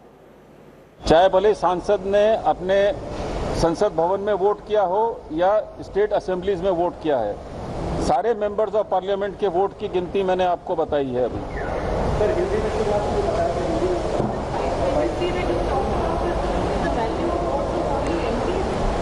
MPs 600 yes.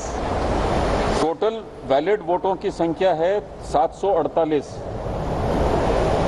जिनकी total value of valid votes है 5,23,600।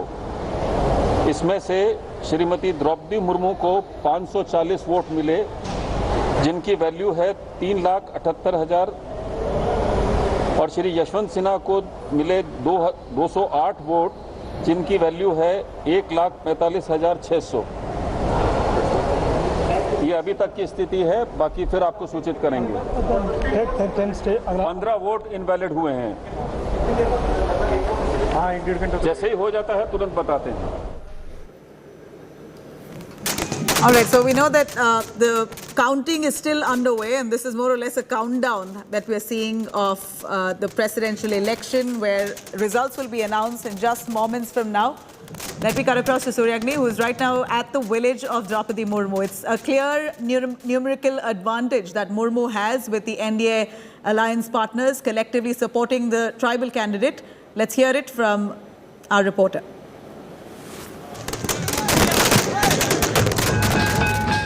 Celebrations have begun in front of Draupadi Murmu's residence over here, and we'll show you what kind of these celebrations are happening over here.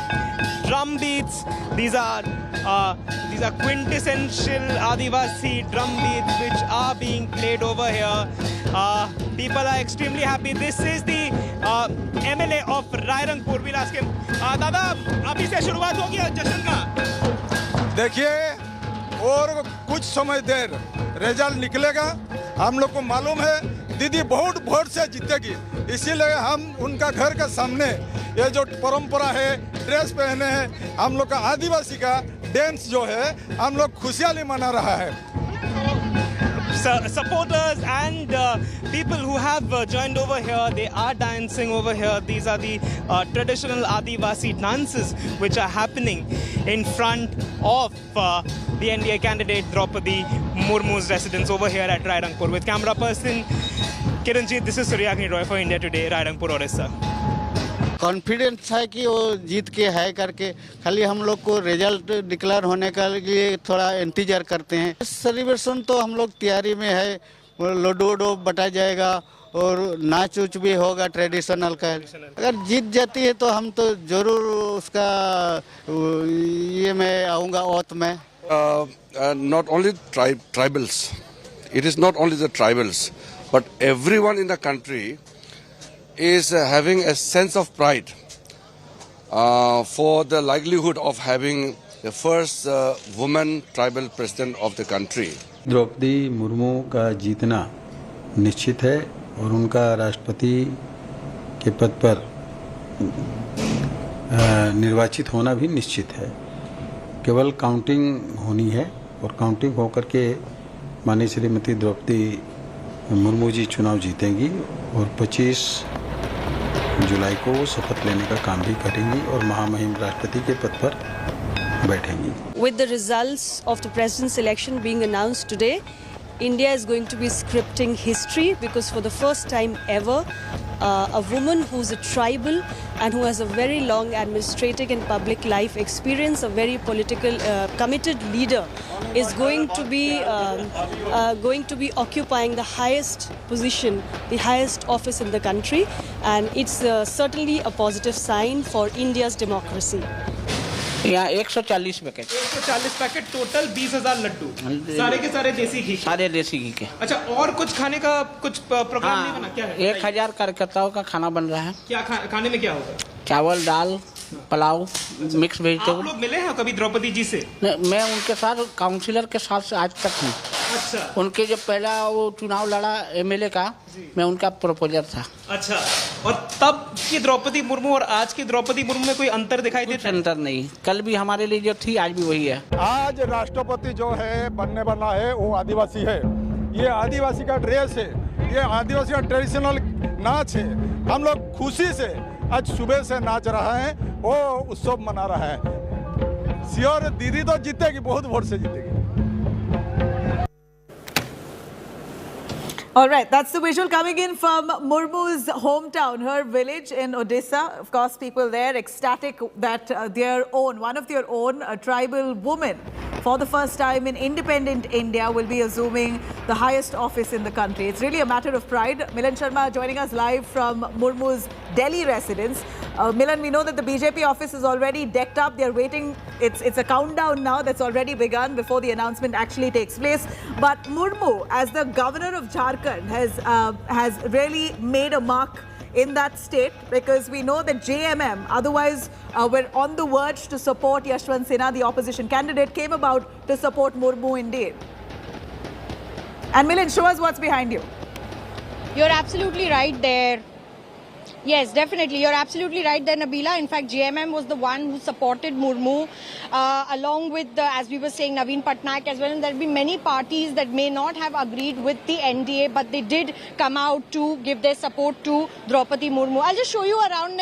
See, this is the Delhi residence, and certainly preparations are ongoing. The security personnel is already on guard. But let me show you, they have already set up a stage there where, the decorations are still going on. I'll show you where at which point perhaps we are hearing that the Prime Minister Narendra Modi will be here. So that is going to be the point that has been cordoned off. You can see all the security personnel here as well as outside the residence. At the moment we are inside where the preparations are currently going on, and this point will be where the Prime Minister would enter from, and that is currently being sanitized completely. We are hearing that perhaps he will be accompanied by the party chief JP Nadda as well. There will be tribal leaders from various walks of life who will also be coming here, because we just heard, see, as we speak, we are being told to move out. So these are the security protocols that have been put in place, because certainly we are hearing that the Prime Minister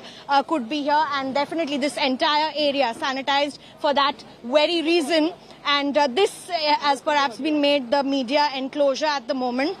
But walking around, let me tell you, laddus are not just being prepared in her hometown, they're being prepared here as well. And decorations, since morning we've been looking at, the shamiana that's been set up and decorations that have been done here.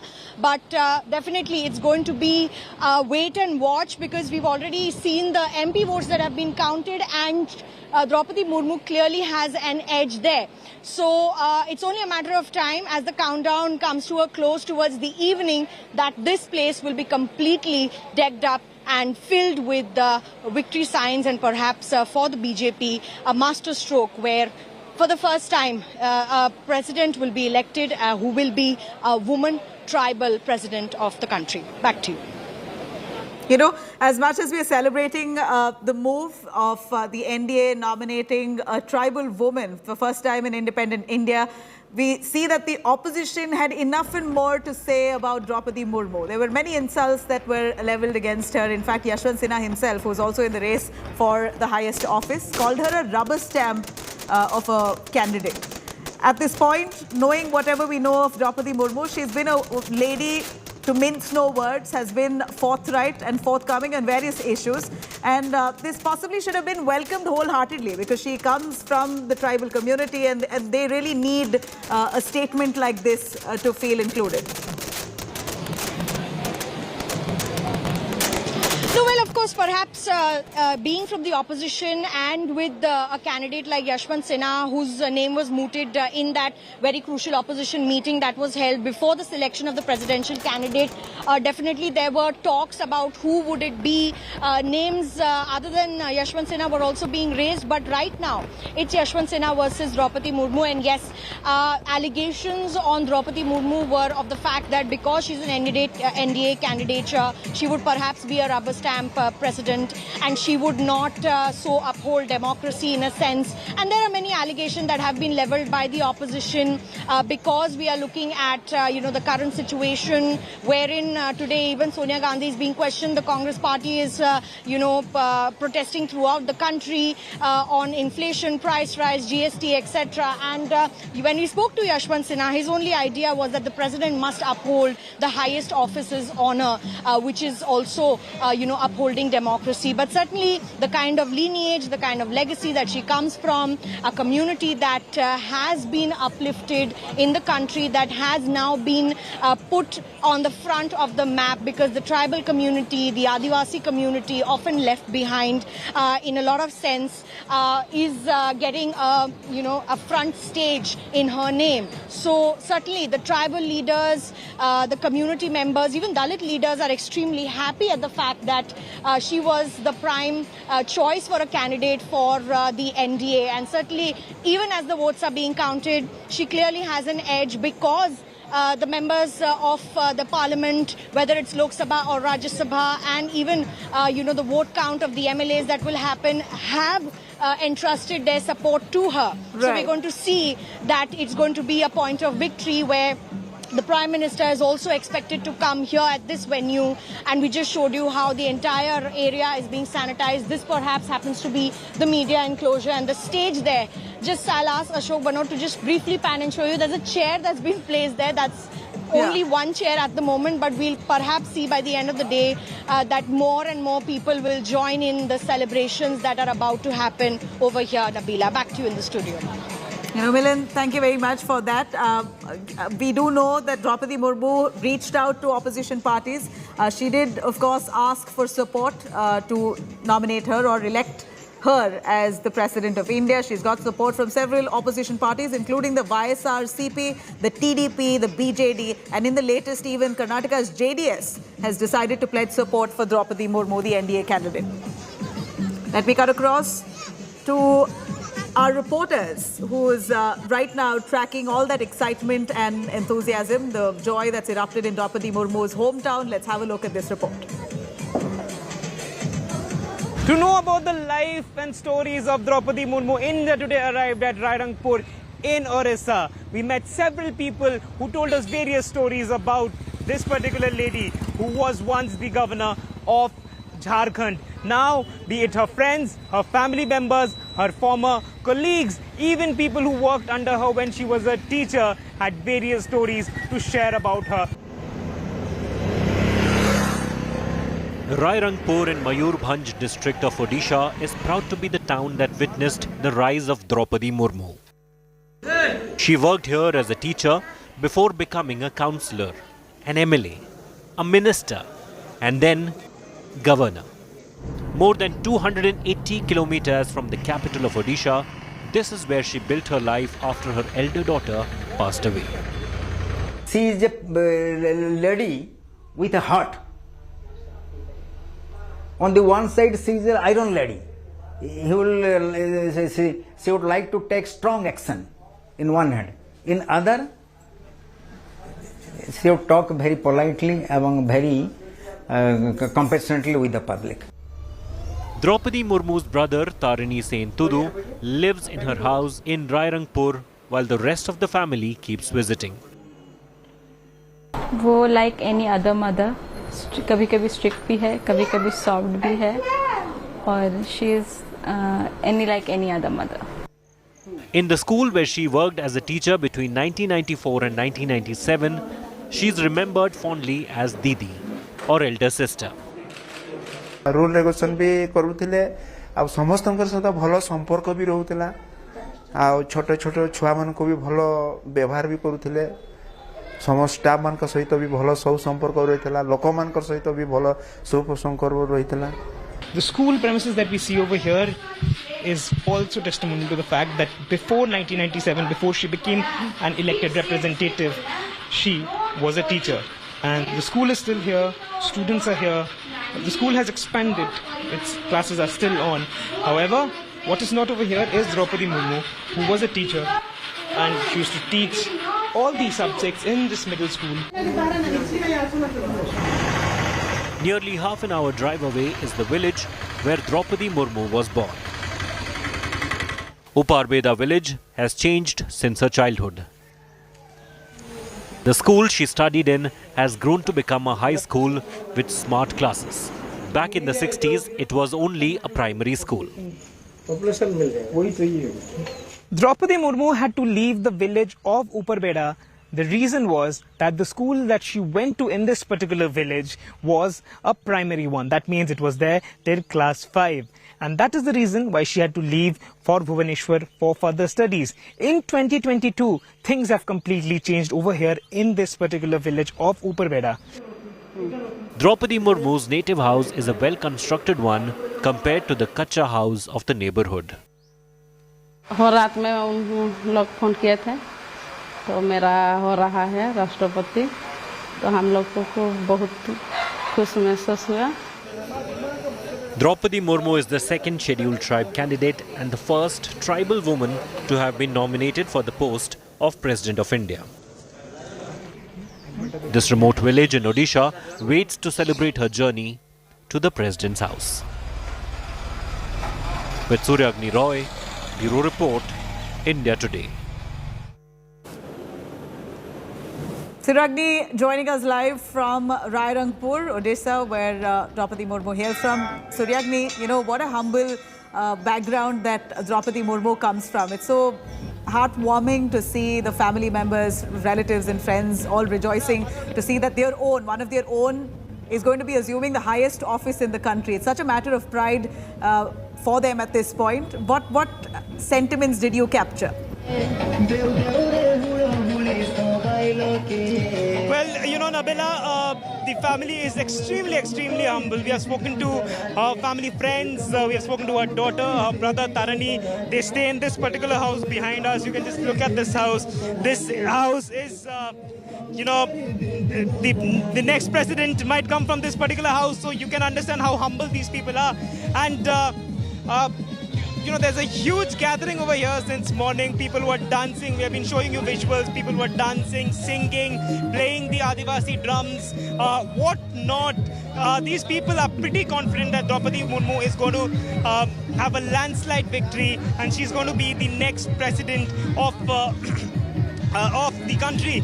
The biggest taking point from this particular, election for these people would be that someone who's very humble, someone who's always been there for this town, for their people, and someone who's approachable. They call her Didi over here, and believe me, whosoever we spoke to, irrespective of their political ideology, they have only one thing that they wanted to share with us. It was that Draupadi Murmu deserves to be sitting at the top post, because she has done a lot for the people of Rairangpur, Mayurbhanj and Orissa, and that is the reason why they are supporting her and really pray for her that she becomes the next president. Back to you, Nabila. All right, we're of course wishing them all the good luck. Clearly, we're looking at Draupadi Murmu having a numerical advantage over Yashwant Sinha, the opposition candidate. So just about moments from now that an announcement will be made on who is going to be the 15th president of India. India Today continues to track those developments. For now, thank you for watching.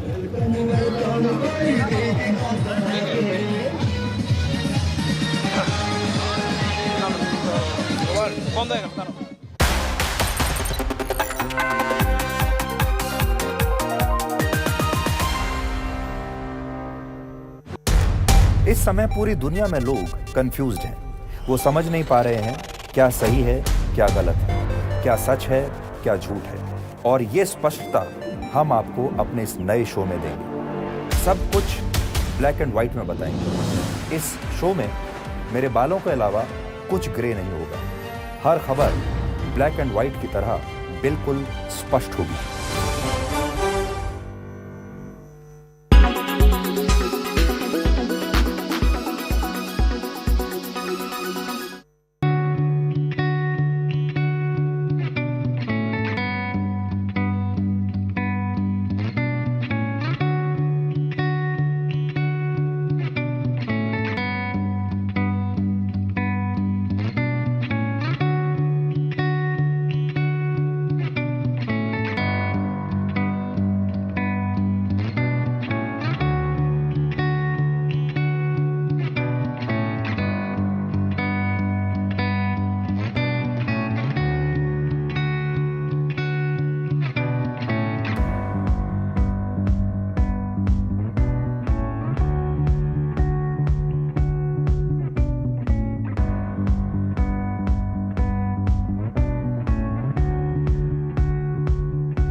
You are watching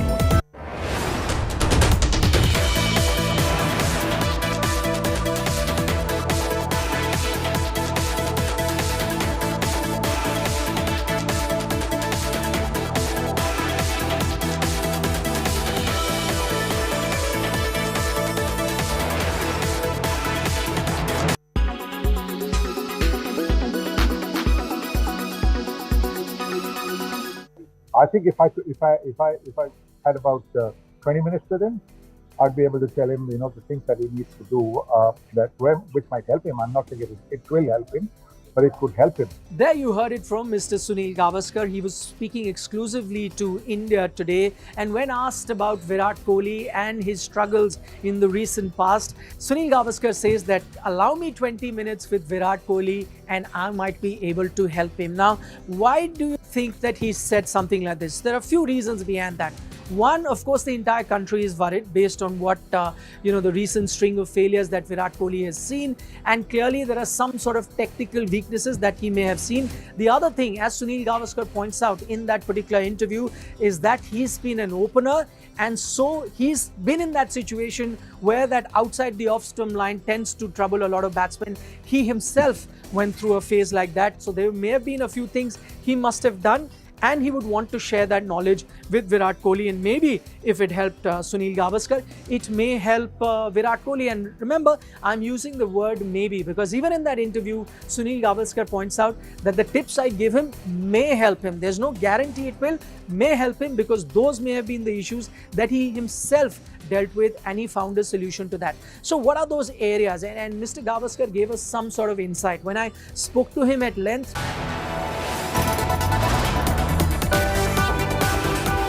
You are watching India Today.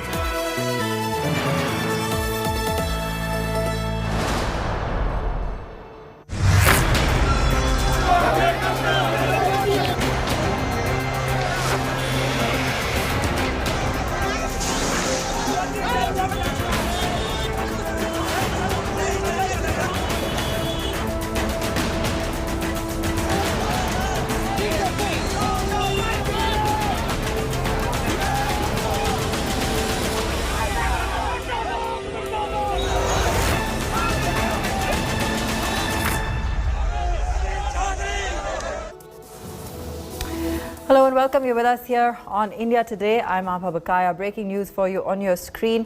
And we are seeing Sonia Gandhi's questioning over for the day. She's been grilled for 3 hours by the ED, summoned again on the 25th of July. Sonia Gandhi being grilled by the ED today. She was grilled for over 3 hours and has now been let go. It's been completed, at least for the day. She's been summoned again on the 25th. It's just a few days away. That's Sonia Gandhi now leaving the ED office as questioning was over for the day. 3 hours, that's how long she was grilled for in today's session. 25th is the date when she will be called back for further questioning.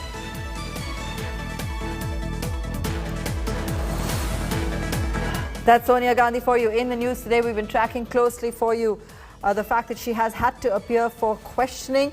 And this is, of course, on alleged financial irregularities under the PMLA. The case was registered about 9 months ago. Let's go across to Shreyas Chatterjee to understand better the entire case and the developments so far. Shreyas? Well, Sonia Gandhi has been questioned by the Enforcement Directorate today for the first time, and what we do know that total 3 hours is what the questioning lasted for. What we're also hearing that she'll likely be summoned for a second round. It's a tentative matter. The summons are yet to be issued to Sonia Gandhi. This is in the National Herald case where Sonia Gandhi was questioned today by the ED. Remember, Rahul Gandhi has already been questioned in the same matter for over 50 hours. This is regarding the alleged misappropriation of funds in the acquiring of AJL when Young India Private Limited, a company was floated where both Sonia Gandhi and Rahul Gandhi were made directors after AJL was acquired.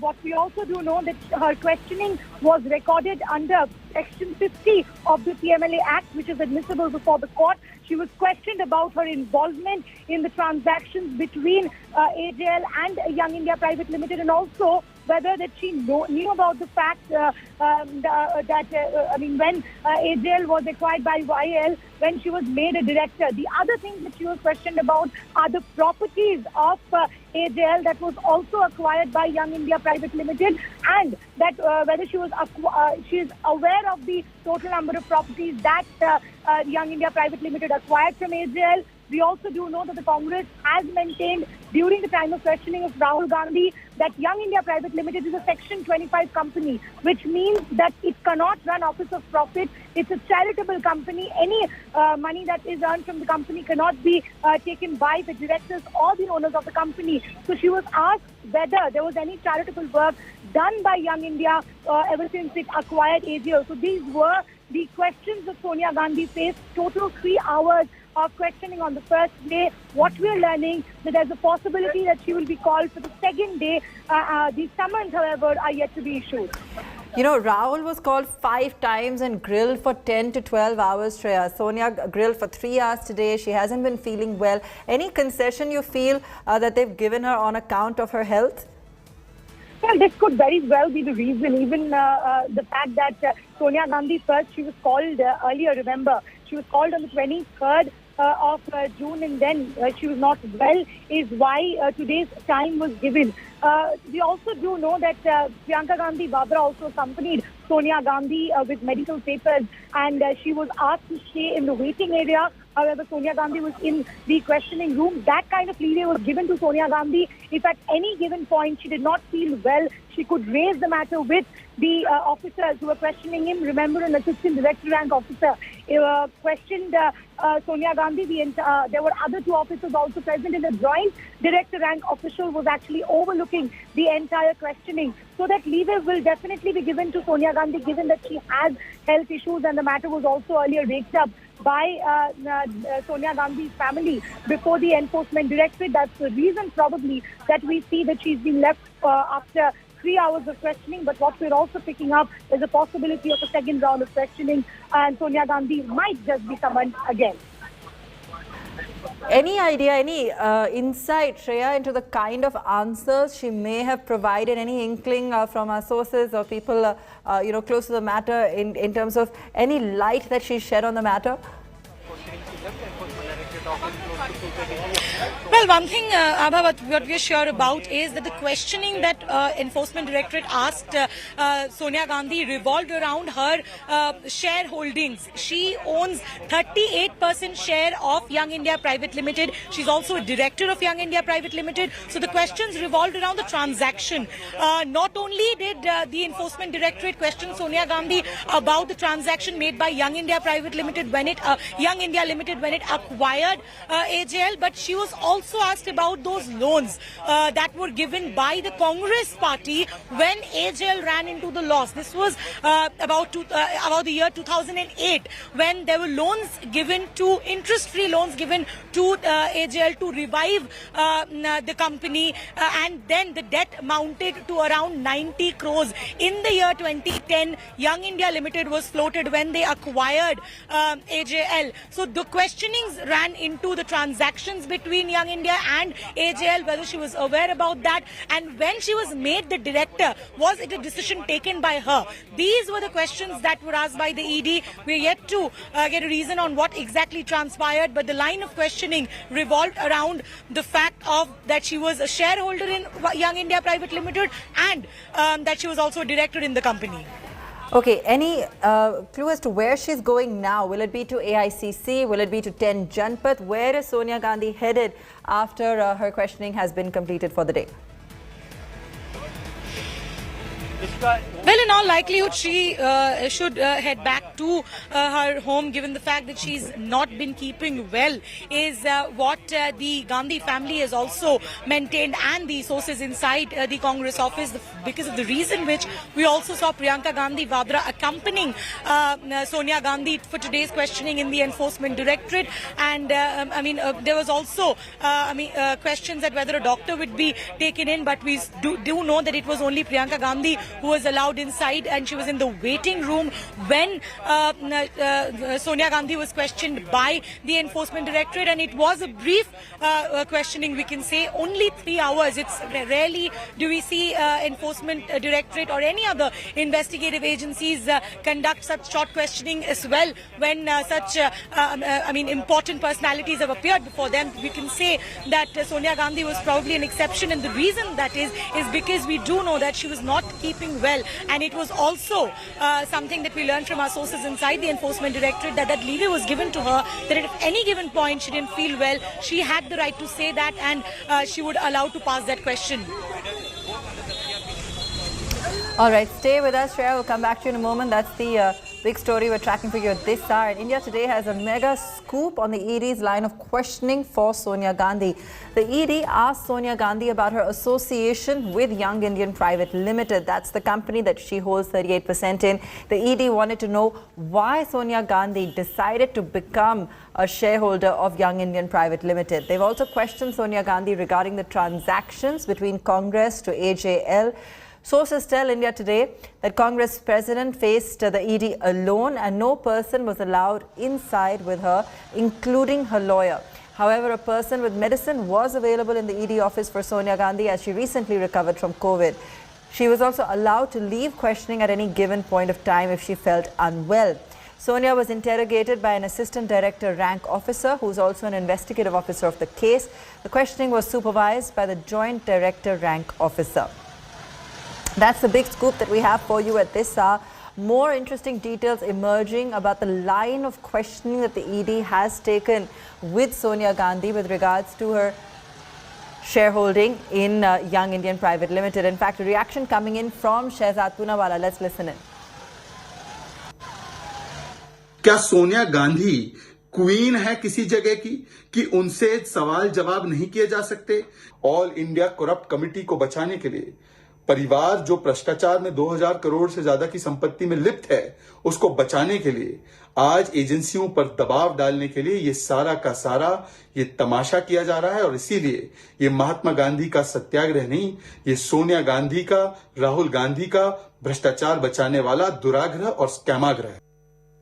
That's a big story we're tracking for you at this hour. We've got some insight into the ED's line of questioning.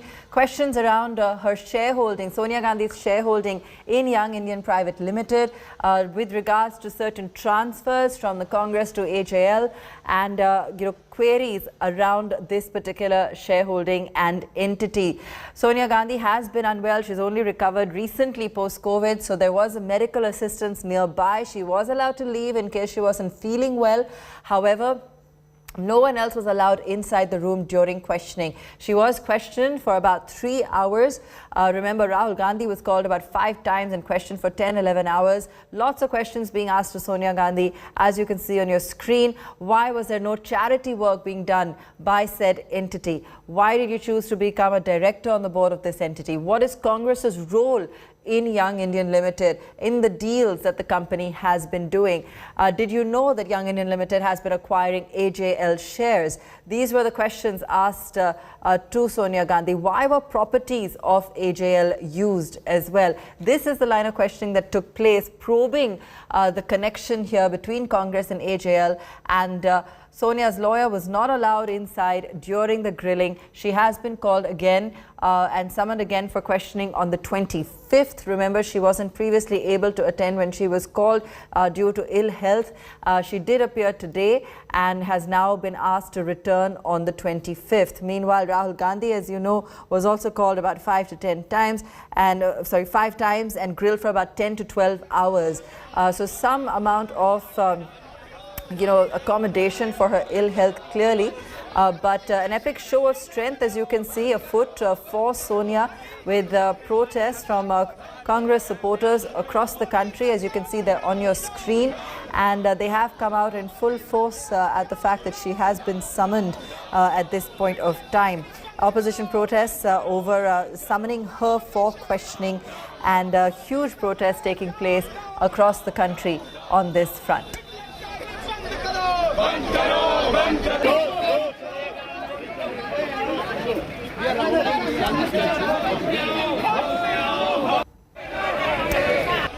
She is also taking questions in a money laundering probe related to the National Herald Association's Journal Limited case.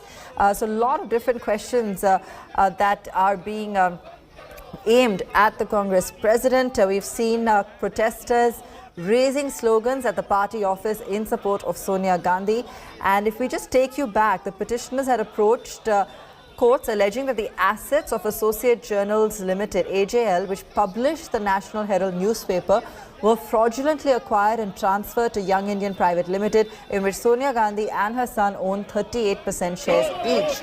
Now, the case to investigate financial irregularities under the PMLA was registered about 9 months ago after a trial court took cognizance of an income tax department probe carried out on the basis of a private criminal complaint filed by a former BJP MP in 2013. So this is a little bit of a backdrop to the kind of questioning and investigation that's now ongoing.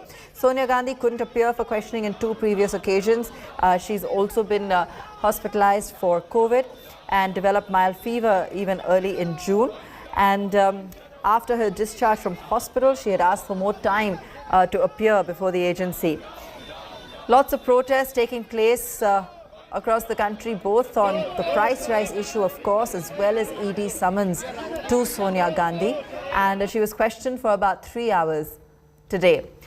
Congress workers, netas have been protesting against the grilling. Police have beefed up security and have erected several barricades in the area. Lots of security now has been initiated given the scale of the protests that we're currently seeing. Look at the kind of crowd on your screen. These are live visuals coming in from Chandigarh. That's one of the locations for the kind of protests that we've seen erupt across India today, as the Congress president has been called in for questioning by the Enforcement Directorate. You can see the kind of agitation. We've also got plenty of reactions coming in. Let's listen into a few more of those. तीर जी, लगातार कहा जा रहा है कि ED जो है एक तरीके से पूरी आप लोग का आरोप है कि पूरी दुश्मनी पूरी करी है सरकार की। ईडी को ये सरकार ने इडियट बना दिया। अच्छा। और इसके चलते इडियट की तरह काम करते हैं। जो सरकार की आदेश होते हैं, निर्देश होते हैं, वही पालन करते हुए सारे विपक्ष के खिलाफ वो जंग छेड़े हैं। सिर्फ ये सत्तारूढ़ पार्टी को खुशी करने के लिए उनको मन मुताबिक जो प्रतिशोध की राजनीति, ये प्रतिशोध की राजनीति को अंजाम देने के लिए आज ईडी बिल्कुल खड़े हुए हैं। नहीं तो इतने सालों के बाद ये इस तरीके की जांच पड़ताल करने की कोई जरूरत नहीं थी, क्योंकि हिंदुस्तान की कोई आदमी ये कभी यकीन नहीं करेंगे कि जिन पार्टी ने 54 साल हिंदुस्तान की सत्ता में रह चुके, उन पार्टी के तरफ से 90 करोड़ रुपया, सिर्फ 90 करोड़ रुपया हमें घोटाला करने की भी जरूरत नहीं। ये सिर्फ एक सियासत है कांग्रेस पार्टी की छवि को धूमिल करने के लिए। ईडी अब इडियट बन चुके हैं। मैं बड़ी इडियट बन चुके हैं। कांग्रेस धरातल पे नहीं है, इसलिए ये मामला भुना रही है। लोकतंत्र में राजनीतिक प्रतिशोध का कोई स्थान नहीं है। प्रतिशोध और बदले की भावना, प्रतिशोध की ज्वाला वो ज्वाला है जो इसमें जला है, वो स्वयं भस्म हो गया है।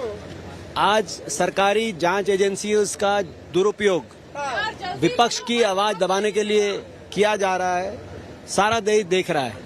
सारी एजेंसीज कठपुतलियां बन गई हैं सरकार के लिए।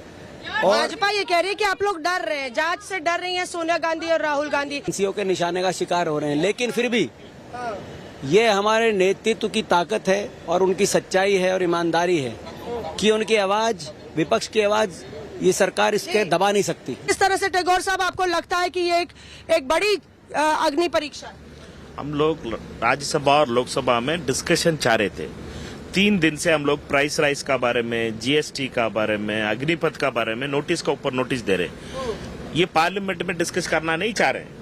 आज हम लोग डिस्कशन चाहते थे ईडी का मिसयूज का बारे में, उसके लिए भी अलाउ नहीं किया। ये पार्लियामेंट का ये लोग एक चीयर लीडर बनना चाह रहे हैं और सिर्फ इनका बारे में वाह वाह बोलने वाली बात ही सुनना चाह रही है सरकार। इसका खिलाफ हम लोगों ने आज बायकॉट किया पार्लियामेंट का, और हम लोग सोनिया जी का साथ सॉलिडारिटी दिखाने के लिए कांग्रेस पार्टी ऑफिस में आ रहे हैं। ये सत्य की लड़ाई है। सत्य ना परेशान हो सकता ना पराजित। श्रीमती सोनिया गांधी और कांग्रेस पार्टी से पिट्ठू ईडीआई जो ईडी है उससे ये डराने की कोशिश कर रहे हैं। पिट्ठू ईडी कभी भी कामयाब नहीं हो पाएगा। हम पहले इस हफ्ते क्या किए, पार्लियामेंट के अंदर हम देश के सारे मुद्दे उठाने की कोशिश किए।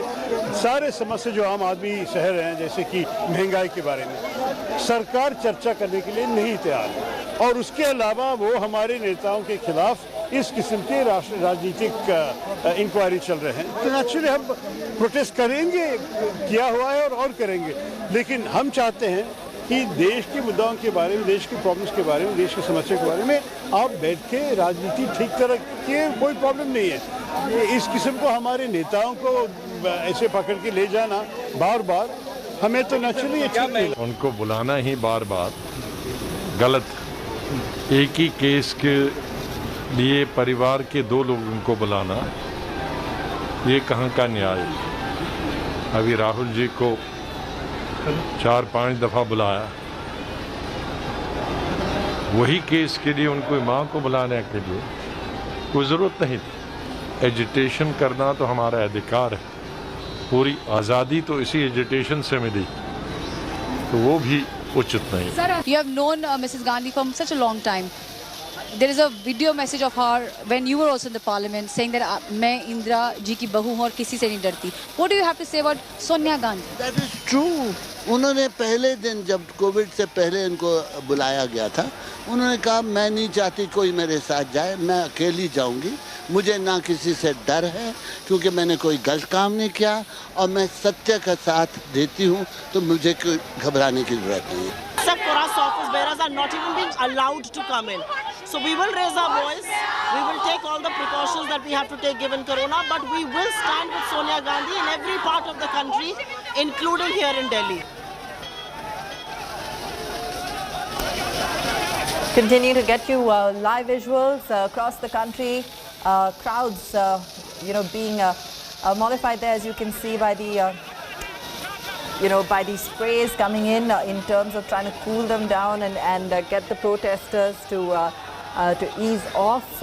We are seeing these visuals coming in from Chandigarh. We've been showing you these visuals as it really heats up with Congress protesters taking to the streets in protest of Sonia Gandhi's questioning today, the Congress president's grilling by the Enforcement Directorate, and we are seeing efforts being undertaken to try and disperse the crowd of protesters, fairly agitated. You can see some amount of scuffle going on there on the screen as police face the protesters, and the protesters continue to hurl protests, as you can see, quite aggressively, not deterred by the attempts being made to dispel them.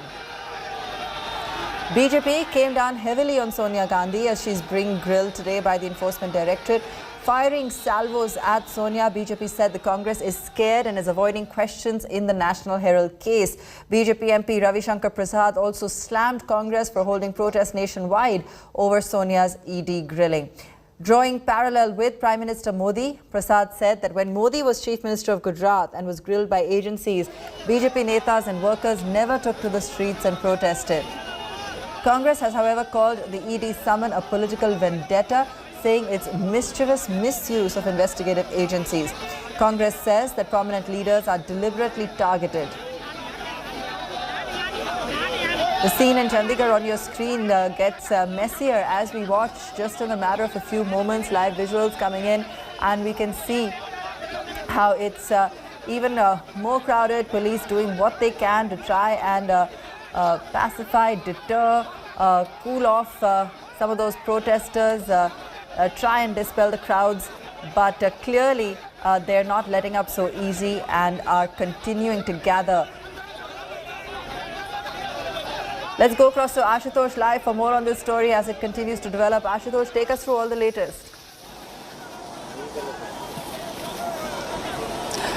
The questioning for today's has been, is over with the Enforcement Directorate which summoned Sonia Gandhi, and the next round of questioning will take place on 25th July. So it was barely, 3-4 hours of the total questioning, barely more than 3 hours of the questioning. Of course, in this entire alleged scam, these questions, we have seen the hours-long proceedings with Rahul Gandhi, but when it comes to Sonia Gandhi, clearly there were certain reliefs also as said by the Enforcement Directorate officials, and right within 3 hours of questioning, she has been let go, and another round of summon she has been summoned on 25th of July. But for now, we are seeing the show of strength by the Congress party, not only in the national capital, but in different states all across India. Certainly, this was the similar, pictures when Rahul Gandhi was summoned by the ED. And while the parliament session was, the opposition, particularly the Congress, is upping the ante against the government, calling it totally a vendetta politic. What it seems, the situation is not going to calm anytime soon. It it may escalate further, and again during the next round of the session, every day perhaps on certain or other issue, including the summoning of Sonia Gandhi or the, accusing that how government is falsely implicating the opposition leaders. This will clearly giving ammunition to the opposition, which is constantly targeting the government, and which will continue even till the parliament session is being held. All right, Ashutosh, she's clearly been called back again on the 25th. Given the scale of protests that we're seeing right now, what do we anticipate as we really see this week unfold? Sonia Gandhi has been called back on the 25th, and while politicians continue to debate, the kind of protests that have been, that we're seeing nationwide, clearly the ED is going to continue with its agenda. Well, the investigation is totally a different spectrum. That is the domain of the investigative agency, the investigative officials. They will carry out the investigation. What we are seeing otherwise, outside of, this spectrum is the political optics, because this is somewhere also may help the Congress party to unite, because given the, collapsing their house of, the house of the cards.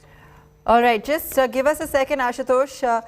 We've got more visuals coming in, more very violent visuals coming in from Hyderabad. As you can see, arson. We've seen violence now in some of these protests. We've got 3 trains stopped in Delhi. You're seeing what's happening in Chandigarh. It's really starting to get even more aggravated, the protests that we're seeing. And these are in several locations across the country. On your screen right now, you're seeing live visuals coming in from Hyderabad. Congress workers have set fire to a bike in Hyderabad. The car was also torched in Bengaluru. This street fight is clearly escalating. It was supposed to be satyagraha. Is this satyagraha? That's the question that we're now asking as we see this unfold. Abdul Rashid is joining us on the phone line. Abdul, clearly, we're seeing protests getting increasingly violent across the nation, not deterred by any kind of police presence. We're seeing that bike, that scooter being torched live on our screen there. Any word coming in on the kind of escalating protests that we are seeing?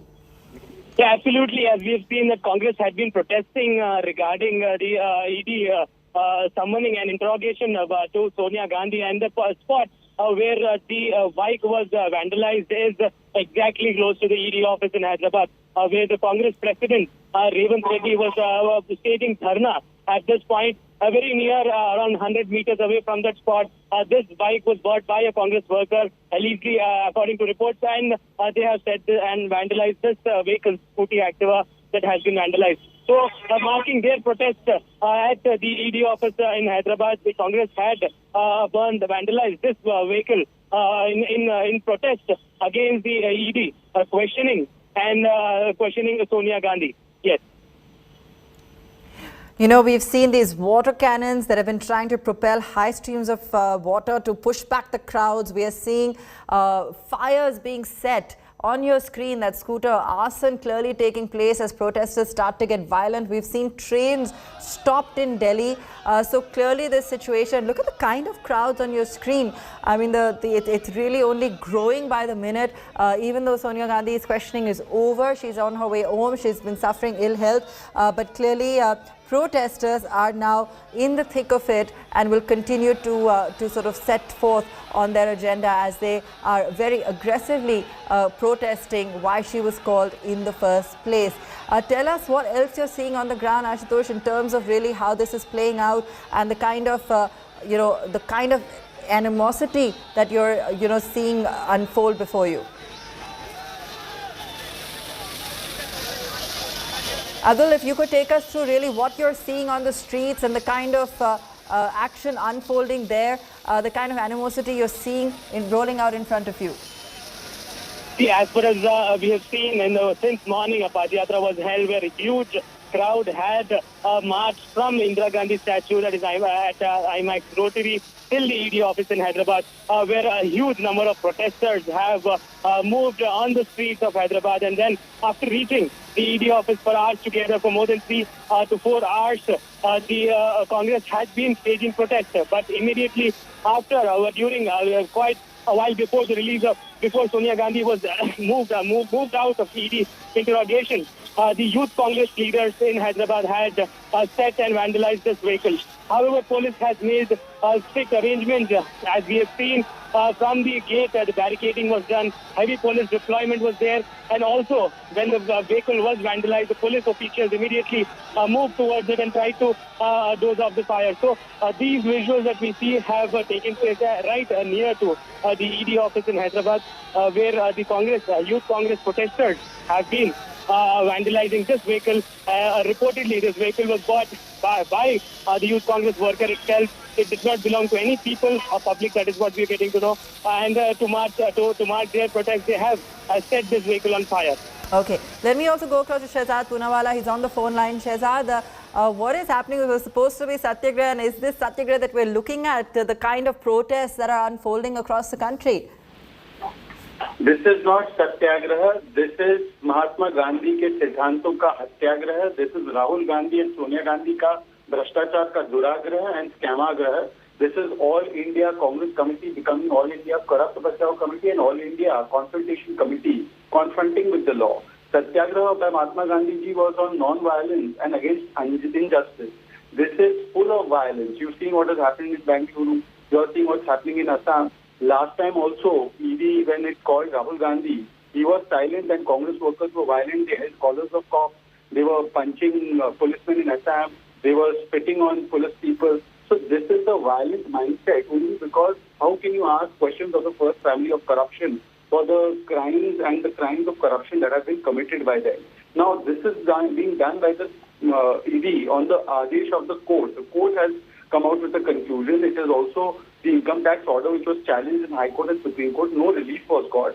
So when you have got no relief from the courts of law, you try to create violence and you try to ensure that the legal bodies can't do their job without interference, insight and imposition. The language used by Adhir Ranjan Chaudhary, where he's called ED as idiot, this shows that Congress Party की एक ही पहचान संस्थाओं का करो अपमान. They've done it for Sansad, they've done it for EC, they've done it for Supreme Court. Now they are insulting and trying to intimidate ED from doing its job. So this is the DNA of the Congress. Bhrashtachar Bachao Andolan is on.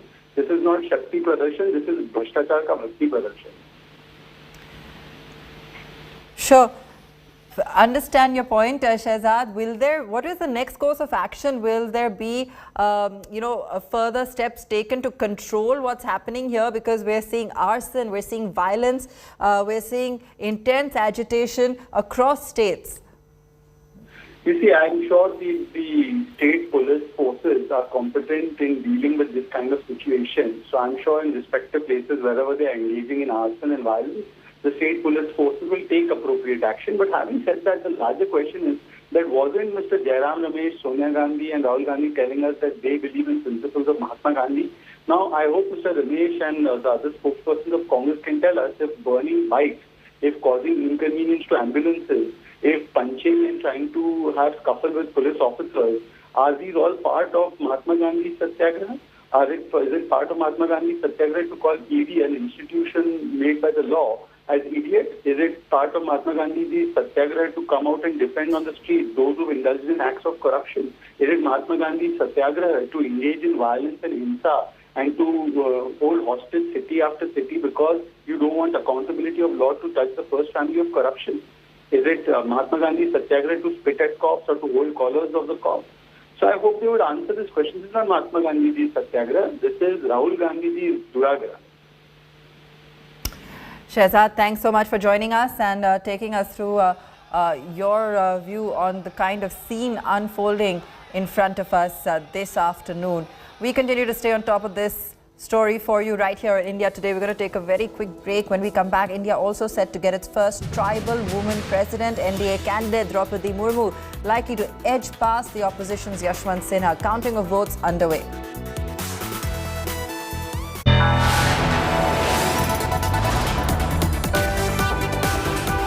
You are watching India Today.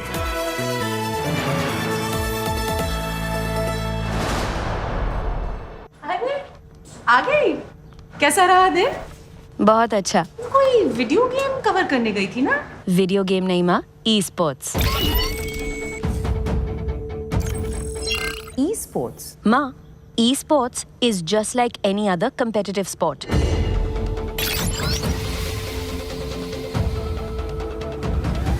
इसमें ना वो सब feelings है जो किसी भी और sports में है। इसमें इमोशन है, इसमें एंगर है, इसमें सैडनेस है, इसमें हैप्पीनेस है, इसमें कमराडरी है। ये सिर्फ गेम नहीं, ये ई स्पोर्ट्स का प्रीमियर लीग ESPL है।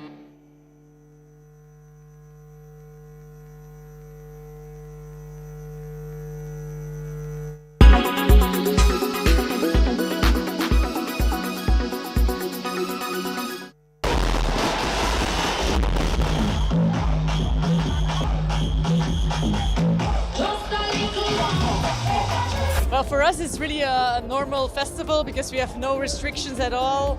We can party, we can hug, we can kiss, we can do whatever we like. And we hope it stays like this for the coming years.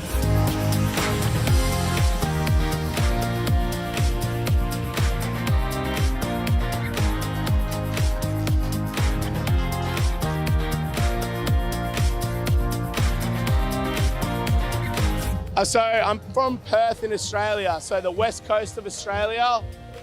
We've been in a lockdown for like 2.5 years, so we're one of the first people to get out. So we come all the way over here for this festival specifically. Best festival in the world, easily. Incredible.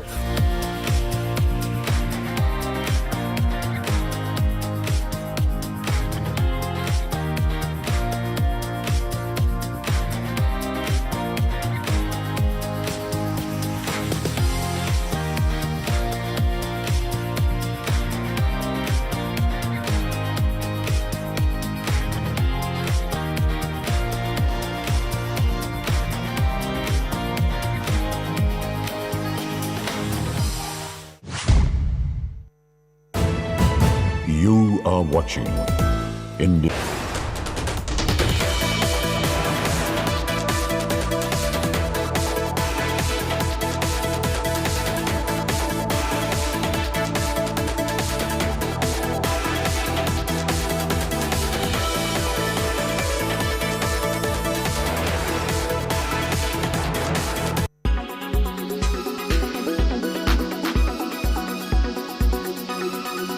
Is it so hot and humid in your city that you're finding it difficult to fall asleep? Well, you are not alone. Hundreds and lakhs of people in India are facing this problem, and now it has been documented. It's now clear that heat waves are messing up our sleep patterns. This has to do largely with your body temperature in the night. Our bodies are tuned in to dropping body heat in the night to help us sleep. The hormone melatonin serves essentially as a natural alarm clock. When it's nighttime, it widens the blood vessels in our hands and feet to get rid of heat from our bodies. So what really happens when the air around us is too hot? When temperature goes up, deep sleep gets affected. Deep sleep for at least a few hours is the bare minimum we all need to ensure our body truly gets the rest it requires. Sleep deprivation can lead to various mental health disorders. The most commonly seen are depression and anxiety. Chronic insomnia, that is chronic sleep disturbances, can lead to something called as early onset dementia, which is again a memory disorder. So it is important in order to maintain our mental health as well as physical health that we give ourselves adequate sleep. Now, there is not just the problem of rising temperatures, there is also the problem of the pandemic. COVID-19 has interfered with our sleep patterns, and this too has now been documented. The pandemic ruined sleep cycles. The stress and anxiety of COVID added to the work from home patterns completely hit our lifestyle choices. A recent survey by a social media platform found that 54% Indians surveyed confirmed that their sleep patterns have changed post the pandemic. Many of these Indians speak about the fact that they're suffering from sleep apnea, finding it difficult to go off to sleep or sleep properly at a stretch altogether. This has now even got a term called coronasomnia, caused by personal stress, by grief of losing a loved one, and even anxiety over any COVID-related news.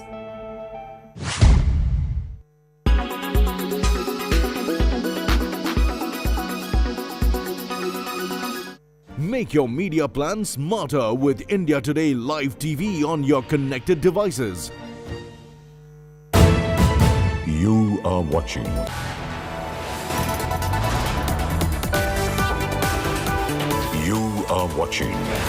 India Today.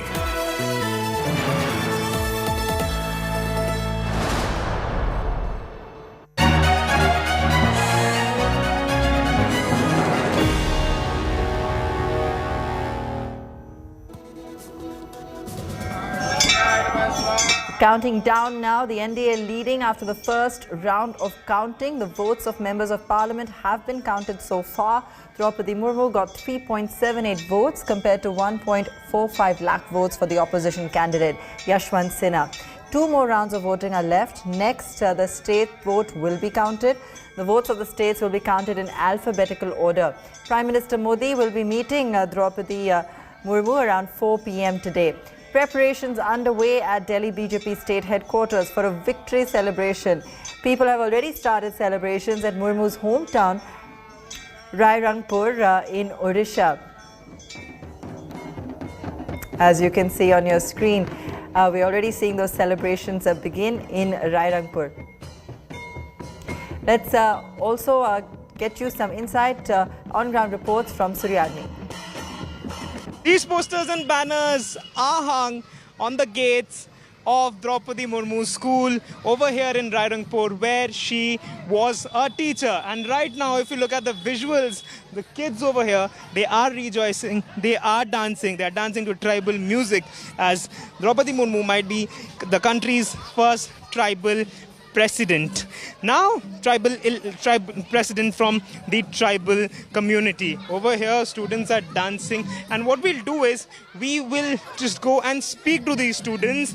कि आप लोगों को पता है द्रौपदी मुर्मू कौन है? हाँ, पता है. हमारे स्कूल में वो बड़ा टीचर है. अच्छा, और वो प्रेसिडेंट बनेंगी? हाँ. और आप लोग क्या उसी लिए डांस कर रहे हो? हाँ. So these kids know that who Draupadi Murmu is and what is the essence of this particular day over here in Rairangpur. We'll ask Mr. Patnaik, who's the administrator over here. Sir, ये plan क्या आप लोगों का था कि students का था? Students का स्पॉन्टेनियस रिएक्शन था. जो एक टीचर थे मैडम द्रौपदी मुर्मू, आज जो प्रेसिडेंट बन गए देश की, और इसीलिए वो खुश में वो जो मना रहे हैं. The administrators, the teachers, the kids are extremely happy that Draupadi Murmu was a part of their school at one point of time, and they're more happier because she might just become the next president of this country. With camera person Kiranji, this is Suryagni Roy for India Today, Rairangpur, Odisha. Celebrations have begun in front of Draupadi Murmu's residence over here, and we'll show you what kind of these celebrations are happening over here. Drum beats, these are quintessential Adivasi drum beats which are being played over here.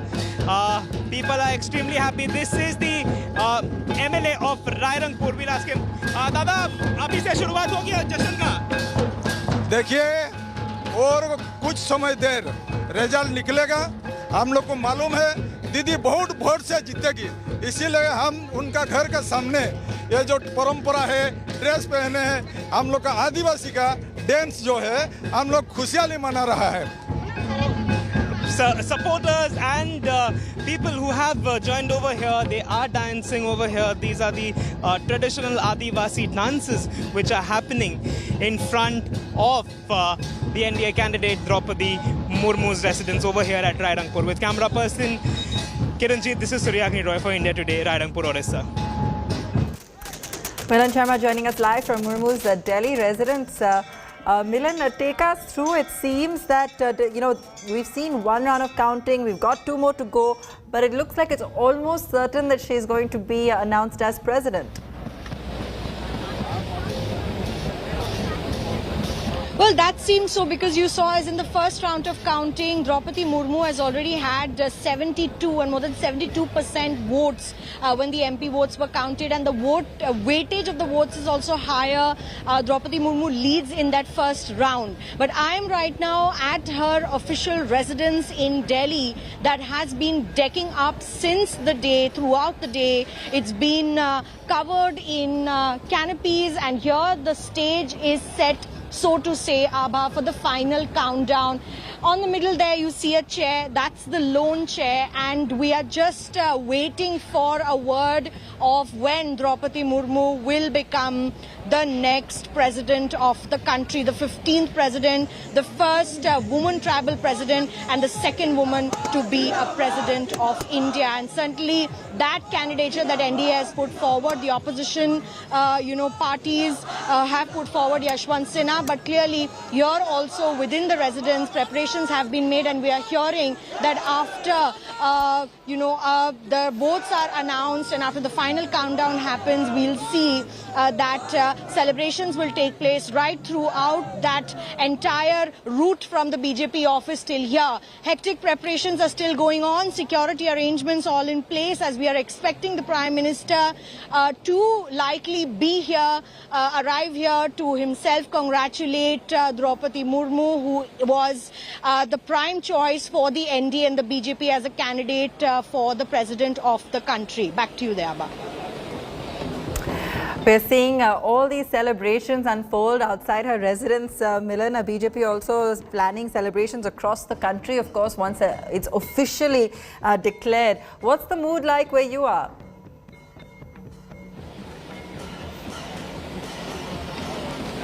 Well, that's right. We are looking at last moment hectic preparations. I'll show you around once again. All the, senior BJP party functionary and workers are present here. They are moving towards the stage at the moment. I'll just ask Ashok Banodji to pan and show you.